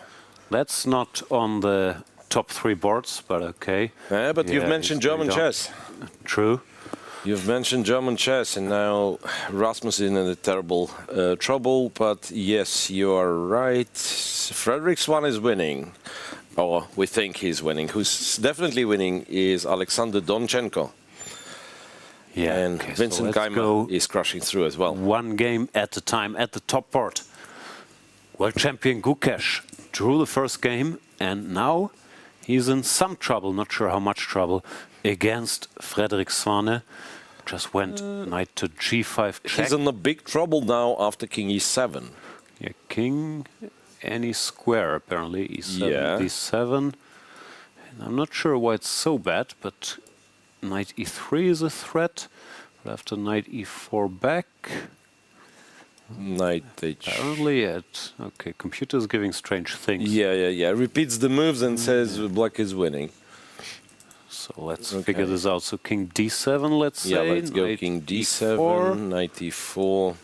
Apparently it's some kind of Zugzwang again. No, king e7, wow. Oh, this is complicated. That is tricky. But it seems long-term the black position is just somehow winning, because his knight is too strong. Yeah. Nothing easy yet. The thing is, like, if you exchange on c5, then you're officially at pawn down, and then black goes just b6, knight to d6, and eventually goes some e4. slow stuff happens? Yeah, e4 in the right circumstances somehow. Okay. Of course, it's never over against the world champion. He will put up steep resistance, but Frederik Svane with a good chance here. And Donchenko against Anish Giri found the correct king march, as Katie showed. King on f5. Looks like Anish is just a piece down. The checks will expire sooner rather than later. Queen d5, king f4. There's no more checks. And queen f3 or queen f1. The king goes all the way. King e6, queen c4, king d7, queen d5, knight d6. And there's also no more checks left. Yeah, and after knight d6, queen c5, you have queen f7, right? Yeah, anyway, way too many pawns for any of these extra piece positions not to be winning. Anish Giri, 6 World Cups under his belt. This is his 7th. Furthest he went was 2015 to the semi-finals, and currently looks like round 3 could be the end for him. Yet again, as it has been a couple other times in the past. The good news for Anish and his fans is that he's already qualified for the Candidates tournament. He won the Grand Swiss tournament, so this is playing with house money for him to some extent. Still, of course, he will not be happy. Vincent Keymer has an absolutely winning position, and he has it already for quite a few moves. Pranesh's last move, king f2, allows, it's either b5 or the move computer likes, queen to h2. h2 looks good, threatening, I guess. Bishop e3 or bishop f4 as well. Yeah. Then b5 if needed, playing the rook. Yeah. There we have Vincent. Pranesh looks like he's unhappy. Simply winning. So Keymer on. So he won both games against Vladislav Kovalyov. Now one draw, one win. He probably wins more rating, huh? Being rated 27, 70. No, he wins today for sure. Yeah. Arjun is keeping a rough pace, but Arjun made a draw today, so they would both be at 3.5 out of 4 battling for the number 4 spot in the world. Vincent focused here. He still has 19 minutes, and his position looks overwhelming. So, out of kind of big ELO favorites remaining in the playing hall, he's the only one who has a good position, because Abdusattorov, like we've already mentioned, Giri losing, Gukesh in trouble, and Abdusattorov, we fancied his chances in the middle game, but now he's worse, and also he lost game 1. Yeah, Queen H2 just played by Vincent. Yeah, desperate spot for Pranesh. Like nothing to do, really. Like Bishop E3. He also doesn't have moves. It's another almost Zugzwang situation. I don't even know what you do. If the rook moves, Bishop E3 ends the game. If the queen comes closer, then at least Bishop E3, King E1 resists, but for example, Bishop here threatens checkmate. King moves, and now B5. Now B5, yeah. If the knight jumps, then the rook comes. Knight B2, yeah, let's create knight B2, rook A1, knight D1, and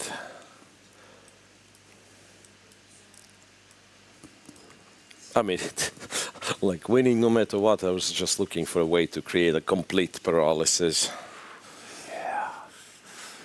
Maybe shouldn't be fancy. Just go rook B1. Make a move, sir. Yeah. No. Desperate situation for Pranesh. Is Pranav made it through at least.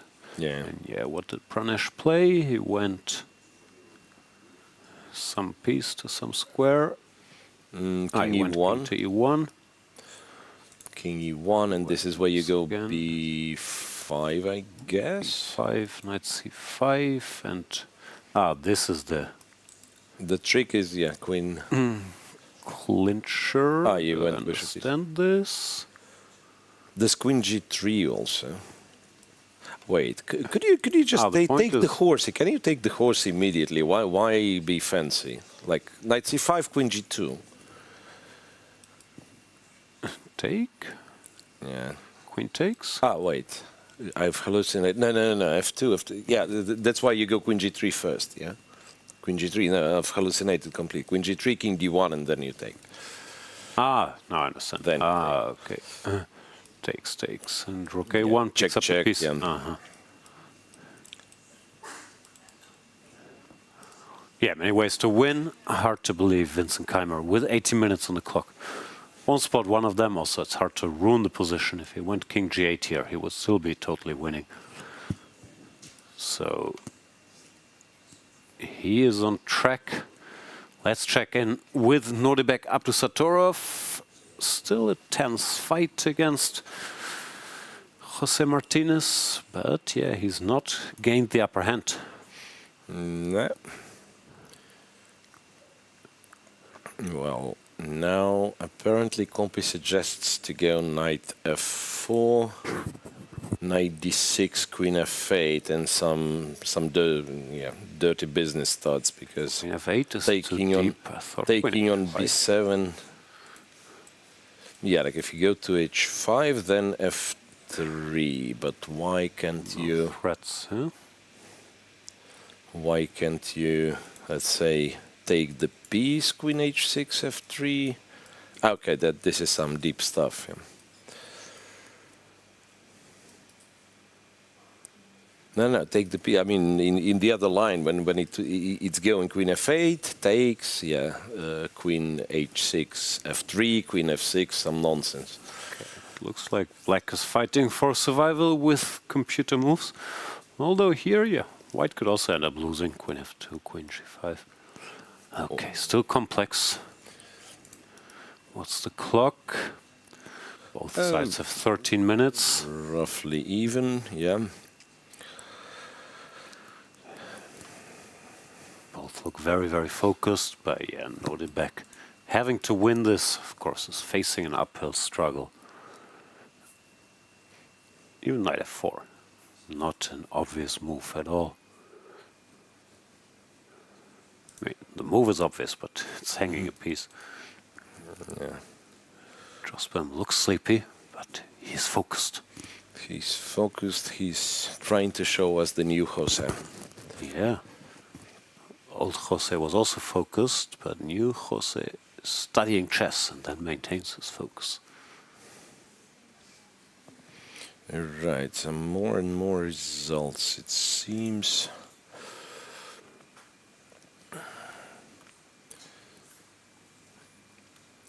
What else is in progress on top boards? Not much. Nils Grandelius with Mamedyarov for quite some time. It looks like this. Black pawn on b3. Wonder if black could ever win if Mamedyarov pushes too hard or doesn't want to make a draw. Pawn on b2. Yeah, some questions can be asked. Yeah. So there is that. Richie Rapport makes another draw against Yazgan Erdogmus. So tie break tomorrow for these two. There we see Nils. And now is the tough times for Nils Grandelius. 7 p.m. He's starting to worry about dinner. Has to call home. Then be in bed no longer than 10 p.m. But that's still some hours to go. And Queen f6, still hinting at b2, defending the rook. So I don't know. Bishop Also, Mamedyarov was completely winning earlier, so it can't be thrilling having to defend this now. Not saying he should lose, but he has to be a little careful. Yeah, like now, bishop. Where do we go? Bishop b4. Bishop Computer a3, suggests. Yeah, bishop a3 is normal. Yeah. We can Rook b8. Chase the pawn. Rook b8. Queen c7. Queen b6. What is his endgame? This is this is always a so question. easy, Like, is it? King is so far away. No, but maybe you make a draw. I mean, yeah, like you sack the bishop on b2, and is this a draw? And that's always it's always a problem for me that to tell if. Yeah, I think this one is right. But normally light square bishop with this construction, especially without f1. Some are like, yeah, this one should be a draw. Just wait, but yeah, not a dream after having a one position. Yeah, being winning for most of the game. Nils very focused. Yeah. Anything that is, Rasmus Svane is the next game. Like if we go by rating, next game which is in progress is Evander Liang against Rasmus Svane, and Rasmus. Normally it's lost. Never easy, these rook end games, but normally it's easier to be the attacker than the defender. And I could feel it coming a little bit. I was joking about these passive moves, but here, for example, why go rook b8? And rook c6 or rook d8, rook d6 is stopping d6, yeah. knight d5, because it's not like white is going to repeat moves anyway. He was trying to offer the move repetition. And this should be a draw, but now the game continues. You're slightly worse. Waiting, to wait passively. Check, yes, g5 takes, e6. This was all correct. King f5 also good. King e4 apparently. Big mistake when king f4, staying in touch with the g-pawn, was fine. But yeah, he did this a bit to himself by not clarifying it earlier. Alright. Although I still don't really understand why king e4 loses and king f4 draws, b4, ab, king b3. Yeah, and king b3 is kind of the only move. Difference. Now we have time for something. Okay, it's too complicated for me, but I guess it makes a difference that now the king can take the pawn on g5. Yeah. So rook d8 played, rook b6 played. Yeah. Now it's lost. Yeah, you just lose all of your pawns, I guess, because if king f5 you attempt to do, rook b5 and the a pawn running. Yeah. Okay, ruining the great day for the Germans a little bit. But what can you do? Daniel Dubov is apparently holding against Georg Meyer. Right. How many games are we left with? Let me see. 10 in total. Giri's game gonna end anytime soon. Okay, let's check. So will be Pranesh's game against Vincent. Yeah, Giri gave the check on d7, king f4. He can return to this queen e6 construction for a move, but he's never threatening anything. So white could go g4, maybe intending g5 even. Black is also in Zugzwang. King h8, we take the pawn or the queen. Yeah, bishop h7, we'll just take the queen. Yeah, so after queen e6, okay, g4 wins, but do we have any... Could it be that there is no other win? I mean, g4 is an obvious move, of course, I'm not saying, but like, just to make it a mutual Zugzwang. Okay. The bishop can't move, the queen can't move, because then we take, and the knight can't move, so we don't have that many options. I guess you could move the king back and forth, but g4 is the way. And also g4 ends the game pretty much immediately, so it's plenty good enough. Funny how everything's a Zugzwang in this game. Yeah. No, but I was thinking, like, if for whatever reason g4 is impossible, then could it be that white's not winning because of a Zugzwang? No, apparently he still does somehow. This happened, yeah. Queen e6 was played, g4 and queen c4. Now the bishop is free to move. You just move the bishop. I mean, which some he more does. checks, but not that many. Yeah, bishop c3. Check king e5 and knight f6 is eventually... Yeah, this is agony. I mean, white has to be a little careful, but the king can always hide behind enemy ranks, and then once there's no more checks, it's checkmate. Yeah, very uncharacteristic game for Giri, I want to say, so that he's gotten like good position out of the opening, and then this ed4 was really, really strange. Yeah. Also, I guess for him it's unusual, or for most people it's unusual. Donchenko is a very confident guy, and normally if you play someone higher rated, you try to be solid. Well, that's never on Donchenko's mind. He's just trying to put pressure, and sometimes it can be a strange situation. Can also backfire, but here he's just outplaying Anish. For one. Okay, king to e5. I guess you can go king h8 if you want to prolong proceedings, but sooner or later the king will enter.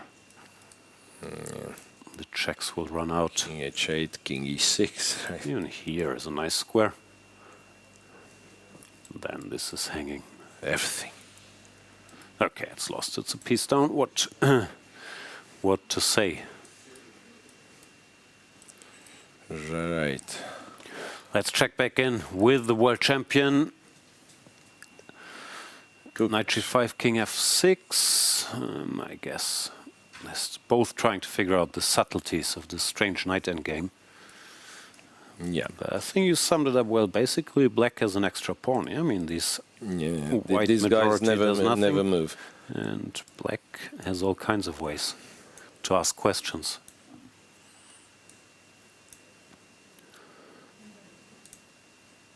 Frederik Svane looking confident. Yeah, mixed feelings in the Svane family. Rasmus is going to lose that rook endgame, which was a bit of an unforced error. Yeah, but Frederik really was a very good chance. And Gukesh is down to 6 minutes, and this is like final time addition. There won't be any more time added to his clock other than 30 seconds increment. But to get the increment, one has to play the move. So I checked a bit if black was to trade on e4, and probably he shouldn't do it. Like knight e4, like if you exchange the knights the other way by just taking on e4, then you gave white a chance to go and c5. White has some c5 counterplay. Yeah, but also there is no reason to. Yeah, also there is absolutely no reason to take it. So basically, there is like no defensive setup. Yeah, it's just apparently it's bad long term, so it's not like you can do this one maneuver or this one setup that holds. And the Donchenko game is over. Donchenko, I'm assuming, wins. Yeah, there are the kings. And eliminates Anish Giri from the tournament. Congrats to Alexander Donchenko. Well played. What a performance. And we're down another top favorite, the Grand Swiss winner Anish Giri, world number 5, eliminated from the event. So Anish is out. Who else? Wesley Saw from the very, very high rated, right? Wesley's out, Nepomniachtchi is out, Hans Niemann is out. Abdusattorov in a big trouble. Probably out. Nihal Sarin is out. And even Gukesh might be out Gukesh after today's could game. be out if he doesn't manage to hold this. Yeah, these young 2650 players are not to be fooled around with. Vincent Keymer has chosen a slightly different way. While we see Anish and Donchenko discussing their game. B6 instead of B5, but then you have this. Donchenko says, I don't remember, I have a headache.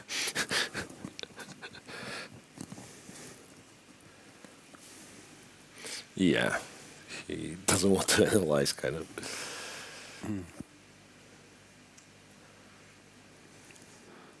That means Anish and his second, Jan Smeets, will leave the premises soon.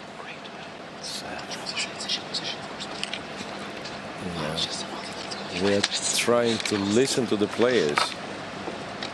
Oh, this is... They're just not saying anything? Are they mic'd up? Okay, talk, guys. But they speak some language we don't understand. Or I don't understand. Is it the German? No, it's Russian.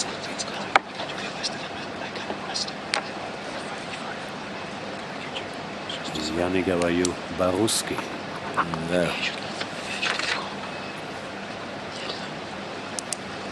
All right.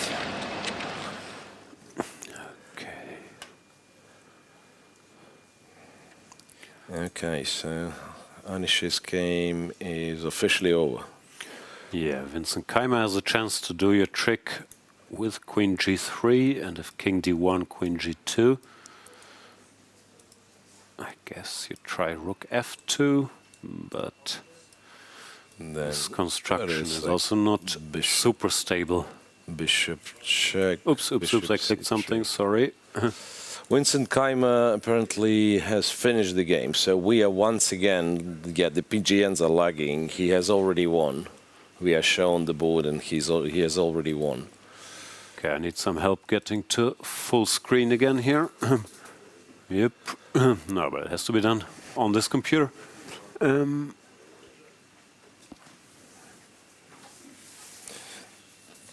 So what is... Yeah, like then it doesn't make sense, let's say, to try to understand what's happening. I wonder if Dubov's game is already finished. Then what? Mamedyarov, it could be that. Yeah. From what I can see, a couple of players for sure are still playing. That is, yeah, Mamedyarov and Grandelius are still in for... And the pawn is on B2. Mamedyarov's game. Pawn keeps marching. The pawn is on B2. Can we... Oh, what's going on out there? Who's that? Those are the Donchenko hats? Donchenko fans, no? Yeah, PGN is lagging a bit, but we can probably reconstruct it. Before Rook C8, Bishop B4, B2. Okay. C8. Apparently still a draw, but fun it is not.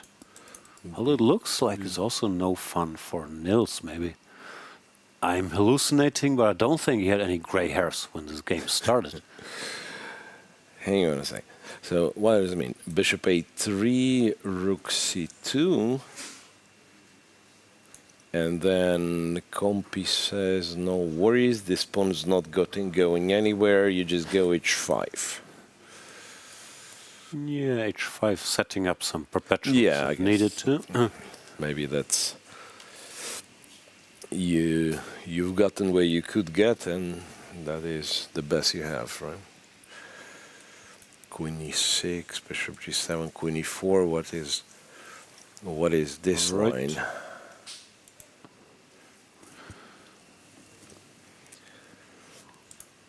All right, and this one still looks like they're still tie-break bound, but yeah, Mamedyarov made his life a lot tougher than it had to be.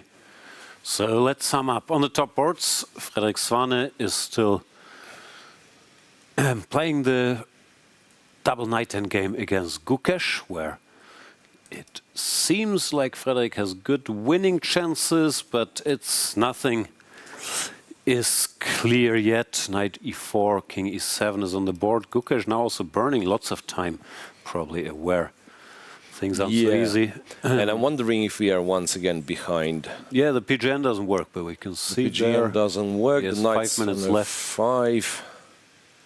King on e7. Yeah, so some knight g4, king e7 was played, and it looks like the... he took on c5, he b takes did c. take on c5 at some point. e4, b6 happened. King to d3, and now it's Svane's move. And knight h4 is just picking up stuff, no? Yeah, am I seeing the position wrong? That's no, it's you pick up stuff, and it's an important stuff. Yeah, interestingly. Knight e3, knight g3 is like the world champion's secret hope. That's his cheapo. Yeah, but knight h4 is...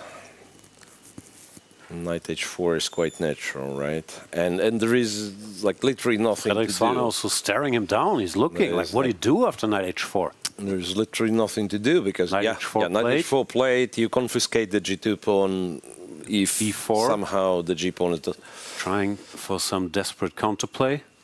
Knight g2. Fun fact: you can also go knight takes f3 if you wanted so to. inclined. Yeah. And okay, this seems like too little, too late. It will take a long time to even build a respectable passer. No, if black just does nothing. Yeah, knight g2. Well, okay. I mean, you take c5. What do we do? Knight e3. This king e2. So king has to go. Oh, and knight c4 even. No, there's like everything's defended as well. Yeah. No, this is just game. Huh? This is just game. Wow. Sorry, this is the wrong position. So I'll try to reconstruct. b6 and king d3, and this is it, yeah? This is what happened. No, what move order? Well, yeah. b4, knight takes g2 played, and apparently it is all over.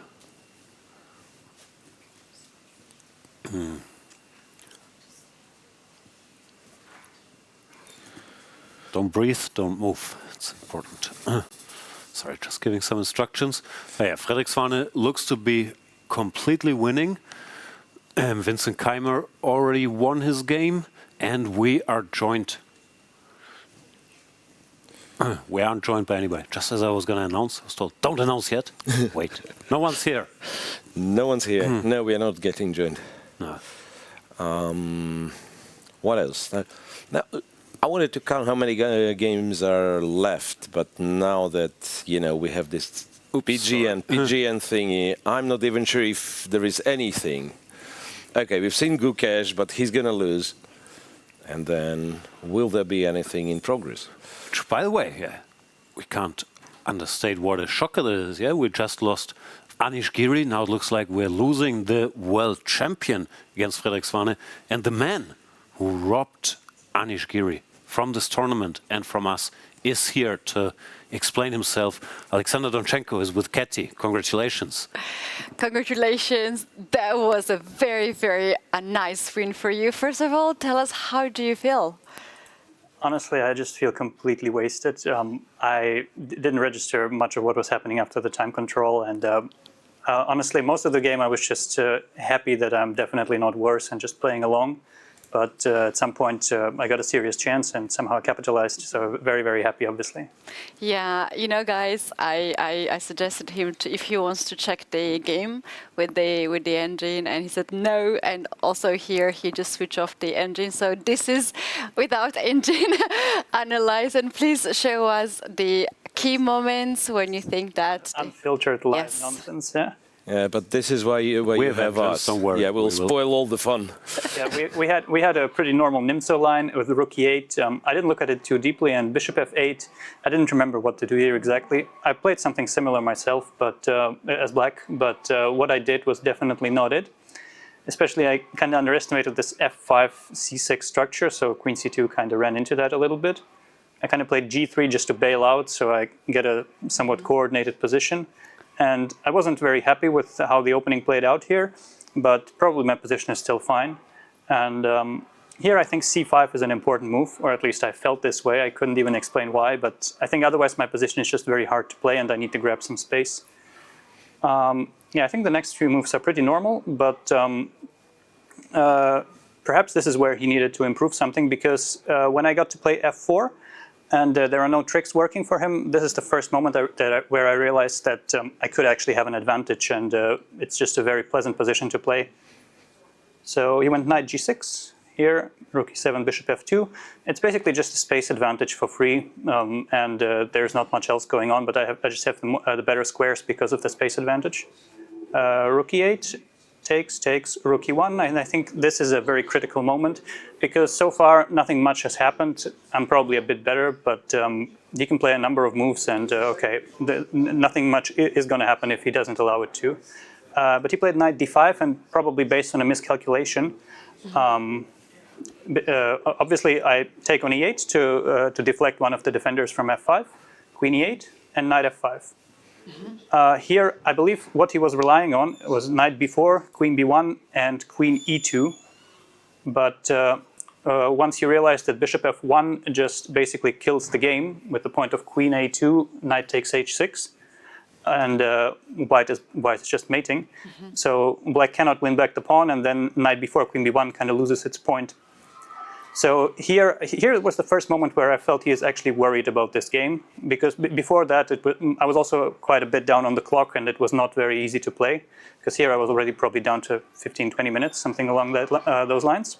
He came up with queen h5, and I think it might be a good move, but I went for knight d6, which is very forcing, and takes, queen takes h3.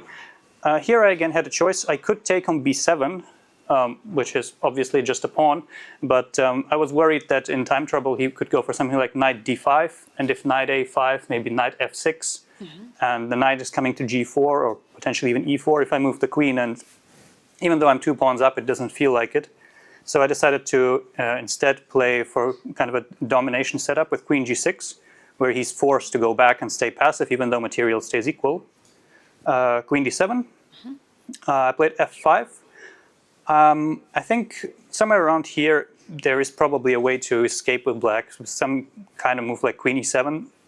But okay, what he played I think was also quite decent. But knight d5, bishop d4, it looks like everything is kind of tightening around black's king. But after queen e7, there is no direct killer, because he always has this very easy perpetuals against my king. Yeah. I played king f1. Just to not let the queen step in, and king f2 was also possible, but then usually c5 hangs with check and all the lines. And initially I thought that he could play b6 here, but apparently I was a victim of my own calculation here, because f6, knight f5 is what I wanted to go for. But here, where I still honestly don't quite understand what I missed. He told me what I missed, and I believe him, but somewhere around here, yeah, right. Here I could just exchange queens and go cb. This is what I didn't see. Because I somehow thought the pawn was still on b7, and that this whole line was very unclear. But he saw it better than me, lucky for me, I suppose. And he played b5. But after a4, ba, we were both very much down on time, and I realized here that this position is kind of Zugzwang for black. There is absolutely no move that he wants to play, and he can't just do nothing. So he played Queen D7. I don't think there is a better move, but it's hard to say. Tell him. 93 check I also considered. I thought I would just walk up like this. If knight goes back. You know, the trick here is knight C2. Knight Then C2. all of a sudden he's surviving. Yeah. And F6. Queen E1 check. Okay. Yeah. Okay, the knight C2, I guess we just both missed. Well, the funny thing is also after King F2, Knight D5, it's sort of almost mutual Zugzwang, yeah? Because your position is perfect and he also can't move anything. No, with black to move is completely lost after Knight D5. But Yeah, your it's to move also is not something you just you can figure out with just a few minutes usually. Yeah. So you went Queen D7, and okay, it just it lets me win a piece. And even though it looks a bit scary what happened in the game, as I'm pinned, so is he. And this position here, he will again lose due to Zugzwang. If he could just stand on E6 infinitely, he would probably make a draw. But there's just no move to wait. So you went Queen C4, King G2. You went Queen E2, which kind of accelerates it. But even after Queen E6, I could find a way to put him in Zugzwang again. Something like King H2, Queen A2, King H3, Queen E6, and maybe King H4. I'm not 100% sure, but I can put the king on any safe square and get this position with black to move. Then he has to let me out of the pin. But Queen E2, which was his 40th move, maybe also a bit panicked, accelerates all this. The king can just walk up, and the queen doesn't get back to E6 anymore. This whole construction with the bishop on F6 and queen on G6 is surprisingly stable. There are just no ways to generate any threats for black. So after a few checks, the king just runs away. You looked very confident already in this position. You knew that was it. When you see that the checks run out, I think a couple more moves were played, but nothing too important here. Yeah, fantastic game. It was really, really nicely done. Jan, Mira, do you have any question to our guest? No, first of all, congratulations. It's just, okay, of course, I'm slightly biased rooting for the German players, and it looked like, you already won, Vincent already won, and Frederik has a great chance to defeat Gukesh, so quite a round for the Germans. And then I guess the usual questions, how do you like the conditions? Any bed bugs? Do you find food to eat? How do you feel in Goa? I would say, honestly, I came to India for the first time here with a lot of worries because, people told me that some places aren't so good. You have to watch out what you drink, everything. But so far, the issues have been surprisingly few, and they're mostly climate related. But that's nothing. Warm? You want German November is what you're missing? No, it's just a lot of humidity. It's a lot of change when you are outside the room or inside. But other than that, I have to say, I mean, I'm used to worse, and I appreciate that we can play here. And okay, you can always improve things. I think it's not so comfortable for people to bounce around rooms when they actually extend their stay and they have to switch rooms sometimes a few times. But so far, I'd say, it is quite nice here. Miro, any questions? Yeah, I had one, but I don't remember how. I think move F6. The moment you played F6, it took you quite some time, and at some point, it was like 9, 8, 7, and then you looked at the clock again. I mean, was it like a hesitation, or you were double checking? It's not like you haven't seen that F6 is a possibility, of course. No, I calculated pretty much the lines that I saw in the game. It's just I thought, is there a way to safely keep the position tense until the time control? Like, could I maybe go King F2, King F1, and then play another waiting move, get to 30 minutes, and then figure it out? Because I was pretty sure that there was no better move than Queen D7, which apparently was my mistake. But usually you don't flag if you're kind of alert and in the zone. Yeah, congratulations. Now 2 days rest. So get some rest and congrats for making it. We also have to inform the viewers that Gukesh already lost his game. So Gukesh, the world champion, is out of the tournament. Thank you so much to Alexander Donchenko and to Katy. We'll go on a brief break and be right back to wrap up the action. I'm here with Grandmaster Pranav off to the third round of the FIDE World Cup. Pranav, tell us about how your match went down. Yeah, it was an interesting match playing against Stremavicius because he won against Wesley on the second round. So he was. I just prepared normally, and I think the first game I was winning from the opening, but I think it was the nerves. I usually convert those positions pretty good, but I don't know that day I just could not convert it, and but in the end he also made some mistakes which luckily helped me. And today I think it was a solid draw. And when you say nerves, do you think that this magnitude of this tournament contributes to that, this knockout format? Yeah, I think the knockout really contributes because also this is my first time playing an event like this, so one small mistake and you're out, and it's a very. I'm very nervous, but somehow I'm playing well, so yeah, it's fine. And Pranav, as the reigning world junior champion, how do you compare the level of chess in the junior section compared to now at the World Cup with all these top adult players? Yeah, also nowadays I think even the junior players are improved so much. Players like Faustino and Erdogmus, they are playing so well. But here it's also different because we don't play like many of this player often. But in this World Cup format, also a 2-game match, it's very difficult because they also have a lot of experience, I think, which is needed in this type of format. So yeah, it's very interesting. And what do you think is more important here in this format, stamina or experience? Honestly, both, but I think mainly maybe some experience because for me also the tie breaks, it was very new because I've played this kind of matches before, but that too in a high pressure situation. I think it helps if you have a lot of experience.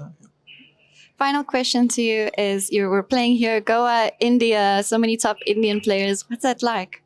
Yeah, it's very nice playing such a big event in India. That too, a lot of Indian chess fans are supporting, and I think it really motivates us, the Indian players, to do better. Yeah. Well, you've got fans waiting for you for autographs and selfies, so we'll see you back tomorrow. Thank you. The FIDE World Cup 2025 in Goa is one of chess's most intense events. A knockout that tests stamina, strategy, and nerves. Here's how it works. It's a single elimination bracket played over 8 rounds.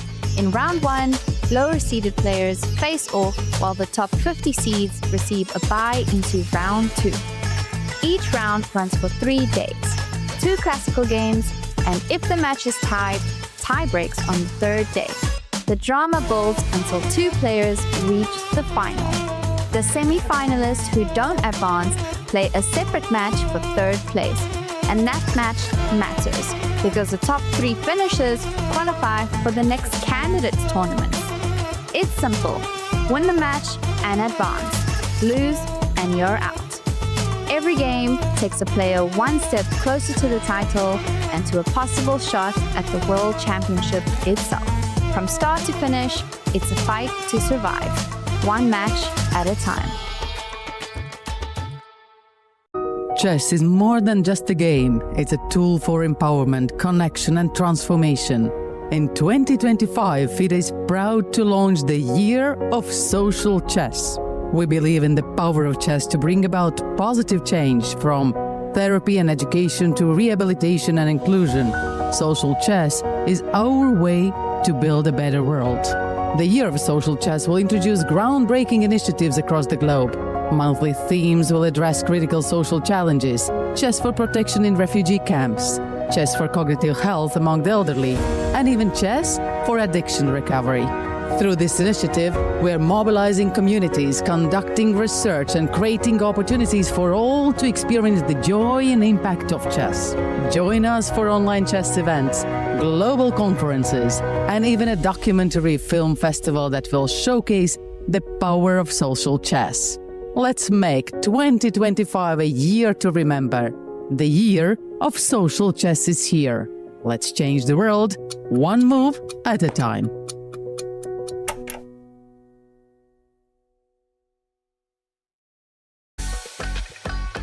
Are you ready to witness the most intense and unforgiving format in chess? A knockout, where one mistake can send you home. This is the 2025 FIDE World Cup. From October 30th to November the 27th, the chess world gathers in Goa, India for 1 month of chess. 206 players, 8 single elimination rounds. With a $2 million prize fund, every round is a test of nerve. 2-game classical matches, rapid and blitz tiebreaks, and even Armageddon if needed. For the top 3 finishers, the prize is even greater.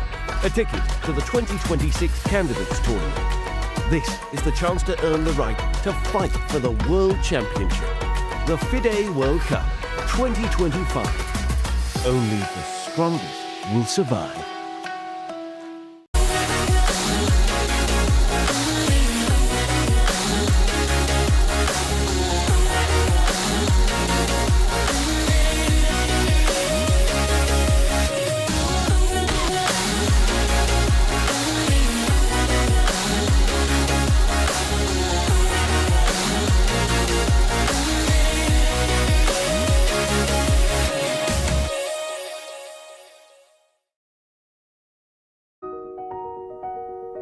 Welcome to the FIDE Online Chess Museum.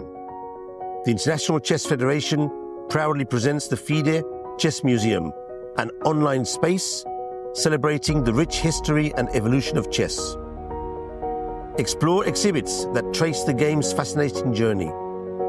Discover the origins of chess, beginning in the distant past, and follow FIDE's centenary journey. Rare chess sets, unique books and memorabilia, autographs of chess legends, trophies of historical tournaments, and stories of the chess champions.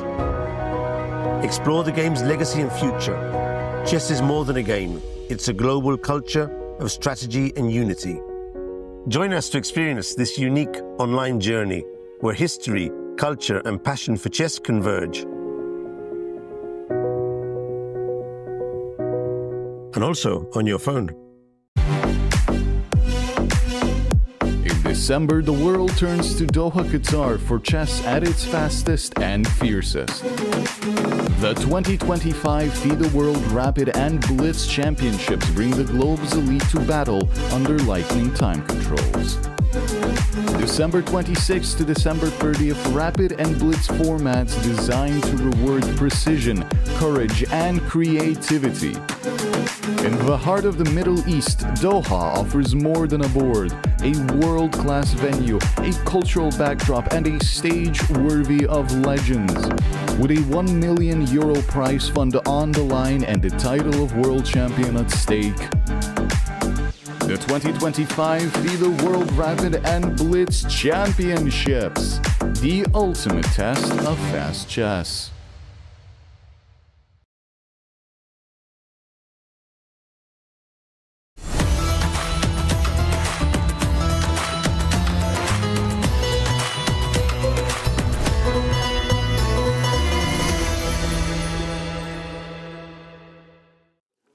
Welcome back, everybody, to the end of a dramatic second day of round number 3.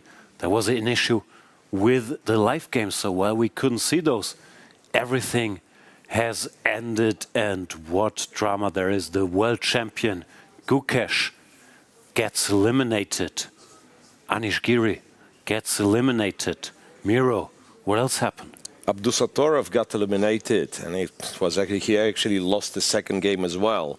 And one of the, well, it kind of was in the making, but quite a surprising result. Mamedyarov has lost eventually to Nils Grandelius. So not only Grandelius makes it to dinner, but also goes to the next round. Yeah, another upset. So much stuff happened. Let's briefly catch up. We've seen in the Gukesh-Svane game, where somewhat surprisingly, maybe even to the players, White was just lost in this 2 knights endgame, and King d3 accelerated the end, but there was no defense long term. Svane just picked up the g2 pawn, and the White counterplay came way too slowly after knight e3. g2 is a threat, the king has to go back and knight takes c4. Gukesh decided that further resistance is useless, his king has to watch for the g2 pawn, everything's covered in the black camp. Black just brings up the king and the white position collapses. So let's say king f1, king d6, knight e4, king d5. I don't know, some waiting move, and black can even eat more pawns if he so chooses.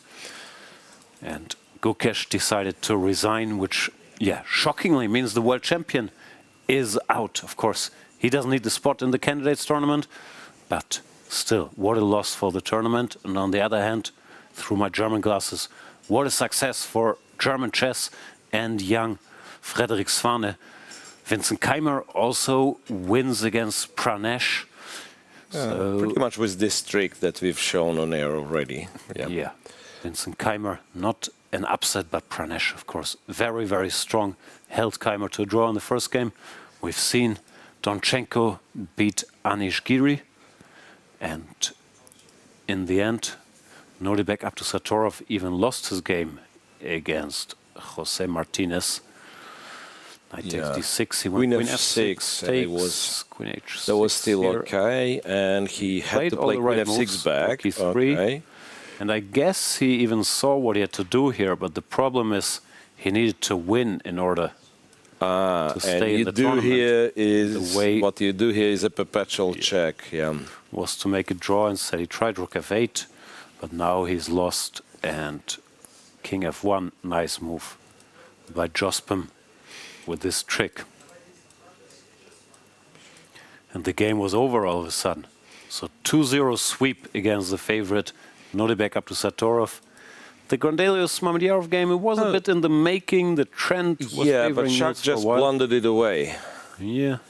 So he was maneuvering, still drawish. Bishop d2, queen e4, and here he already had to go for bishop e3 and kind of try to defend this endgame, which he maybe could have had, but blundered away everything. Bishop takes, pawn takes, and apparently there is not enough checks. White checks. Yeah.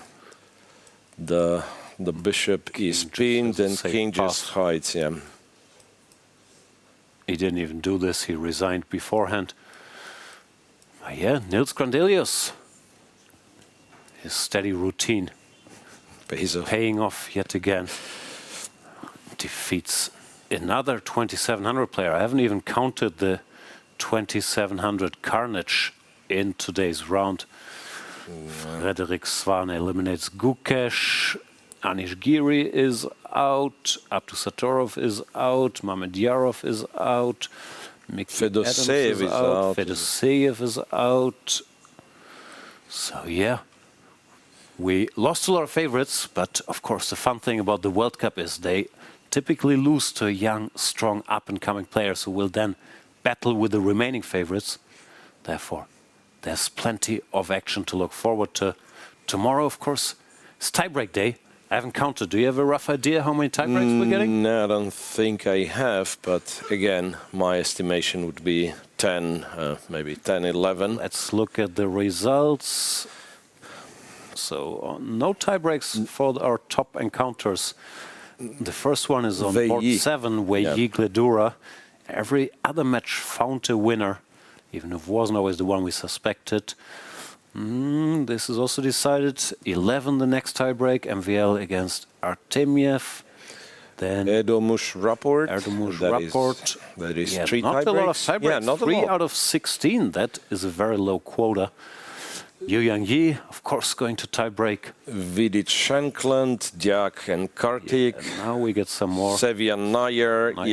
So the closer to the bottom we get, where players are evenly matched, more tiebreaks we are getting. I lost count. Jordan made the tiebreak by coming back. So did Yesipenko. Taidai Win and Yakuboyev are going to tiebreaks. And Dubov Georg Meyer, Lekopeter 2-0. So there will be a bunch of tiebreaks, but surprising number of decisive outcomes after 2 games here. What a round it's been. That's it from us already. Thank you so much for watching. Sorry about the tech hiccup there. In the end, tomorrow 3 p.m., the tiebreaks will be played and more players will be eliminated. Once again, thanks. But in order to watch the tiebreaks and make sure that tech works as expected and, you know, the PGNs are not lagging, one has to be subscribed to the channel. So please subscribe FIDE to Chess on FIDE YouTube, Chess. or where do you subscribe? Yep. Yanis That's the TV? one. Oh, no. That's the one. Absolutely. Subscribe there. Also to all the social media. If you can't get enough chess, of course, there will be clips, interviews, all the good stuff. So check those out. Thanks to the organizers here in Goa making this fantastic event possible. And thank you so much for watching. We'll be back tomorrow, same time, same place. See you tomorrow, guys. I'm here with Frederik Svane, who just eliminated world champion Gukesh D. Tell me how you feel. I'm so happy, like I didn't expect it at all. I was like in time trouble after like 50 moves because I'm playing so slowly. But somehow he didn't play correctly. I thought this is rookie one was a very strange decision by him to allow this endgame, knight endgame. I thought he should have played rook h1. And then the knight endgame was very tough for him to defend, and luckily I then won. Tell me about your preparation for today's game. We spoke to you yesterday and you had the draw that you didn't seem too happy about. Going into today, your mentality and the actual prep of the chess. I didn't know what to expect from him. He can play every opening, so I wasn't sure what to expect. But yeah, I just played like any other game. Draw would have been fine, and yeah, just play my game. So when you say you play it like any other game, when you're sitting there, do you think about the fact that you're playing the world champion, or you just see him as an opponent? Not really. I have to be also psychologically ready to beat him if necessary, so it's just like any other game. But of course it's special to play against him. And we have a lot of fans who were waiting for him outside who are a little disappointed. The world champion has been knocked out. Tell me about this feeling, if it affects you at all, that, caused this basically. Good for you, but not so great for the fans. Yeah, that's sports. Like sometimes you win, sometimes you lose. He is very strong, of course, but you can't win in every game. And in these 2 game matches, everything can happen. And now that you've had such a great result, how are you feeling for the coming rounds, or are you just taking it round by round? I'm just taking it round by round. There are only strong opponents left, so it's tough, of course, but I will just try my best. Final question. You've got a lot of fans watching you from around the world. They're, of course, very proud of you. This is a big moment. Any message to them? Not really. Just keep enjoying chess and have fun playing the game, I guess. Well, there you go. I hope you keep enjoying this tournament and playing your game. Thank you so much for joining us. Yeah, thank you.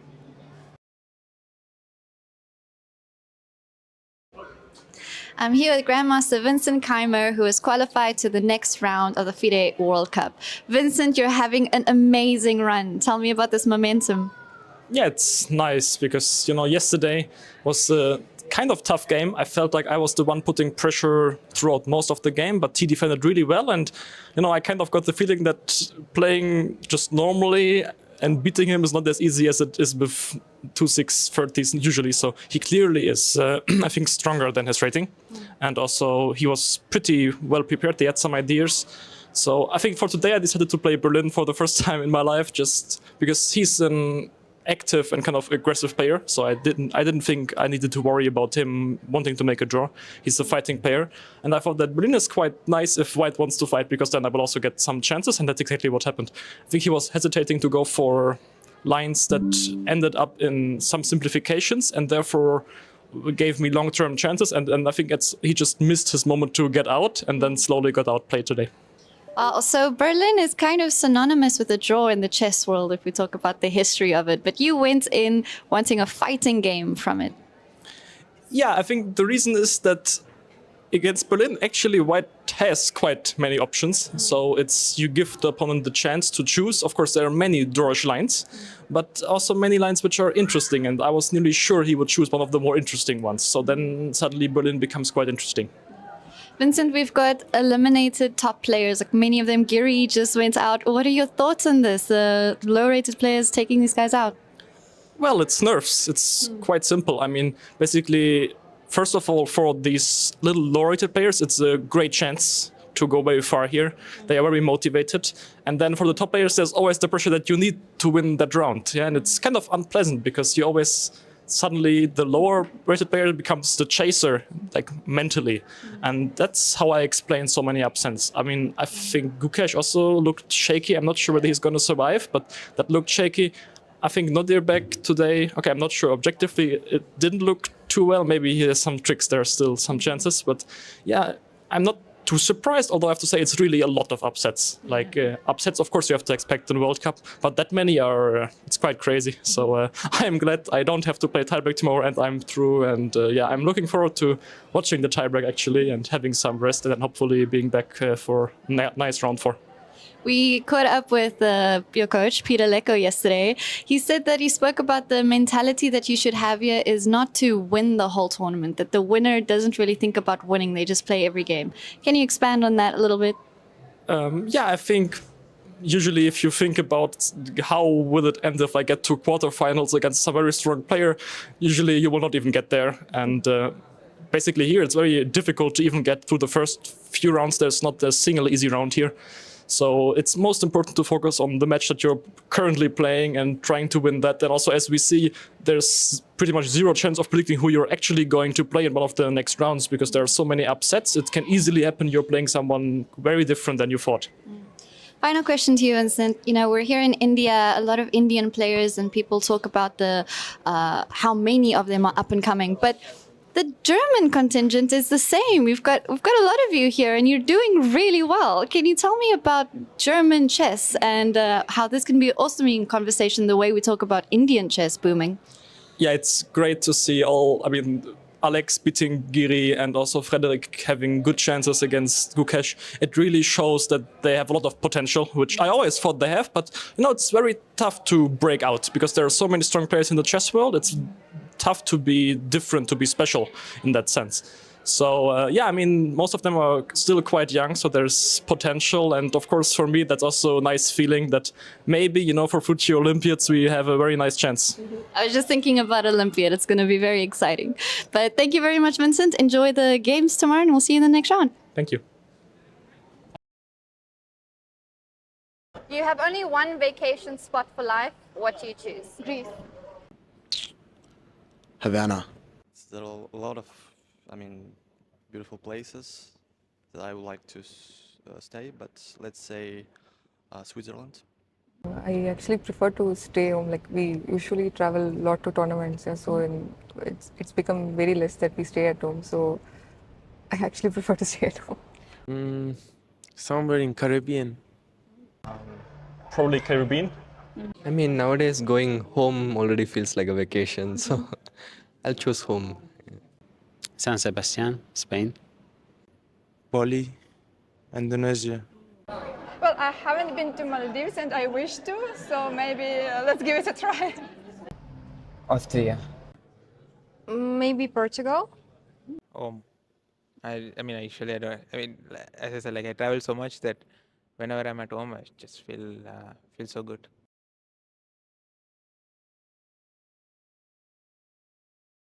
Favorite sport outside of chess? Water polo or something. Currently watching F1.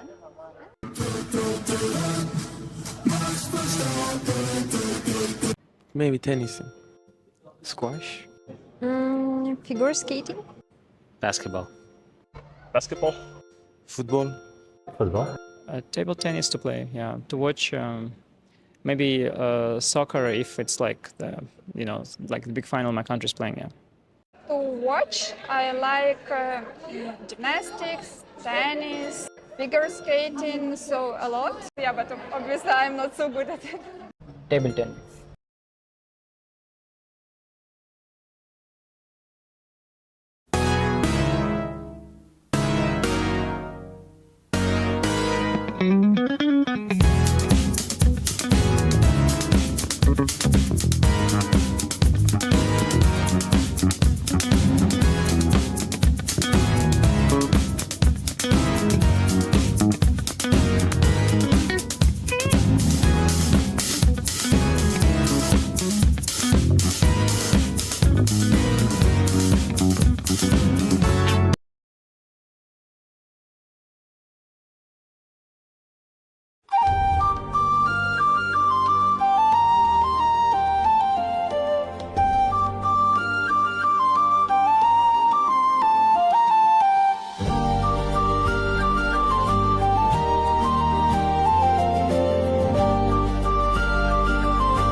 I'm going to name a few countries, and I want you to just name a chess player from that country. We'll start with Norway.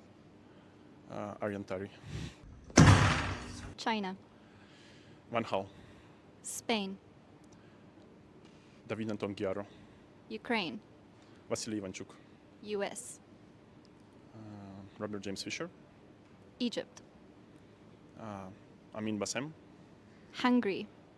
Hungary. Petr Leko, let it be. Argentina. Teasing me for Faustino hours. Okay, let it be Faustino. Finally, Uzbekistan. Rustam Kasimjanov.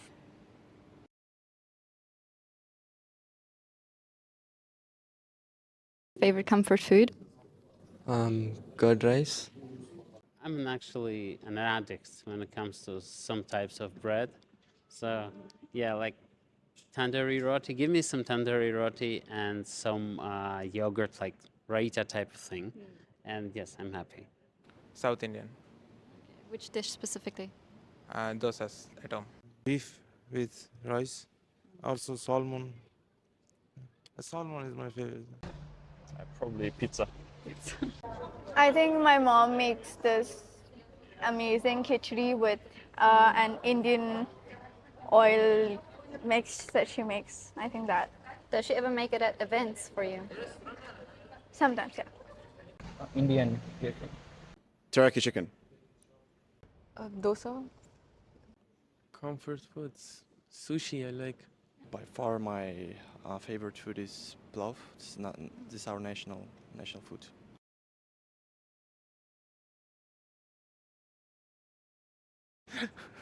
What's your guilty pleasure activity? Playing Counter-Strike. Do you play it during tournaments ever? Yes. This is the guilty part.